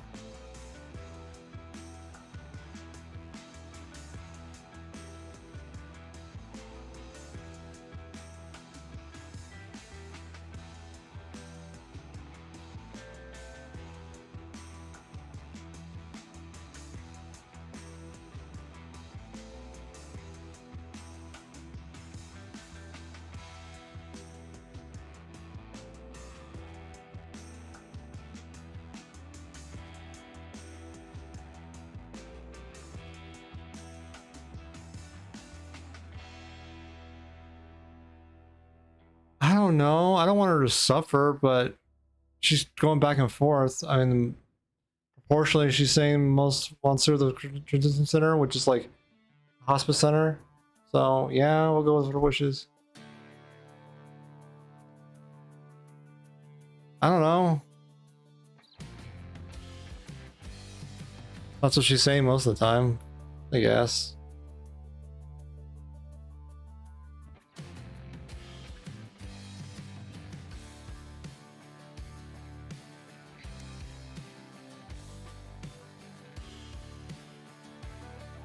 Good evening, Alex. It's Bozeman here. Hope all's well with the family. Just a heads up, we're expecting those troublemakers at Disrupt to attempt to hack the channel during the broadcast, so keep an eye on the interference screen and stay out of the orange. Let's keep the news on the air.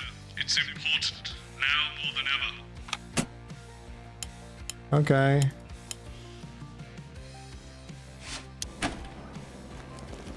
So, Junior's team have asked me to ask you to keep it light. What does that mean? It means to do that thing you do where you turn politicians into humans.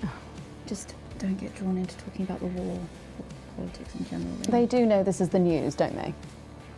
You didn't hear this from me, but... Oh. Apparently, there's a crew at Team HQ right now. I think she's giving a speech or something tonight. They'll get it on the late news. Oh, great. So they get the brains and we get the performing monkey. Sometimes you sound just like him, you know? How are you? It is what it is. Yeah, It is makes sense. I listen to you, know. 10 seconds, everybody. Oh, God, sod. Don't Going in 5, 4, 3. Good evening. This is the National Nightly News. I'm Megan Wolf. It's the 140th day of war. Our main headlines tonight. Company of heroes.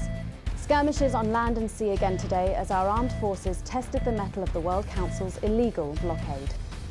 Advance's strategy of multiple small-scale incursions into the disputed zone is certainly keeping the enemy on high alert. I'm not censoring your Unable war to work bullshit. out where or when the next strike will come.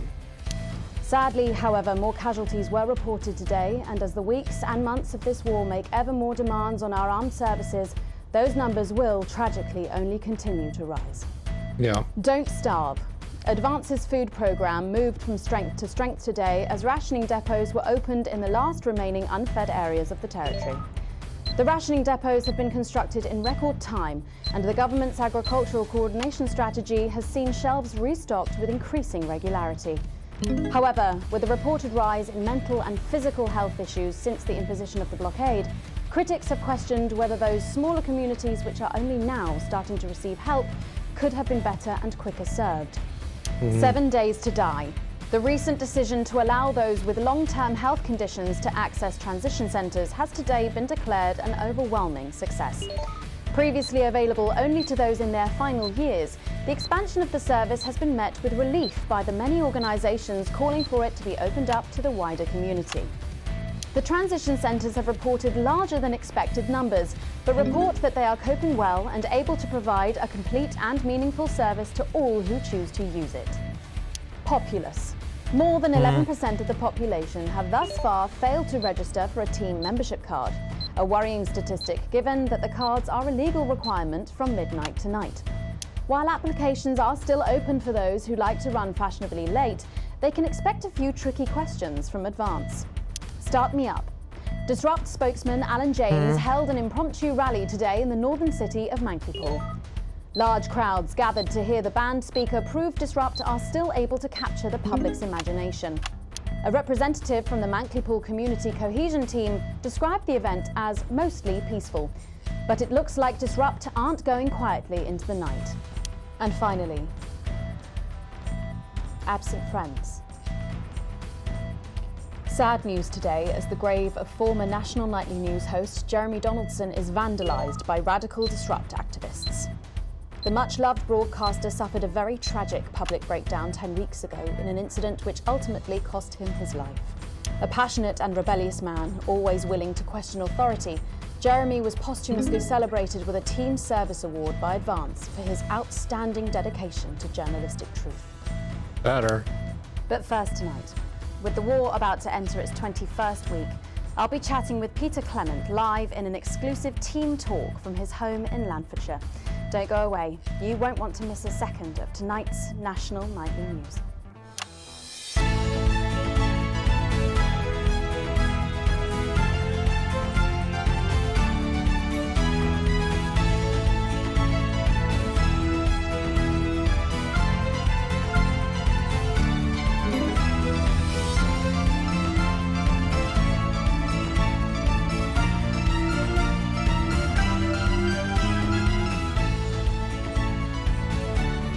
There we go.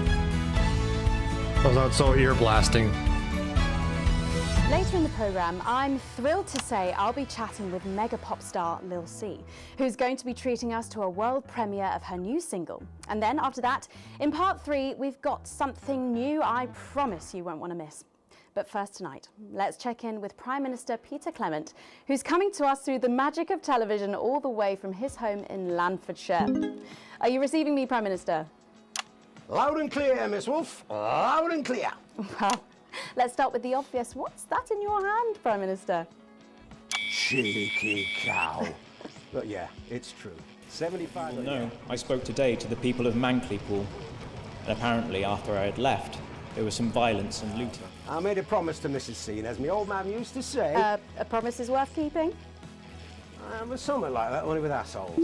So, I've heard from my sources that you and the illustrious Mrs. C plan to take your winter break somewhere a little different this year.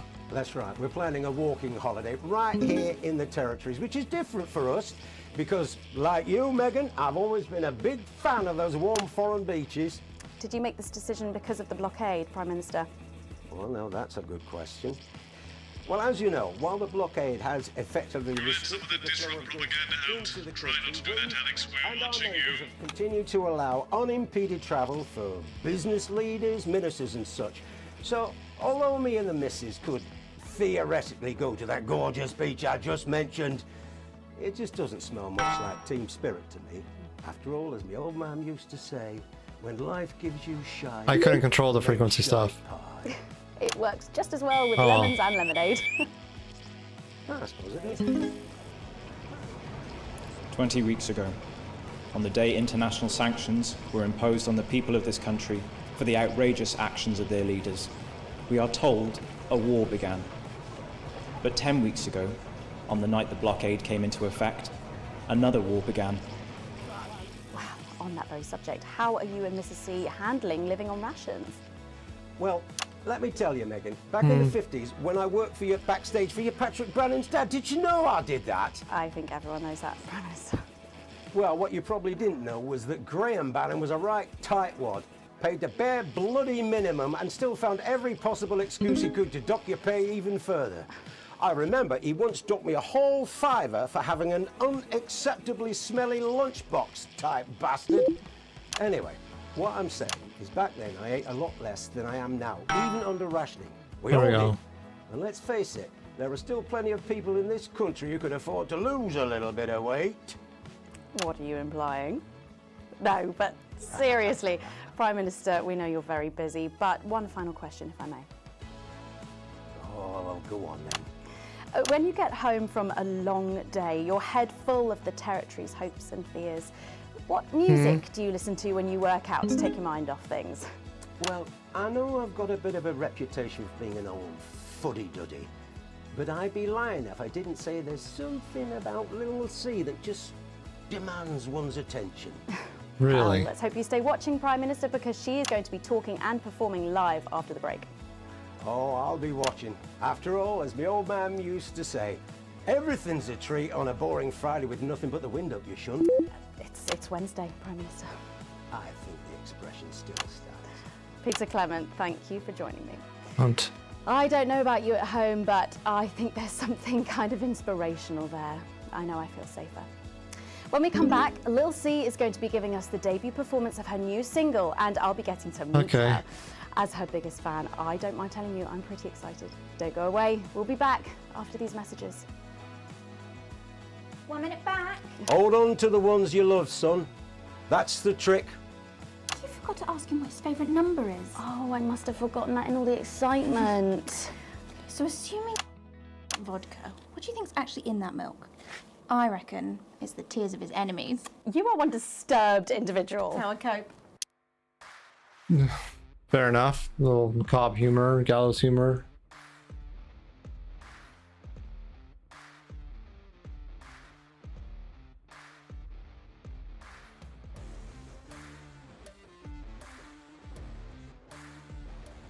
I've been going for a little over 4 hours, so I think this broadcast is my last one for today, at least for now. We'll raid out to someone, assuming someone's online by then.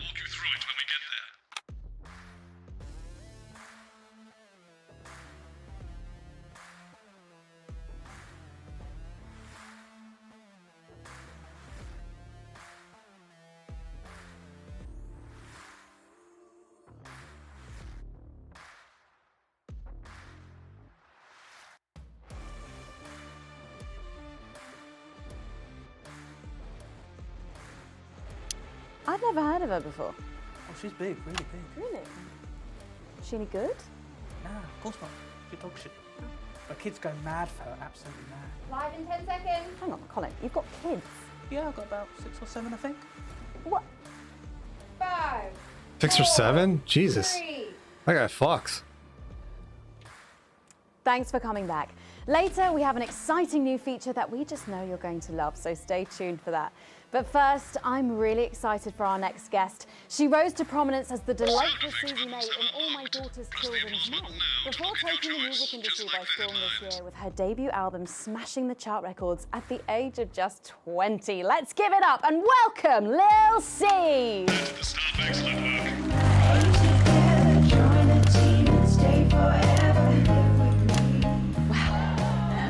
I just say, you look incredible. Oh, thanks, babe. I'm doing this new regime and it really does work.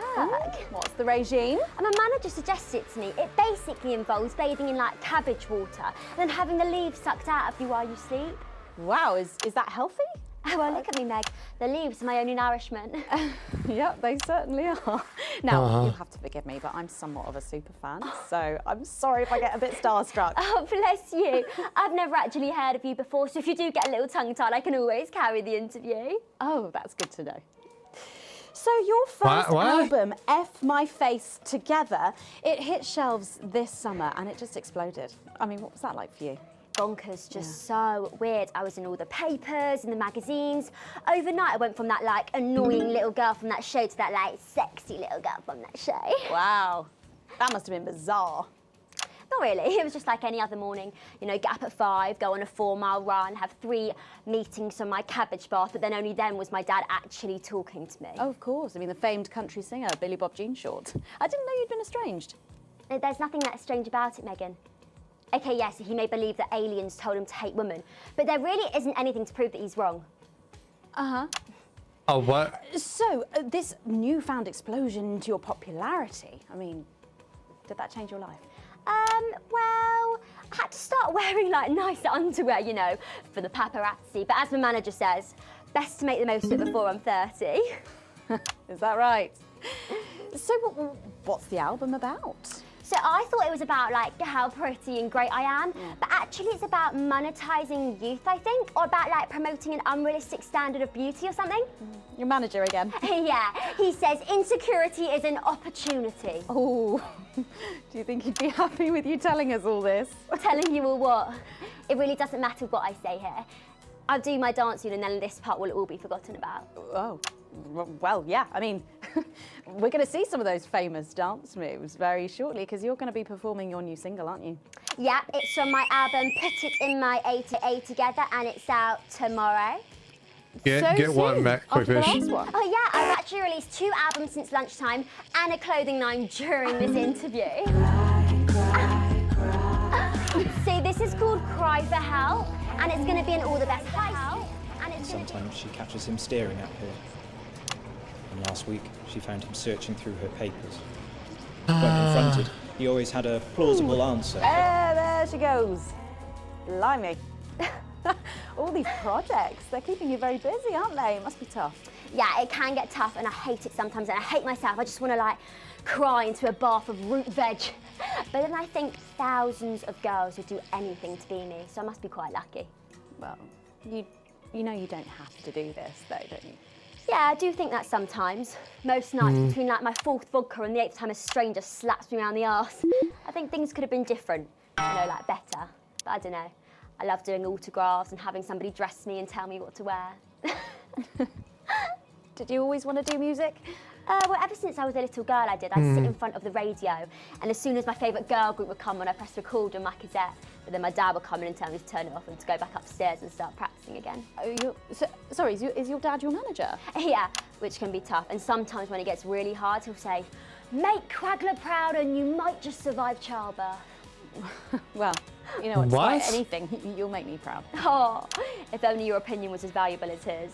And on that problematic note, you're going to be singing your song for us soon, aren't you? Tell me about it. Tell me about it. So it's called These Babies Gonna Bring You Home, and I actually got sent the lyrics in the car on the way up here. But you know what? It's actually all right. And don't worry, all my work is team approved. All right then. Well, you can go get ready for that. We'll see you in a little bit. It was a very specific type of pleasure to chat to her, and I just can't wait to hear this. Oh, so here is Lil C with an exclusive first performance of her new track, These Babies Gonna Bring You Home. Take it away.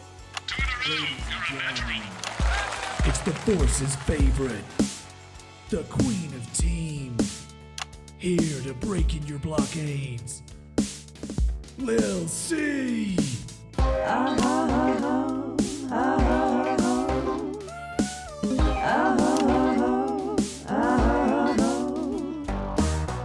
Oh baby, can't you see I'm hungry? There's a place in me that's empty. I want that meet you back in. Only you can fill that crack in me. I'm under siege, so come and free me. Ain't no disruption here, boy, I got no agenda. Just want the team and ring. Nobody What the heck? Don't stop your morning drill. There's holes in me that ain't been filled yet. I only scream this loud when you do your country proud. I ain't no vicar's daughter. Common Spanish on my border. Quick before I get much older. Tie me down and pour me like an enemy soldier. An enemy soldier. So let them try. I know, quick, it's just weird. Fire, love, and diet. So what a Peter Clemens boys can come and use me as a toy. I wanna see some action. So come and break my sanctions.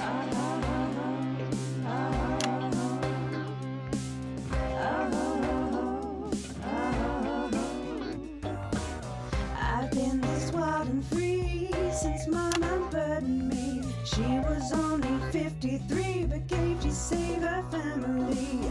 There's no one judging me if I'm the one that's in your fantasy. Don't die alone, his baby's gonna bring you home. I ain't no vicar's daughter. Common Spanish on my border. Quick before I get much older. Tie me down and pour me like an enemy soldier. An enemy soldier. What is this dance?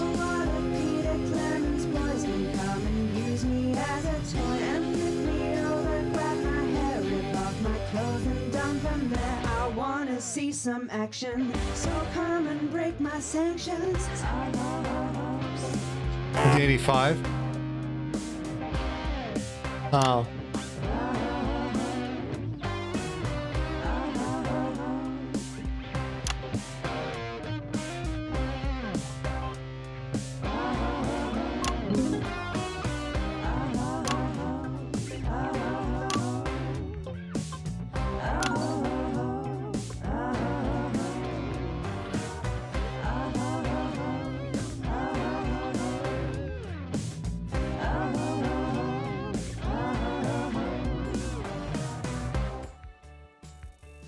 Well, if that doesn't distract you from the world outside, I don't know what will.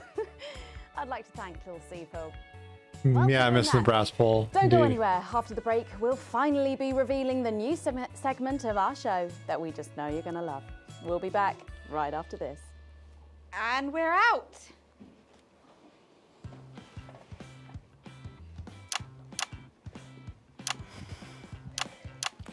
Can I just say, thank you so much for letting me do this. It really means a lot to me, you know. Yeah. To be able to promote myself on such a mainstream platform like the news. Well, don't worry about it. And you know what?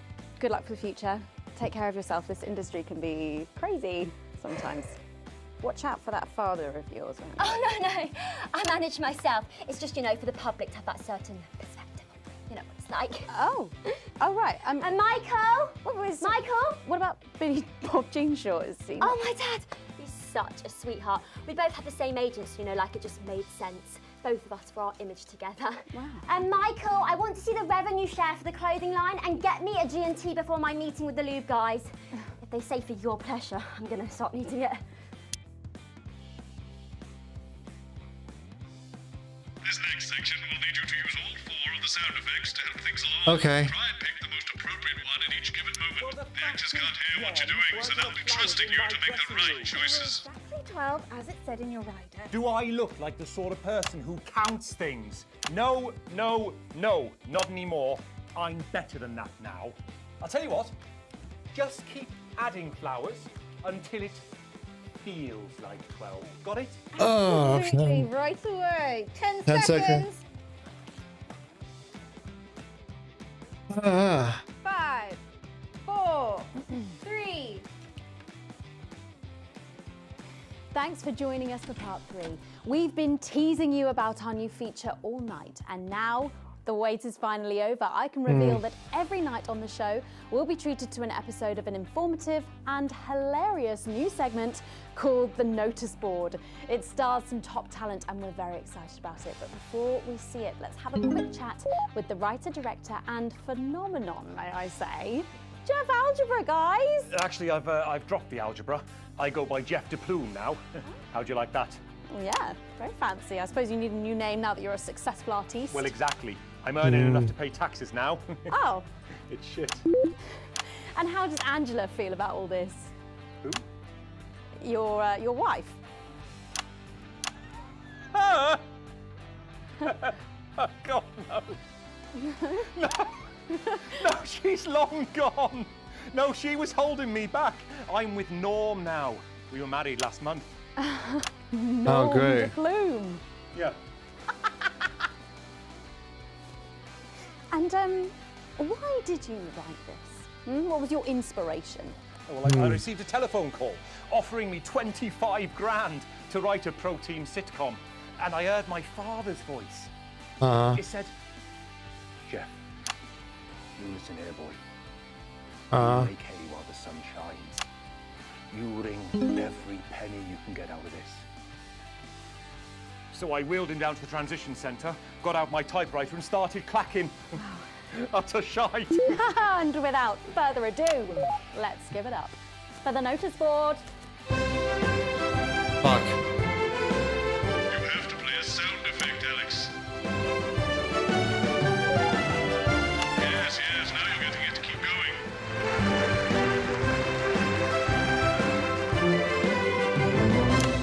Good morning, Miss Craven. Oh, morning, Ray. Everything all right, Mrs. Craven? You look as worried as the vicar in closing time. Oh, Ray, it's those young louts. They've vandalised my shop again. No! Yes! They've written all sorts of obscene language and crude pictures, and I know it's those damn youths. I don't know. It could be the vicar at closing time. I'm just worried they won't ever become productive members of the community. What if they never see the error of their ways and end up as social outcasts, such as shoplifters or bong rats? Don't worry, Mrs. Craven. This is a very supportive community, and I'm sure that in time they will fit into this society like this key into this lock. Okay, what?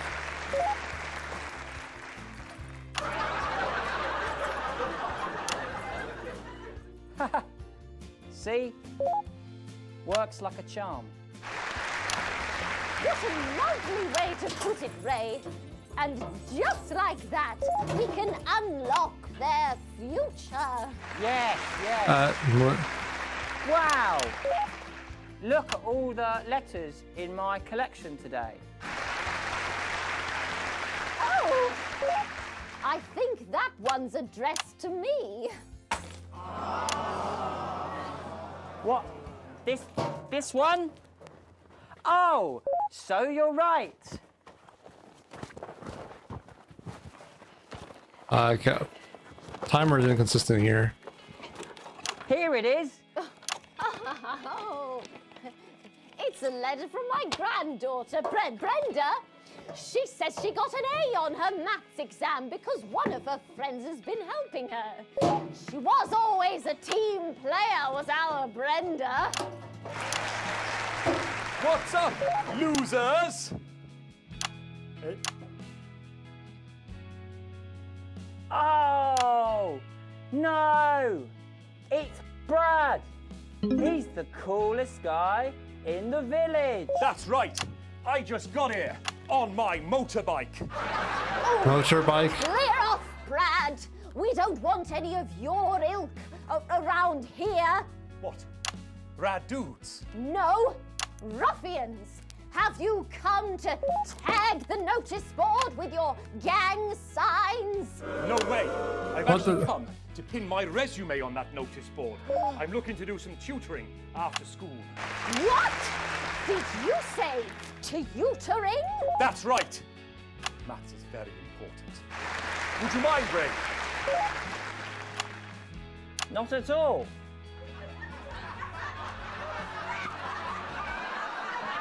Okay, laugh track. This feels weird, man. So you, a young person, have been spending your time helping others and not just urinating on churches or huffing glue? Hey, I haven't huffed glue for months. Well, blow me down! You know what? We misjudged you based on how young and cool you are and not on your actions. No doy. So it wasn't you who vandalized my shop last night or called me a rancid old crone from the back of a chopper? No way. It can't have been me. I was too busy helping my friend Brenda with her maths homework. Could you speak up there? I thought for a minute there that you said Brenda. I did, you daft old sow. Did you hear that, Ray? Oh, yes, what a wonderful surprise. I now respect you as a man. Put her there, Ray. Oh, what the heck? Give us a hug. Uh-oh.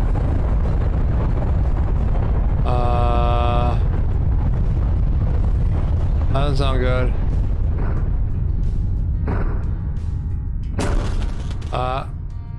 I needed that.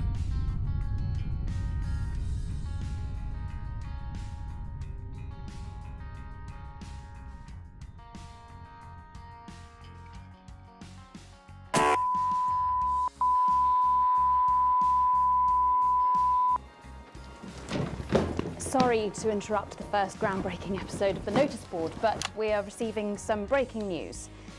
I'm being told we're picking up reports from across the continent of what appear to be... Oh God. What appear to be nuclear explosions in 4 major cities. Initial estimates put the death toll into the millions. I'm being told we're experiencing power fluctuations as a result, so apologies for any interruption to this broadcast for you at home. And apparently we can head over to team headquarters for an emergency broadcast from Prime Minister Julia Salisbury any moment now. Yep, yes, let's go to that now. Good evening, citizens and leaders of the world. Minutes ago, operatives working for Advance detonated nuclear explosives simultaneously in 4 major cities across the continent. We have similar devices in 58 other urban centres and will not hesitate to detonate them. We are hearing stories of power fluctuation. And without delay. The people of our territory will no longer tolerate your illegal and genocidal blockade. You are to remove it immediately. We will accept nothing less than your unconditional surrender. Your territories will be taken under our control. We will install replacement governments to ensure that your citizens become part of the new future. Your borders are now our borders. Your people are our people. They will finally be fed and clothed and educated and healed. But for your privileged few, now, the to moment our that they neighbours, feared is now this upon is them. unprecedented. Our government has committed multiple acts of mass destruction in our If name. you fire a single shot at our territory, or harm a single one of our citizens, we will not hesitate to detonate further devices. You will not find them, though no doubt you are already searching for them. Our technology is decades ahead of yours. Decades. We will expect your complete acceptance of our terms by midnight tonight. Thank you.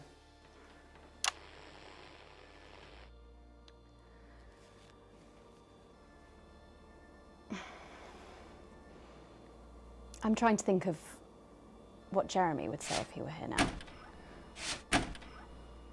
He was always sceptical of advance. Then I suppose he was always sceptical about everything. It's a healthy It's part of what made him so thing to have. frustrating to work with. And so brilliant. I'm not going to lie, Jeremy, I really wish you were here now. You'd know what to say. You'd know how to bring everyone together. And I don't think you'd be angry. I think you'd see that anger was the engine that brought us here. I think you'd want us to stop, to look around us at the people and things we're so very lucky to have, and to realise what a privilege it is just to be alive. I think you'd want us to spare a thought for those with loved ones who are abroad tonight. And I think you'd be worried about retaliation, but you wouldn't show it. You'd remind us that this country and its people endure. You'd remind us that despite the way you hated how it sounds, we are a team. And I think you'd ask us to go to our loved ones and be with them tonight. But I don't have the words that you had, Jeremy. None of us do. My name's Megan Wolf. Let's make tomorrow better. And we're out. So,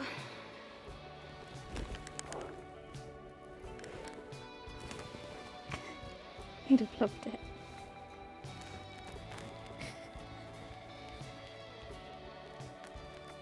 yeah, you would have done, you old bastard.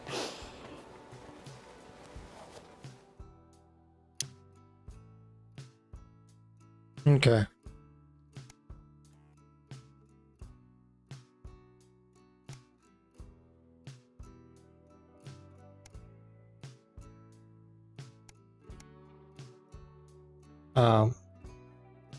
Yeah, I was not expecting a nuclear war. I'm gonna go find someone to raid out. It's been about 4.5 hours of stream time, which is a good while since I'm still trying to get things on an even keel. So switch my end screen, save and quit, and find someone to raid. There's all my socials. If you're not following me on the relevant platform, please consider doing so. Find the Discord if you're not in the Discord. It's where I Good am evening. typically hanging out. Hover for game clips. I'm getting the back of swing of that. Twitter for any updates. They're mirrored in Discord, but if you prefer Twitter because it's more convenient, it's great. And YouTube for all the long-term VOD storage. If you haven't seen all of the streams and you want to go back to a game, it should be on there. There is a delay, so I can work through Content ID bullshit. But let's see who we can raid out to.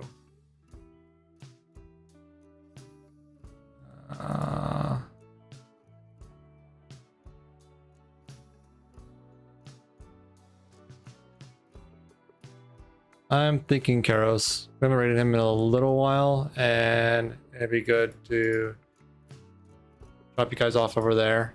I appreciate all of you for everything. Y'all been awesome. Thank you for understanding that I've been still working on the stream, trying to make it better and shinier. And have fun stuff in store. But again, thank you all. Grab your relevant raid messages. First one's for subs, second one's for non-subs. I'm gonna go say hi to Karos, the star of the Angry Frenchman show. Right back at you, Avari. I hope everything goes well today. Thanks for hanging out with this really weird game. I actually want to play more of it. I want to see where these stories go. It is heavy. You know, self-harm, politics, things like that can weigh on you. But I appreciate you all nonetheless. Yeah. Have a good day, a great night. Take care, and good luck. Bye.